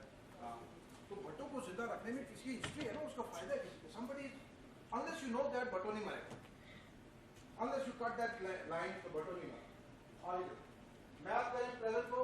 अच्छा हमेशा याद रखें फ्यूचर में जाने के लिए ना दो फोर्सेस होती है, पुशेस एंड पुल्स. साइमल्टेनियसली जैसे डॉक्टर साहब ने कहा थीसिस एंटीथीसिस, हर वक्त किसी भी डायरेक्शन में जाने के लिए एक मोटिवेटिंग फैक्टर होता है जो आपको पुश करता है और एक बैगेज होता है जो आपको होल्ड बैक करता है. जैसे आप सुबह जब बिस्तर में घुसे होते हैं तो आपका दिल तो कर रहा होता है कि यार वर्कशॉप पे जाएं, तो निकल नहीं सकते. वो क्यों नहीं निकल सकते? एक पुश होता है कि जाके बड़ा फायदा होगा, एक पुल होता है, सॉरी एक बैगेज होता है या सुस्ती. So you have to come up with understand what are the pushes, what are the pulls and what are the drivers. ये ड्राइवर आपको बड़ा जरूरी है समझने के लिए. बैगेज क्या है, हर पॉलिसी के लिए हर एक्शन के एक मोटिवेटर होता है और एक लीड फैक्टर्स होते हैं, उनको आपको मैप करने के लिए. Okay mapping the future. ये देखिए सीड का जो उससे मैंने कहीं पे शायद आपको नहीं एग्जांपल दी. सीड के अंदर एक दरख्त पैक्ड अप होता है. जब आप बीज देखते हैं ना, बीज से देखें तो आपको ना पत्ते नजर आ रहे हैं, ना आपको उसका स्टेम नजर आता है, ना उसका फ्रूट नजर आता है, लेकिन everything is in their packed up. तो आपका जो फ्यूचर है वो आपके पास एज अ सीड यहाँ पे पैक्ड अप है. आपका काम ये है कि उसके लिए एक राइट काइंड ऑफ एनवायरनमेंट और उसके राइट काइंड ऑफ ट्रीटमेंट देंगे तो वो ग्रो करेगा. लेकिन बहुत सारे सीड ऐसे होते हैं जो स्प्राउट नहीं होते हैं, बहुत सारे सीड ऐसे होते हैं जो बोरियों में पड़े रह जाते हैं. तो हम माहिर हैं बोरियों में सीड्स को रखने के. हमने दिमाग नहीं खोलना, ना राइट काइंड ऑफ एनवायरनमेंट अगर कहीं है भी तो सुस्ती से पीछे रह रहे हैं. और अगर कोई दिया जा रहा अगर वो एनवायरमेंट नहीं होता तो क्रिटिसिज्म इतना ज़्यादा है कि सोसाइटी में हम एक दूसरे को आगे ना बढ़ने दे रहे हैं। All seeds are packed up आगे। तो हमेशा जो है एक वीक सिग्नल्स होते हैं, हमेशा आने वाली जो सिचुएशन होती है उसका आपको कुछ ना कुछ अंदाजा हो रहा होता है। हवा जो होती है वो बादलों के आने की हवा पहले निशानदेही कर रही होती है। तो you need to keep a track on to the what are the trends going on. लोग इन्वेस्टमेंट वो R&D में जब इन्वेस्टमेंट हो रही होती है ना किसी साइड में, तो something is about to happen. If you don't keep a track of the R&D investment, आपको नहीं पता कि दुनिया किधर जा रही है। वैसे तो हमने दुनिया में जा करना चाहिए, दुनिया तो हमारे लिए है। अच्छा, फ्यूचर व्हील यह है कि हर चीज का एक प्राइमरी ड्राइवर होता है, उसके बाद उसको रीइंफोर्सर होते हैं। तो बेसिकली ये एक अलग से पूरी डिस्कशन है कि आप जब किसी प्रॉब्लम को स्टडी कर रहे होते हैं तो उसको मूव करने के लिए जो फोर्सेज होती हैं उनके सब्सिक्वेंट आगे मजीद सब्सिक्वेंट फोर्सेज होती हैं जो उसको अट्रैक्ट करती है। तो ये सारा मैथिंग में ही आता है। आगे आपको पूरा अच्छा ये देखिए, हमेशा कुछ चीजें sometimes they come back, sometimes they are cyclic. जैसे ये जो कैटलिस्ट होता है इसमें बूम एंड बर्स्ट की होती है, कभी वो ऊपर जाता है और कभी वो नीचे आता है। It is essential part of their, उसका एक फ्रेमवर्क है। तो ये कभी वो साइक्लिक होगा, कभी वो पेंडुलम की तरह वाइब्रेट करेगा। आपको उसका साइकिल समझना है किसी भी चीज का। अब रियल एस्टेट में जो लोग इन्वेस्टमेंट करते हैं दे नो एग्जैक्टली कि साइकिल क्या है। जब एक प्रोजेक्ट लॉन्च होता है और जब प्रोजेक्ट हैंड होता है उसके दरमियान 3-4 साइकिल्स आते हैं जहाँ पे इन्वेस्टर अपने पैसे निकाल के बेवकूफ लोगों के हवाले कर देते हैं और फायदे आम लेके बैठे जाते हैं अपने पैसे लेके कि हमें पैसे नहीं मिलते। तो इन्वेस्टर्स आर इंटेलिजेंटली मैनेजिंग दो cycle. If you know that cycle you will be able to master the future. आगे ओके, सो ये है वो डीपनिंग द फ्यूचर जो लिटरली की बात कर रहे थे। Simultaneously the reality exist in multi layers, there is no singular layer reality. इस वजह से मैंने आपको बताया कि हर आदमी अपना पर्सपेक्टिव रखता है, तो that is how he tries to influence the reality and that is how he wants the reality to shape in the different direction. ठीक है, आपका इंटरेस्ट भी डिफरेंट है, तो इसको डीप करने की जरूरत है, इसको नीचे जाने की जरूरत है। आपको पहले आपकी रियलिटी ऐसे क्यों है इसको देखने की जरूरत है। उसमें 3-4 लेवल हैं, उसमें सबसे आखिरी है मेटाफर एंड मिथ। आपको और मुझे जो सबसे जो पीछे से सबसे ज्यादा जिसका वेट है वो स्टोरी है जो सिविलाइजेशनल है, जो हमें होल्ड बैक कर रही है, जिसको मैं आपको बता रहा था कि हमने तो उधर जन्नत में जाना है, दुनिया में तो रहना ही। तो दुनिया तो काफिरों के लिए है, ये हमारे लिए तो असल जन्नत आखिरत है। तो ये इतनी बड़ी मिथ है जिसने आपको चलना ही नहीं है। आप बिल्कुल खामोशी से सारा कुछ सरेंडर करके कि ये दुनिया तो है ही काफिरों, तो मुसलमानों ने तो यहाँ पे करना कुछ नहीं है। You will never be able to cross any parameter, any limitation. उससे ऊपर डिस्कोर्सेज हैं जो लैंग्वेज की बात आपने बताई थी, जो आपने वो मिकी माउस की स्टोरी थी उसने लिख के दिया स्टोरी, उसका प्रोडक्ट आ गया मिकी माउस। आप जो कहानियां लिख रहे हैं जब उस्ताद पढ़ते हैं उस्तादों से पूछेंगे उनके ध्यान में क्या गुजरती है, सर मैं ये कहना चाहता था, सर मेरा तो यही मतलब था ना, सर यही है ना सर जो आप उधर तो लिखना सीखना चाहते तेरा भाई सर वो मैं सर ये जो लिखा ना इसका मतलब ये था। I am not coming to school, the मतलब see I am coming to school. It's not possible. Whatever you write it means the same thing. But problem क्या होता है जब आप सोच रहे होते हैं, सोच कुछ हो रहे होते हैं, लिख कुछ हो रहे होते हैं, उसमें आपस में रिलेशनशिप ही नहीं है। ठीक है, सो आपको लिखनी वो होती है, इसके ऊपर सिस्टमिक अंडरस्टैंडिंग और उसके ऊपर डाटा जो रॉ डाटा है। अभी मैं जैसे आपसे सर्वे करवाऊंगा, सर्वे का वो फॉर्म बाय द वे दे दें इनको, वो जो सर्वे का फॉर्म है वो दे दें। ओके सर, ठीक है। जो सर्वे आपसे आपसे रॉ डाटा आता है, जितनी जो अखबारों की सुर्खियां लगती हैं ये रॉ डाटा होता है, जिनसे लोग जमा करते हैं, उससे फिर क्या होता है सिस्टमिक जो एक्सपर्ट एनालिसिस करते हैं, फिर डिस्कोर्स जनरेट होता है और फिर मिथ बनती है।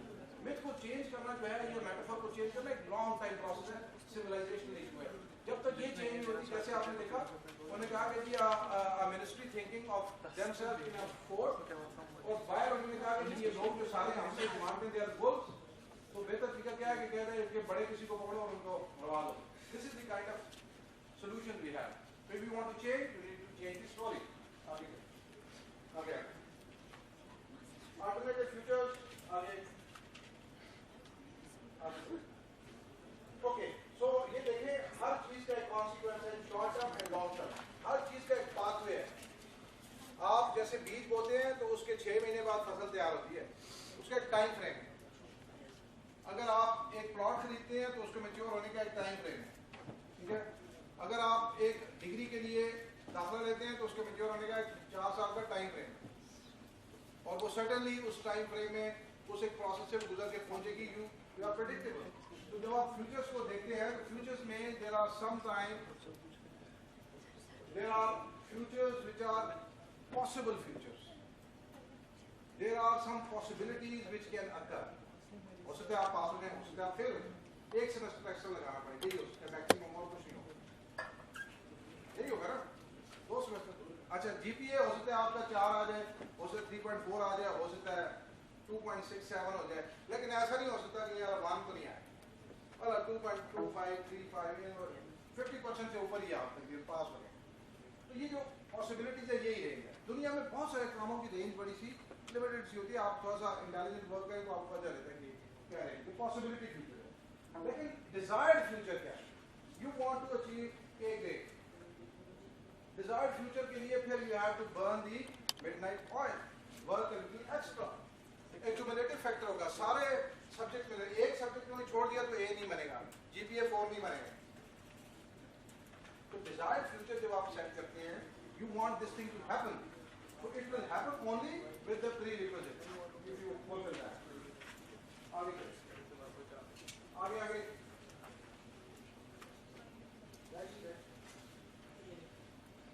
अच्छा, इस तरह का एक क्रॉस लगा के आप 4 सिनेरियोज बनाते हैं. उसकी डिफरेंट टेक्निक्स हैं जो इसके अंदर दी हुई हैं. Why you want to have scenario? Because you want to write down what should happen. अगर आप लिख नहीं सकते what is going to happen, तो आप उसको कंसेप्चुलाइज नहीं कर सकते. जब आप कंसेप्चुलाइज ही नहीं कर सकते तो उसको रियलिटी में कैसे कन्वर्ट कर सकते? आप चाहते हैं कि आपके पास ये फ्यूचर हो, तो राइट डाउन, और उसकी फिर आपको टेंजिबली वर्क बैक करना पड़ेगा कि मुझे क्या क्या कब कब करना पड़ेगा, तो तब मैं यहाँ पहुंच सकता हूँ. ठीक है? तो ये सारी जो फ्यूचर्स हैं इसकी नैरेटिव लिखना पड़ेगा आपको. सिनेरियो 1, 2, 3, 4. जो सबसे आसान होता है वो ये है कि स्टेटस को जैसा है ऐसे ही चलता रहे. ठीक है? दूसरा ऑप्शन ये हो सकता है कि बस इससे भी बुरा हो जाए. तीसरा क्या हो सकता है कि अच्छा हो जाए. यही हो सकते हैं ना 3 बेहतर सिचुएशन. एक ये है कि जैसा है ऐसे ही चलता रहे. दूसरा ये हो सकता है कि बेहतर हो जाए, और तीसरा ये है कि बिल्कुल ही रह जाए. और एक चौथा सिनेरियो हम ये दे सकते हैं out of the box. Something may happen which you have not thought of. जैसे फ्लड्स आ जाते हैं, अर्थक्वेक आ जाते हैं, कोई ऐसी एक्टिविटी हो जाती है कि जैसे पाकिस्तान मैच जीत जाता है. हम प्लान तो नहीं करते, लेकिन पता नहीं कैसे जीत जाता है. जीत जाते हैं कभी कभी.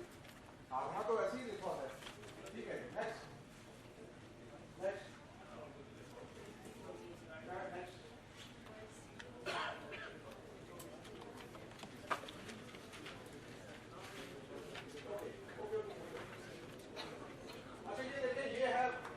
जब आप विजनिंग कर रहे होते हैं, सोच रहे होते हैं, अपने दिमाग को फोरसाइट के अंदर एक्सर्ट कर रहे होते हैं, तो basically this is the capability of the human brain to project in the future. आप आगे जा सकते हैं विदाउट फिजिकली मूविंग. आपके अंदर एक ऐसा अल्लाह ताला ने एक ऐसी सलाहियत रखी है कि आप यहाँ पे सारे बैठे बैठे 2047 से होके भी आगे बगैर किसी खर्चे के. अच्छा, जो आपने एप्पल ड्रॉ किया था, अगर मैं कहूँ एप्पल और उसका नाम रखूं एक ग्रीन एप्पल, और साथ बताऊं बड़ा शाइनी सा है, और एक साइड उसकी थोड़ी सी डार्क है, और एक रोशनी इस तरफ से आ रही है, और एक पत्ता बना हुआ है, तो आपको मैं कहूं कि just take a bite without having an apple, तो you can feel even the taste of an apple. Have a bite of your apple and you will feel the taste of. इतनी बड़ी सलाहियत आपके अंदर विजुअलाइजेशन की है. You can visualize something which is not real, and then if you can visualize that it can happen also. ये पहला ये चीज आप कह रहे हैं. तो विजन ये ट्रांसफॉर्म करती है फ्यूचर को. Next, if it can B imagine, it is possible. आगे. अच्छा, जब आपको विजन करके फिर बैक कास्टिंग, उसके टाइम लाइन देखने की कब कब मुझे क्या कुछ करना पड़ेगा ताकि ये पॉसिबल. आगे भी बैक कास्टिंग आए. आगे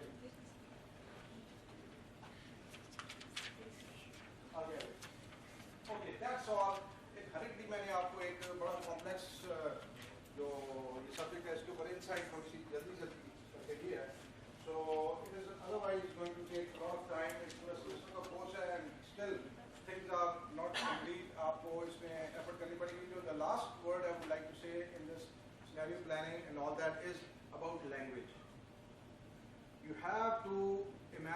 an image, transplant the image into text, and give it to somebody else and see वो Mickey Mouse कैसा बनाते हैं आपका.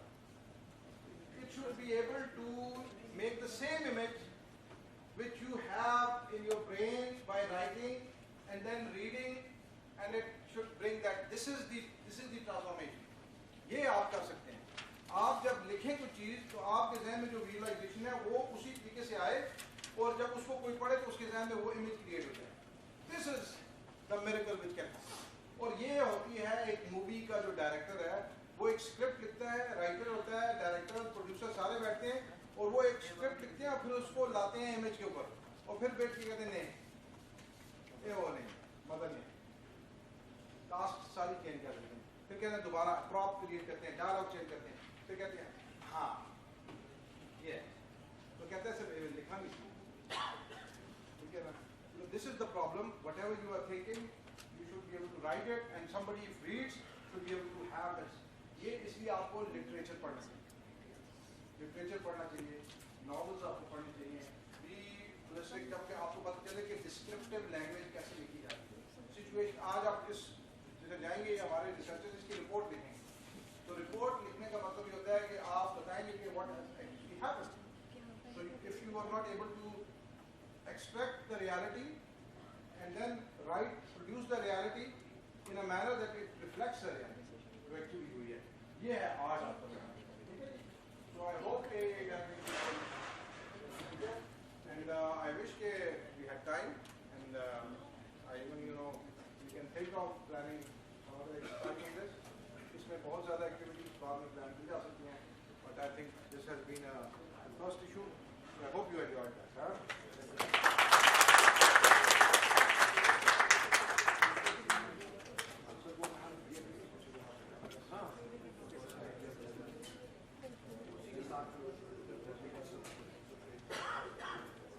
अंग्रेजियाँ लिखी हैं भेजें, और don't be ashamed of your apples because ऐसे ही होते हैं सबके एप्पल ऐसे.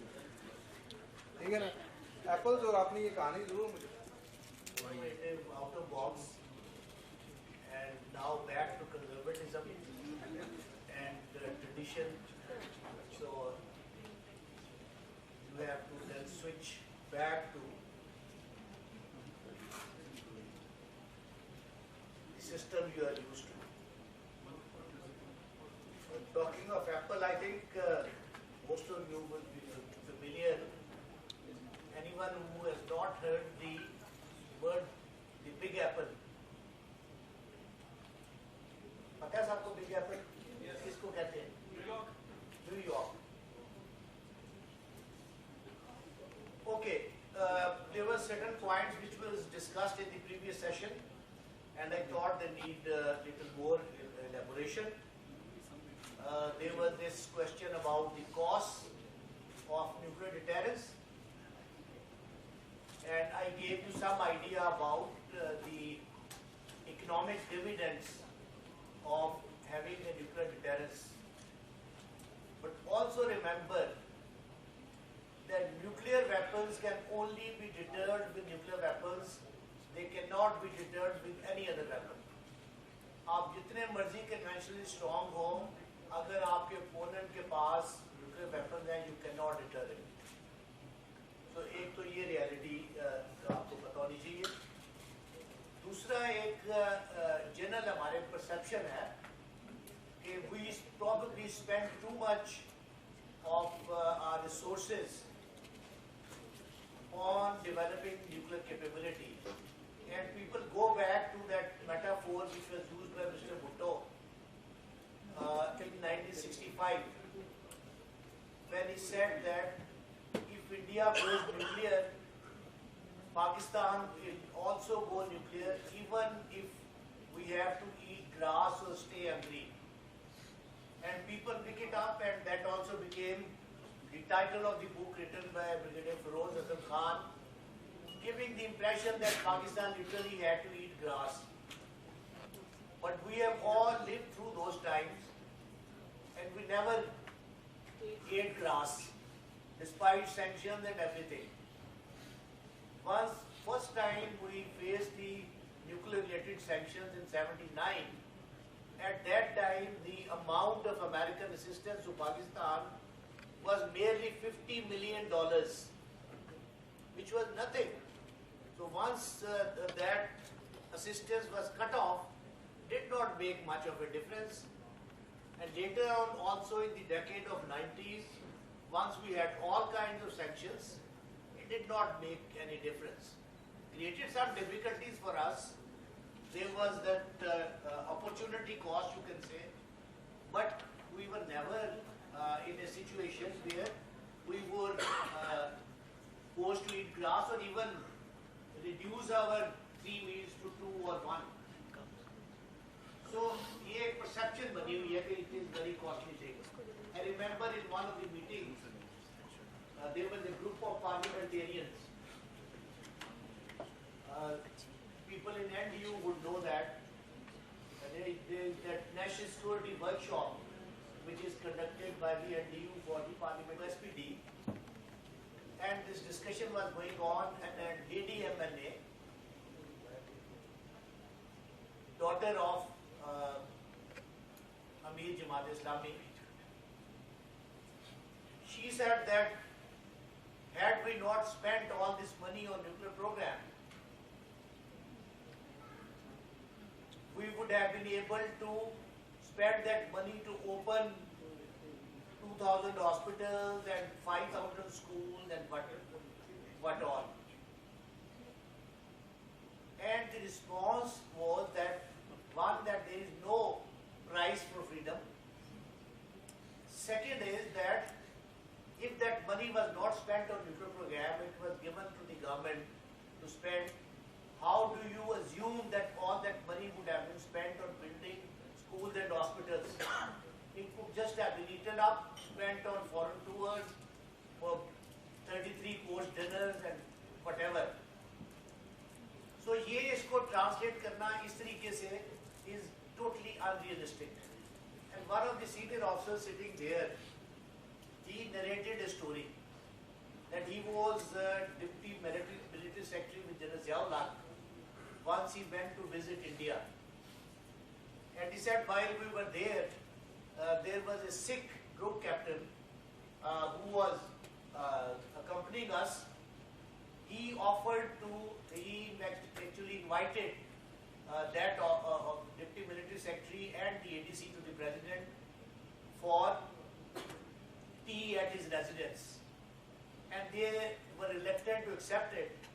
And once they mentioned it to General Ziaul-Haq, he said, no problem, why don't you accept it? Go ahead. Go and enjoy his hospitality. So they agreed to go there, and this fellow, that Sikh officer of the Indian Air Force, took them in their car to their home. And on the way, he told them, he said that you must be concerned and worried that how will you eat at my home? Don't worry, because the maid who works at my home is a Muslim.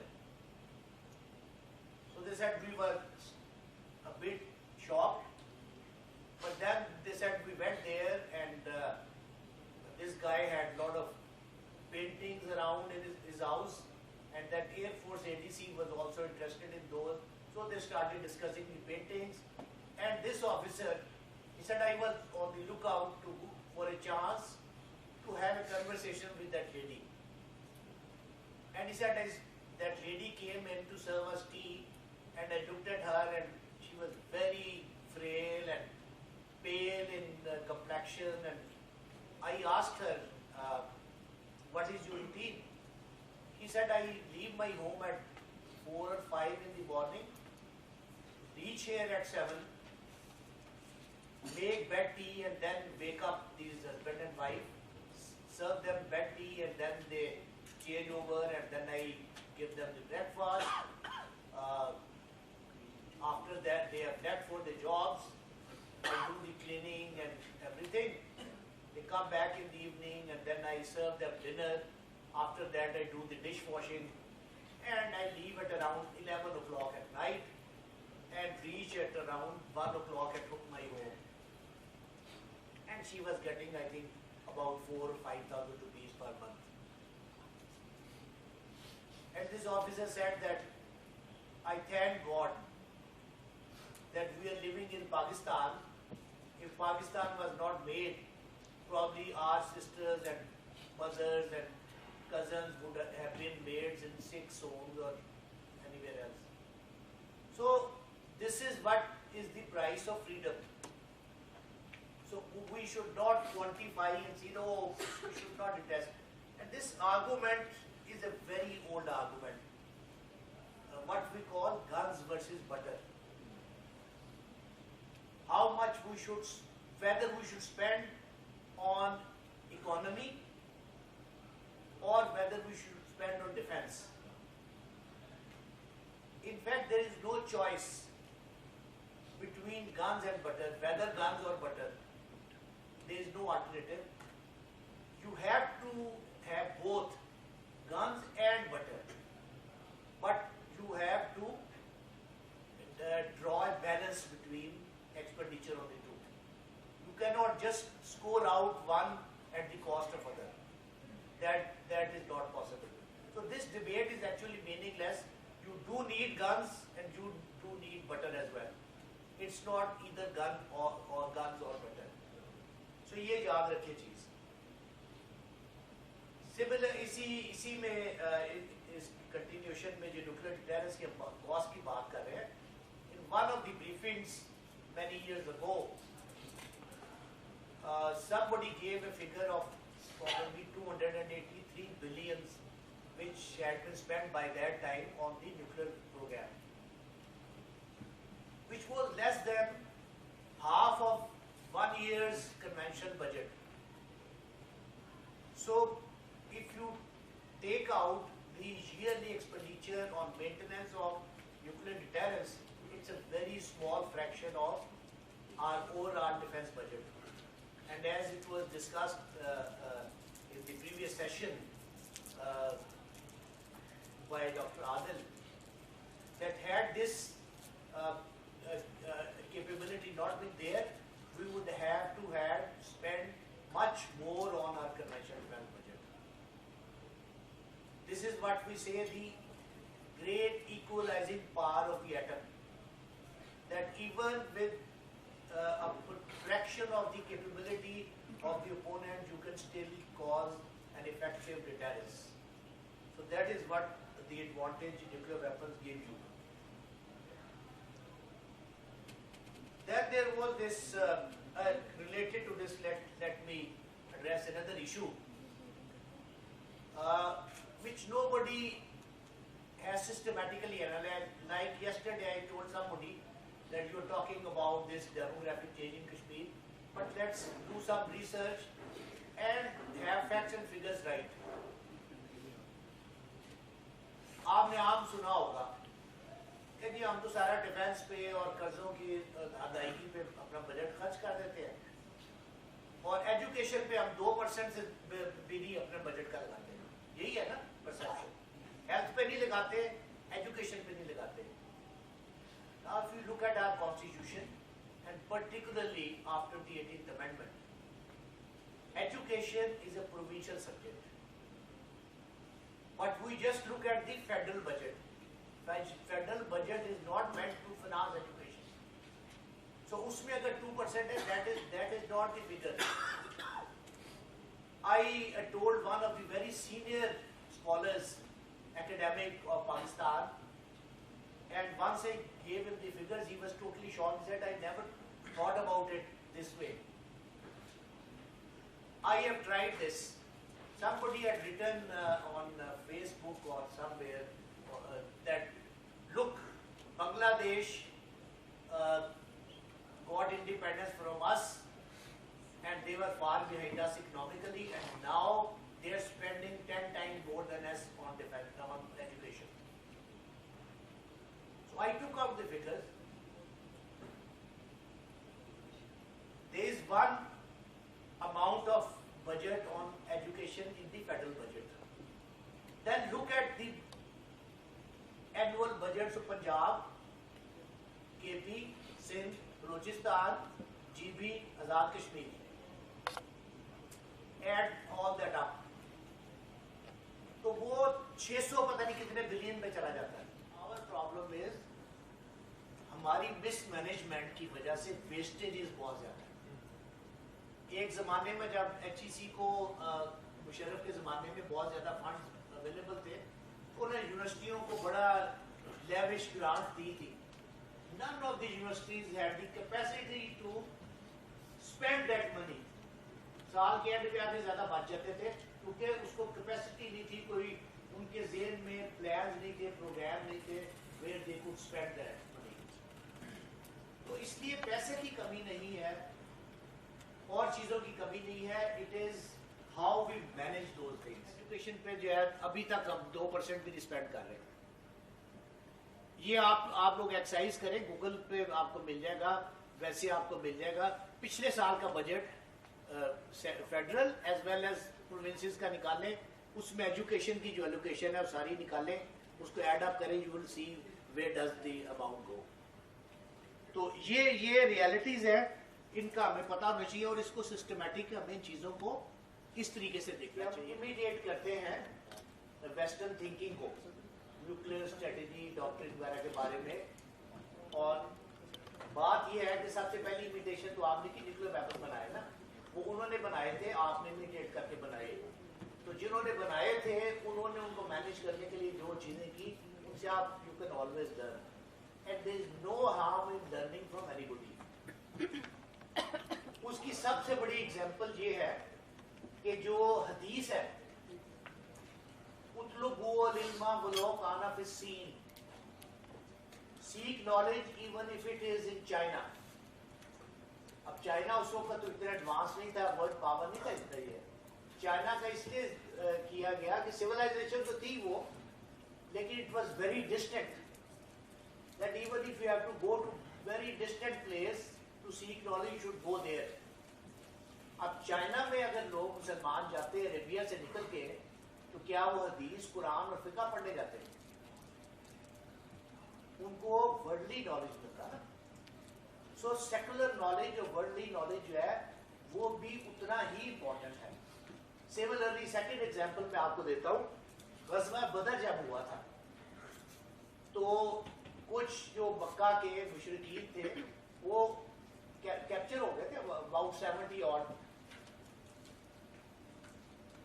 उनको क्या condition दी गई थी? जिनके पास पैसे थे वो तावान दे के तो छोड़ दिया गया, जिनके पास पैसे नहीं थे पे करने के लिए, उनको क्या कहा गया कि आप 10-10 मुसलमानों बच्चों को पढ़ा दें और आपको छोड़ दिया जाएगा।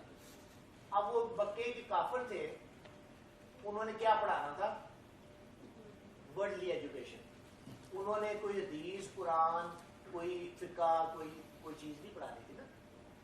तो इसलिए जो है ना, ये हम अपना माइंड हमने बहुत क्लोज कर ली है, नैरो कर ली है कि इधर दिस और दैट, गन्स और बटर, रिलीजन और नॉन रिलीजन, ये सारी चीजें साथ साथ चलती है। इसीलिए इस्लाम में कहा गया है कि जो रुहबानियत है, जो क्रिश्चियन में था कि जो रिलीजियस हो गया उसने शादी भी नहीं करनी और वो जाके कहीं जंगल में बैठ जाएगा, आइसोलेशन में इबादत कर रहा है, जैसा तो हिंदुओं के होते हैं। इस्लाम में इन चीज़ों को इनकरेज नहीं किया गया। इस्लाम में ये कहा गया कि आप इस दुनिया में रहते हुए दुनिया में रहें, दुनिया के साथ चले, live with your family, get married, have children, go around, socialise, but उसके साथ साथ अपने रिलीजियस जो प्रिंसिपल्स हैं उनको फॉलो करें, अपने कंडक्ट में, अपने बिहेवियर में, अपने ट्रीटमेंट में। तो ये इस तरह ये अप्रोच होनी चाहिए ब्रॉड माइंडेड हमारी। और इमिटेशन की बात है कि ये हमें ये भी हमारे ज़हन में मौलवी ने बिठा दिया है, यहूदा और नून, हर चीज़ की यहूदा और नून की साजिश है। जो गलत काम पाकिस्तान में हो रहा है यहूदा और नून की साजिश है, ठीक है। अब आप ट्रैफिक लाइट पे खड़े हैं, रेड लाइट है, मोटर बाइक वाला बीच में गुजर गया है, अब उसके पीछे कोई यहूदी धक्का तो नहीं लगा रहा था ना, या हिंदू धक्का लगा रहा था उसको, वो तो अपनी मर्जी से गुजर गया ना, उसमें यहूदा और नून कहाँ से आ गए?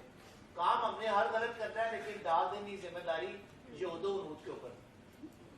तो ये इन चीजों को हमें अपने आउटलुक को ठीक करने की जरूरत है। अब मौलवी जो है वो कह रहा होगा देखो जी हमें जो यहूदियों की, अमेरिकनों की, इनकी या नकल नहीं करनी चाहिए, ईसाई जो होती है हमारे दोस्त नहीं हो सकते, और मोबाइल उसने भी कान को लगाया होगा। तो ये किसने बनाया मोबाइल? हमने तो नहीं बनाया, ये किसी यहूदी ने बनाया होगा, किसी ईसाई ने बनाया होगा, किसी और ने बनाया होगा, बुद्ध मत वाले ने बनाया होगा, ठीक। लेकिन हम इस्तेमाल उसको करते हैं जरूर, गाड़ी में भी बैठते हैं जो उन्होंने बनाई थी, या तो अल्टरनेटिव अपना कर लो ना। हम लोग लैंग्वेज कोर्स कर रहे थे यहाँ मॉडर्न लैंग्वेज इंस्टीट्यूट में, जो अभी नमल है। एक हमारे कुलीग थे एजुकेशन बोर्ड के ऑफिसर, वेरी रिलीजियस टाइप, तो ही सेट कि मैंने अपने घर में जो डाइनिंग टेबल है उसकी टांगें कटवा दी हैं, नीचे उसको जमीन के नीचे कर दी ताकि बैठ के खाना खाएं, वो सुन्नत है। तो मैंने कहा शाह जी ये बताइए आप कि आप पिंडी से रोज आते हैं इंस्टीट्यूट में, कैसे आते हैं? बस में बैठ के आता हूँ, आर्मी की बस जो आती है। तो ऊँट पे बैठ के क्यों नहीं आते आप? मतलब जहाँ हमें सहूलत होती है उधर हम सुन्नत बना लेते हैं, जहाँ डिफिकल्टी लगती है उधर छोड़ देते हैं, उधर फिर योद्धा और ऊँट के पीछे लग जाते हैं।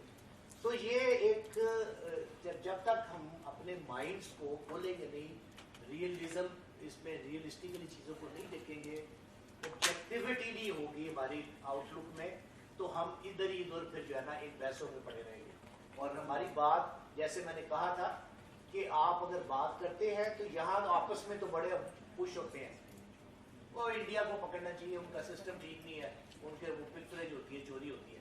अब बाहर जाके बात करेंगे तो लोग हंसेंगे तो यार वो तो पत्थर बट्टे थे, उनका क्या वैल्यू है, तो इनको इतना भी नहीं पता कि उसका क्या है। सो आपका नॉलेज, फैक्ट्स वगैरह अपडेट होने चाहिए, तब आपका आर्गूमेंट में वजन होता है। और भुट्टो के जिंदा होने की बात हुई थी यहाँ, तो actually the man lives with his written word.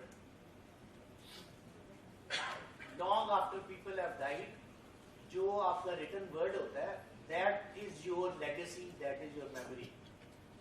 तो इसलिए लिखना, पब्लिश करना, आर्टिकल, बुक, जो भी whatever you can contribute subsequently once you complete your education, you get the opportunities, तो वो आपके लिए एक नाम आपका बनता है, आपके बाद भी वो जिंदा रहता है चीज। तो भुट्टो की एक मिथ की भी बात हुई थी, भुट्टो की भी बात हुई, तो मुझे याद आ गया कि उस Bhutto wrote a book in 1967 after he had resigned from his job post as foreign minister, and the title of that book is Myth of Independence। तो आप लोग जो इसमें IR और ये DSS वगैरह पढ़ रहे हैं, तो it's a very nice book to read, आप पढ़ें जरूर उसको, आपको बहुत अच्छा उसमें एनालिसिस मिलेगा कि how a country like Pakistan has to deal with the global powers, क्या प्रॉब्लम्स हैं, क्या शॉर्टकमिंग्स हैं, क्या कंपल्शंस हैं, किस तरह आप उनके साथ ट्रीट करें, फॉरेन पॉलिसी वगैरह आपकी क्या होनी चाहिए। तो बड़ी अच्छा उसमें it's a book worth reading. अभी दो इश्यूज जो डॉक्टर आदिल ने बात की थी, उनको I look at those slightly differently. Rust act की बात हुई थी and that famous AQ Khan interview. The fact is that he also later on said that once Kargil happened, we did not have any operational nuclear capability. Kargil तो 99 में हुआ था after nuclear tests, Brast Act 86-87 में। तो उस वक्त हमारे पास क्या था? सिर्फ हमने यूरेनियम अनलीश की थी, हमने कोई वेपन कोई नहीं किए थे डेवलप, ना डिलीवरी सिस्टम था हमारे पास कोई प्रॉपर, ना ही हमने टेस्ट किए हुए थे। तो वो इंटरव्यू जो था दैट वाज प्रीमैच्योर, और वो मुशाहिद हुसैन साहब ने इन हिज एंथुसियाज्म करवाया था। He was editor of daily Muslim, एक इंग्लिश का अखबार इस्लामाबाद से पब्लिश होता था उसका, and as a result of that interview he lost his job. Mushahid Hussain, he was removed as editor of the Muslim, and AQ Khan was called by General Zia and given a thorough dressing down, that who authorized you to give that interview। और ये जो myth है कि जी yes, छपा 2 महीने बाद था, वो मार्च में कहीं जाके छपा था वो इंटरव्यू यूके में. द फेलो जिसको इंटरव्यू दिया गया था, straight away he went to the Indian high commission in Islamabad और उनको उसने ब्रीफ किया कि इस तरह की बातचीत हुई है. They must have sent back a telegram to Delhi. लेकिन वो फैक्टर नहीं था उससे पहले ही, बिकॉज मैं इसलिए कह रहा हूँ कि मेरा फर्स्ट हैंड एक्सपीरियंस है. I was in military operation directorate at that time. We were following the developments. It was not because of nuclear threat or anything. It was because of the placement of conventional forces. उनकी deployment से जो था वो एक India के लिए threat create हुई थी. Because they had put all their eggs in one basket.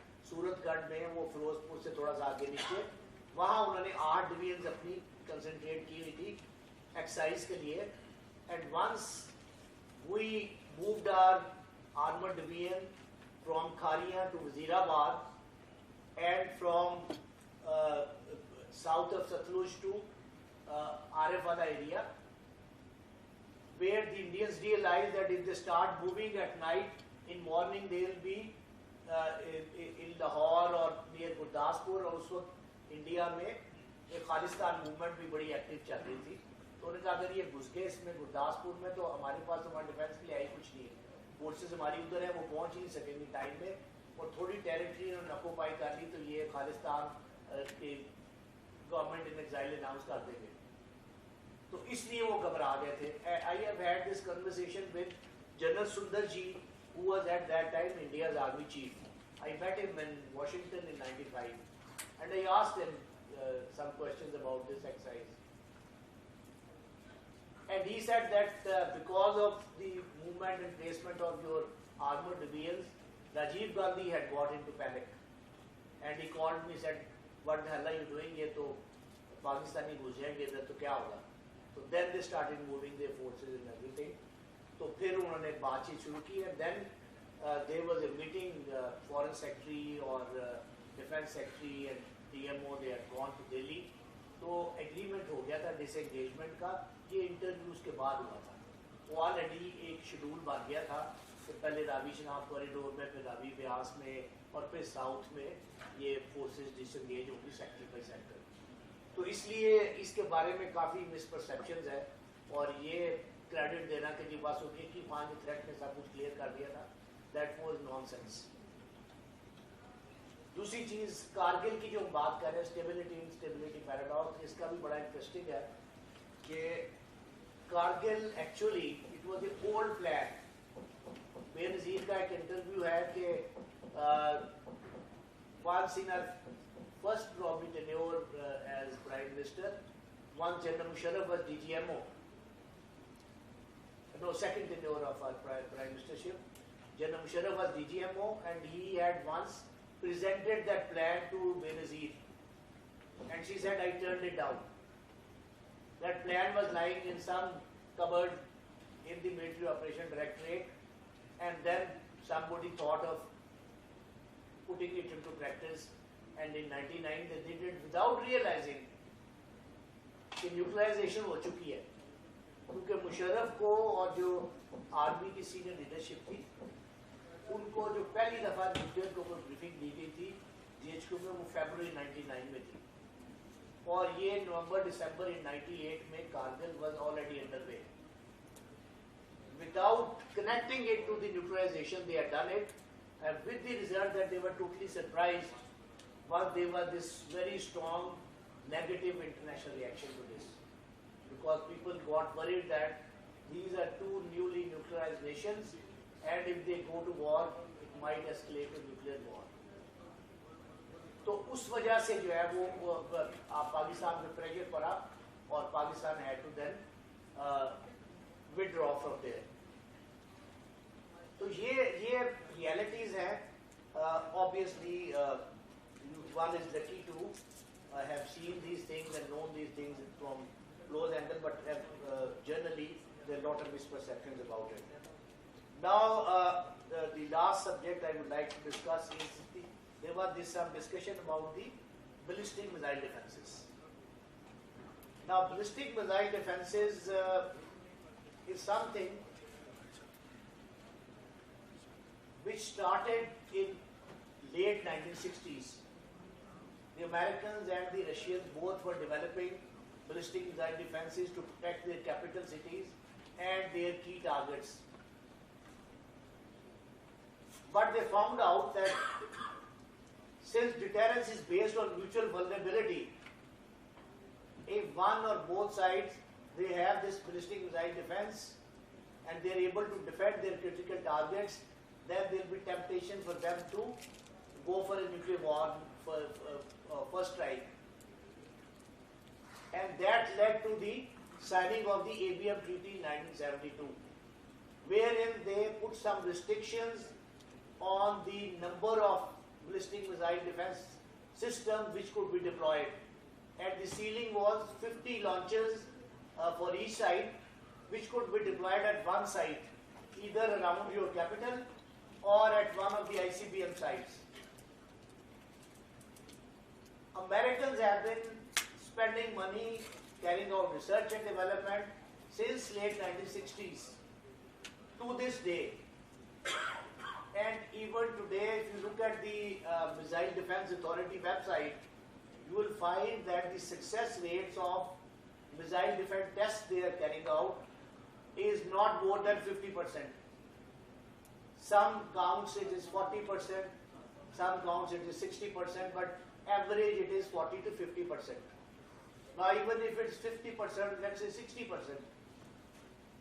If 10 nuclear missiles are coming at you, and your missile defense system is able to intercept 6 out of them, 4 are still coming in, getting through, and they can cause havoc because they are nuclear weapons. So that is the problem with missile defense. It's very expensive, and yet there is no system available in the world which can give you 100% surety that it is totally leak-proof, nothing will pass through it.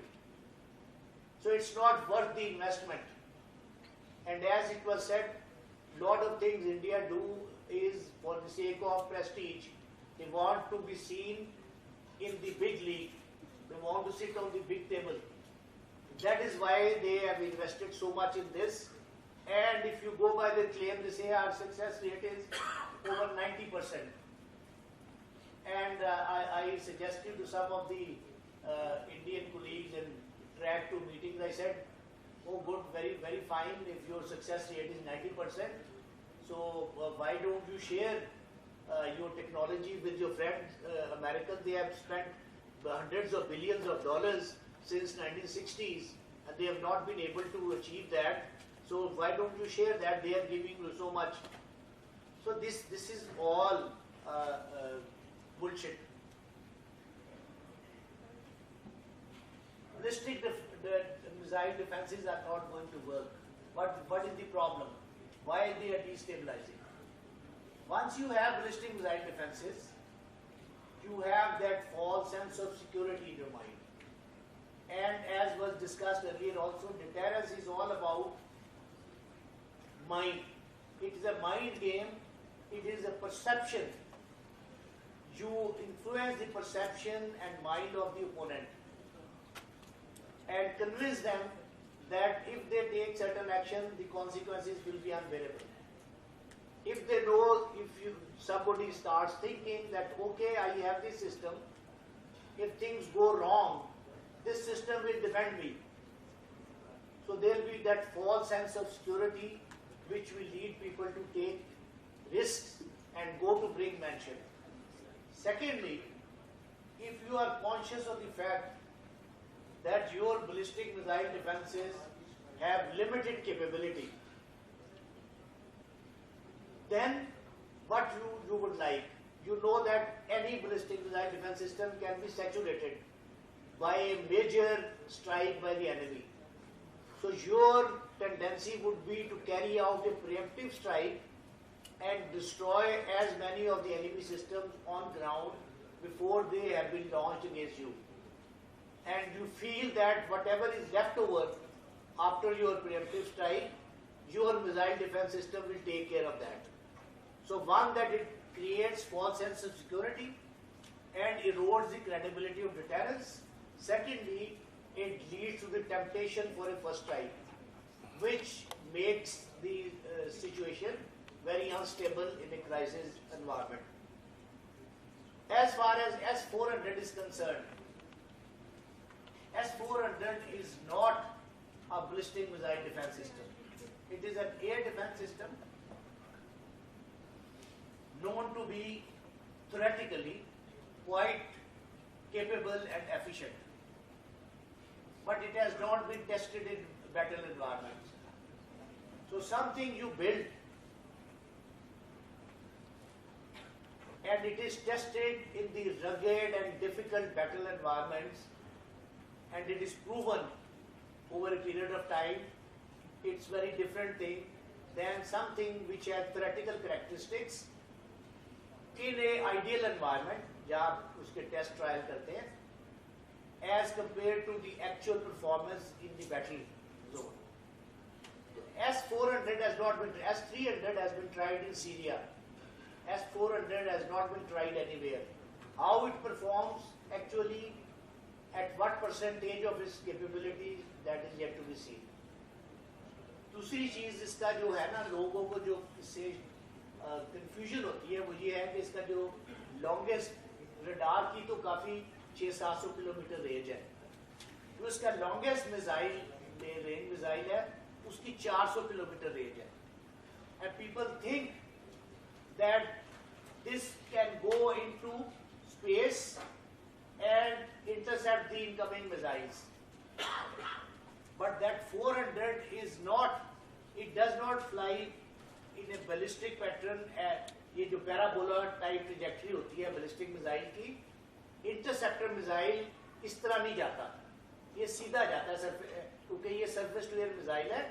तो ये जो इसकी range है ये slant range है, like this, goes up to 400 in this direction. But ये जो height होती है उसकी मैक्सिमम इज 30 किलोमीटर. तो 30 kilometre is well within the earth atmosphere which is up to 100 kilometres. तो 30 किलोमीटर पे तो बहुत शॉर्ट रेंज मिसाइल आ रहा होगा तो आ रहा होगा. अदरवाइज जो बैलिस्टिक मिसाइल आते हैं वो तो पैराबोलिक ट्रैजेक्टरी स्पेस में जाते हैं और वहां से बड़े steeply and at a very fast rate they come down. तो उनको करना इसके पास की बात नहीं है. दूसरे इंडिया पाकिस्तान केस में मिसाइल का जो फ्लाइट टाइम है बहुत शॉर्ट है. जो हमारे मीडियम रेंज मिसाइल है like Shaheen and worry and others, इनका 9 से 10 मिनट फ्लाइट टाइम है. तो आप पहले डिटेक्ट करेंगे, फिर आप सिस्टम को वार्निंग देंगे, प्रिपेयर करेंगे, लॉन्च करेंगे, आपके पास बहुत कम टाइम होता है. और ये टर्मिनल डिफेंस के सिस्टम है. टर्मिनल जो उसका टाइम है सिर्फ it's about 40 seconds to 1 minute. तो 40 to 60 सेकंड्स में आप क्या कर सकते हैं. तो ये सारी चीज़ें हैं. इसलिए जो कैपेबिलिटी होती है उसका साइकोलॉजिकल इम्पैक्ट जरूर होता है, but it has to be analysed in a realistic manner.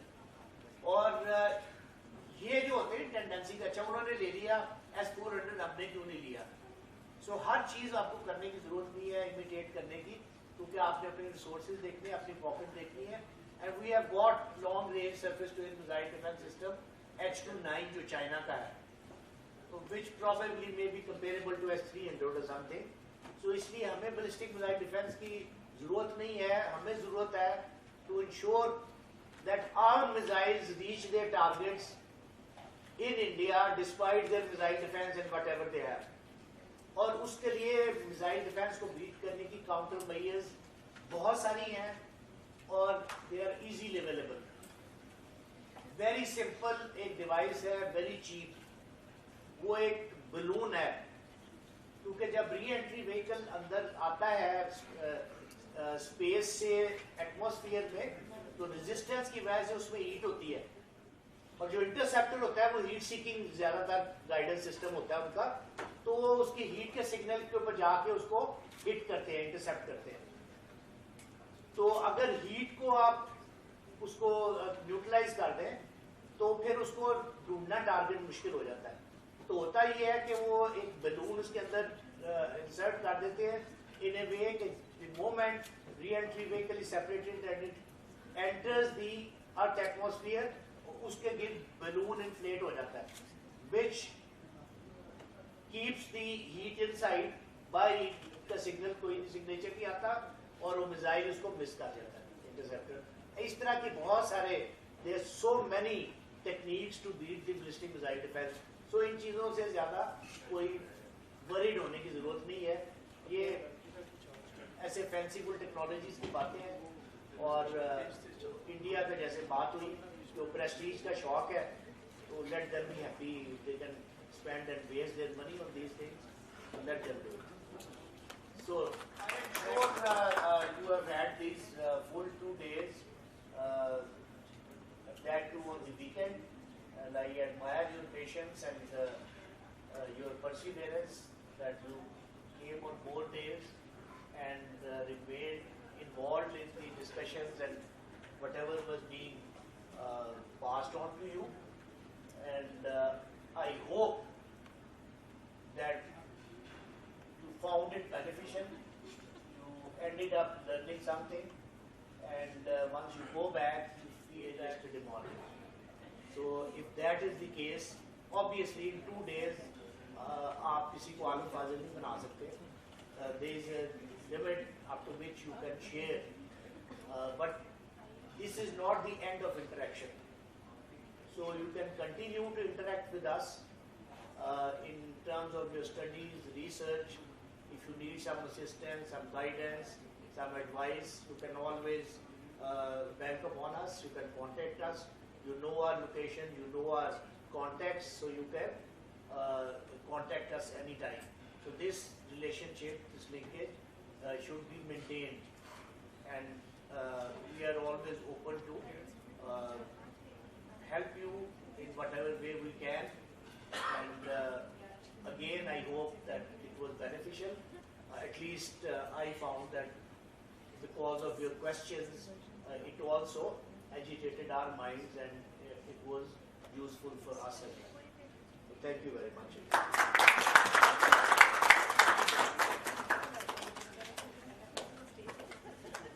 I guess by this time, all of you guys would be excited for your certificate slide. Well, not so fast. Is there anyone here who is not part of the WhatsApp group? Not part of the WhatsApp, okay. Does everyone here have a stable internet connection on their cell phones? If not, I'm going to provide you with the Wi-Fi password. You need to connect your phone with the password of Wi-Fi of this hotel. So the password is Margala123, M is capital, and the rest of the spelling you can see in front of you. Margala 123, M is capital. Let me know once you're done.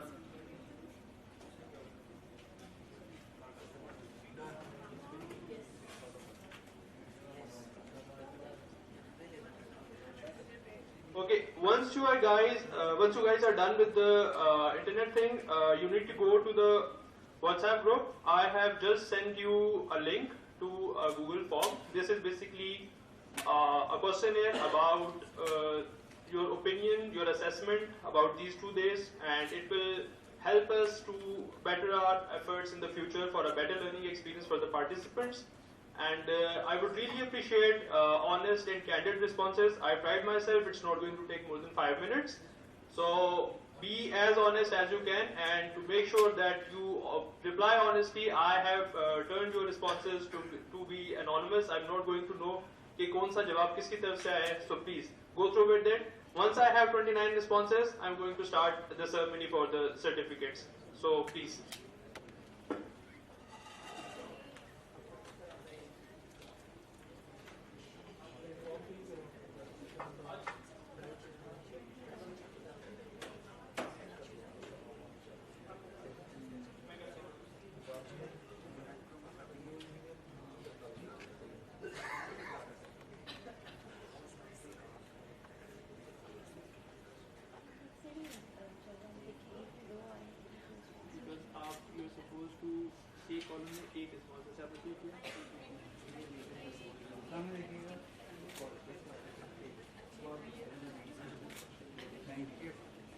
Next one is Usman Haider, National Defense University.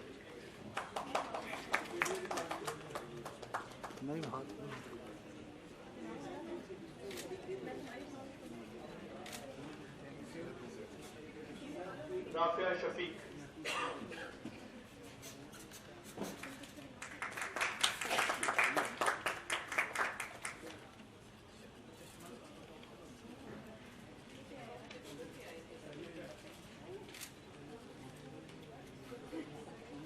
Nimra Rafiq from National Defense University.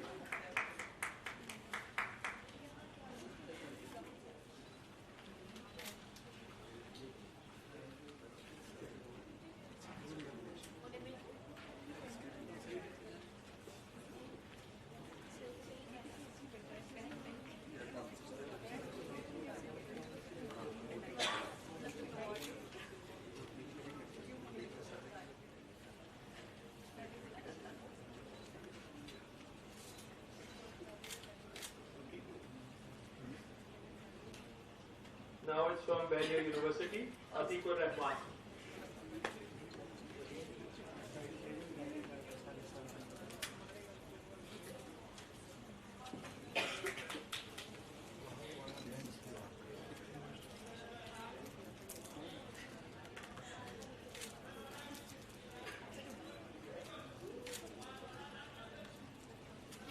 Moazullah Khan from Bahia University. Moazullah Khan.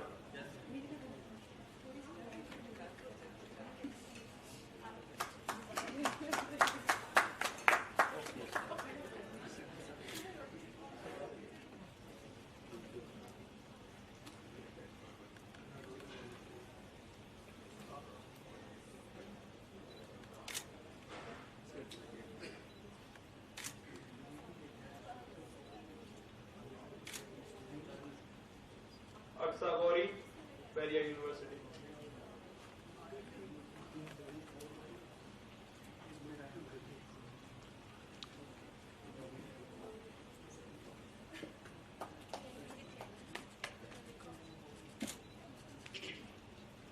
Muhammad Izharuddin, Bahia University.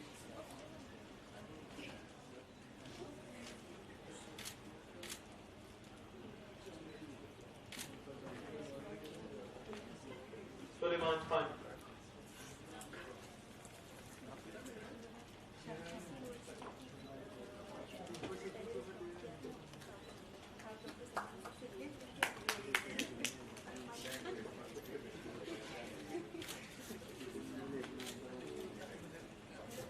Noman Sultan.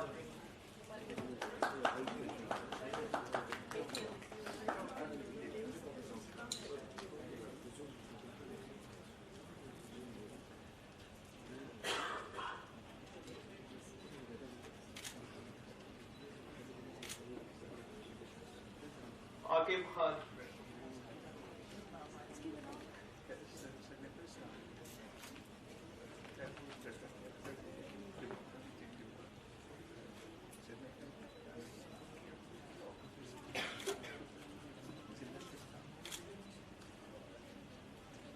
Now I am going to call the participant from Air University, Miss Aiza Azam. Next one is Walisha Rashid.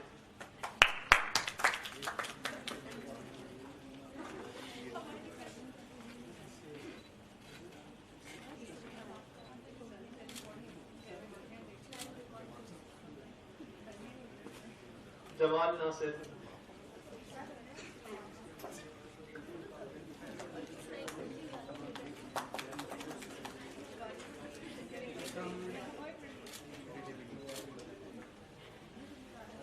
Sonia Bashir.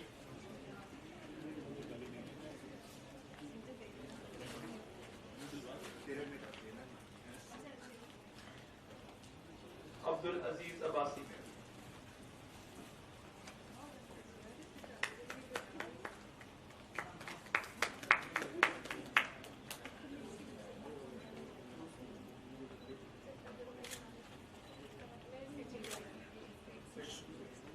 Faiz Ali Shah.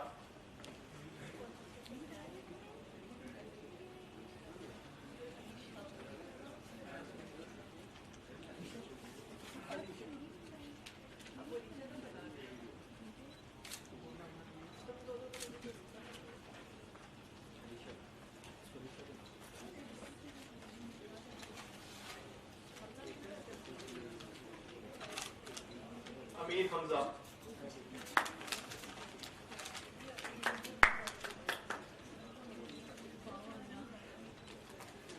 Now I'm going to announce the name of the participant from Quaid-e-Azam University. First of all, we have Adil Ahmed.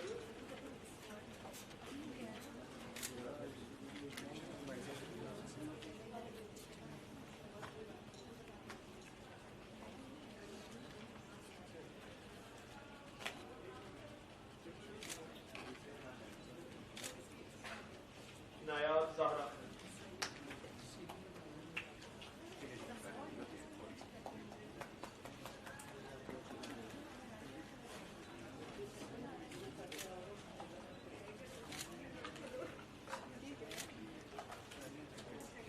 Ambareen Liaquat.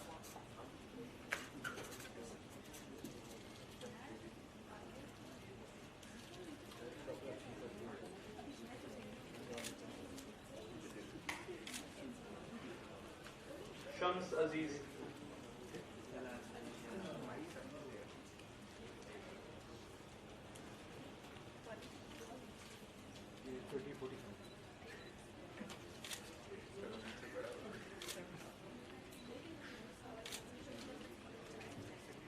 Amna Raza.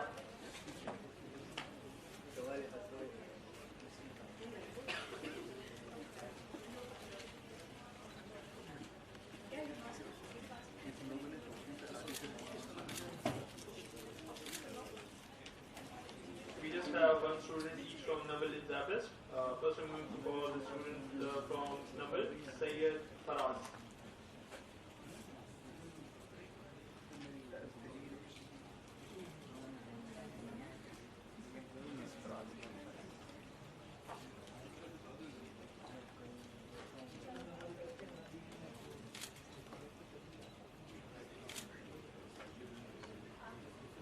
From Zabis we have Sayyid Danish Shirazi.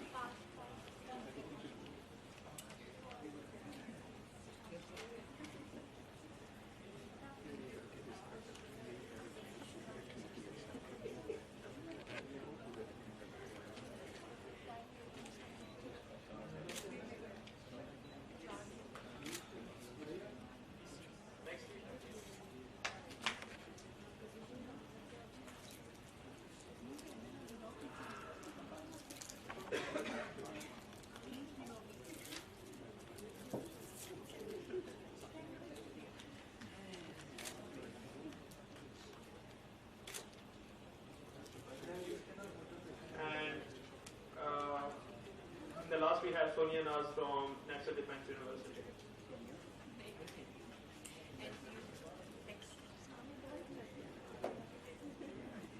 I hope you guys are done with your responses for the Google form, right?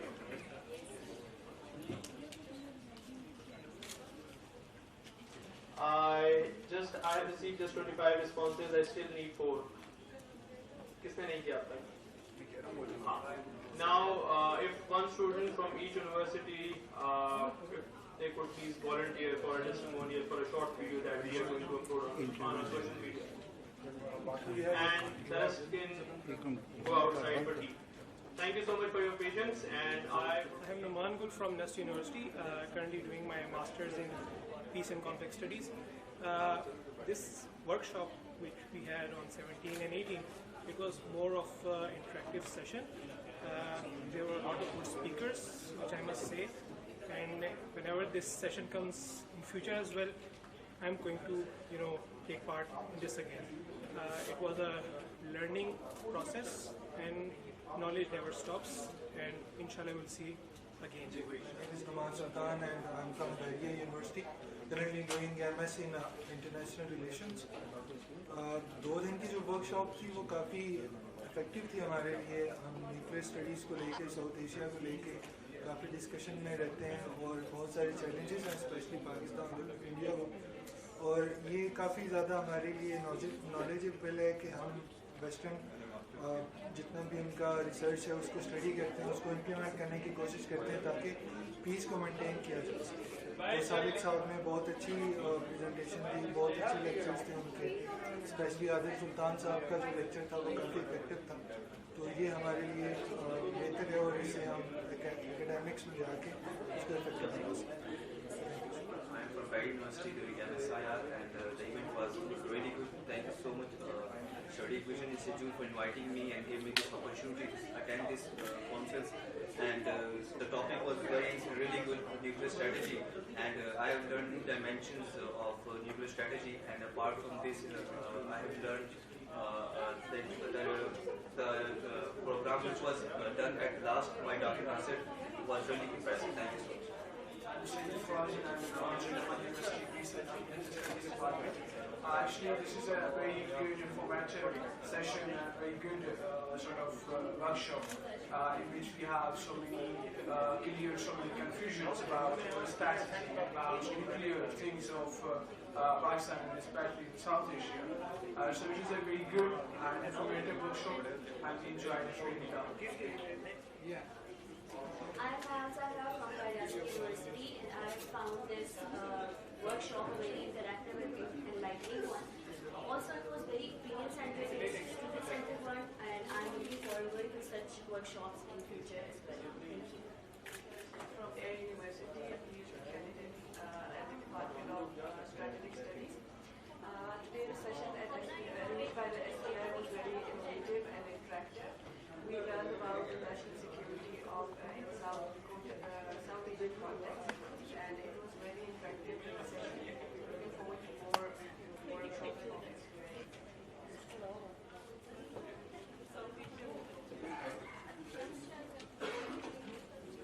We have here. Anybody wants to be publicized, website पे हमारे Twitter पे चलेगा आपको। चलिए हमारे। I'm the research officer for Strategic Vision Institute, and we arranged this two-day capacity building workshop for the students of MPhil and PhD. It was a really good learning experience for us, as well as for the students. We had a very elite panel of strategic thinkers, and they talked about nuclear security, national security.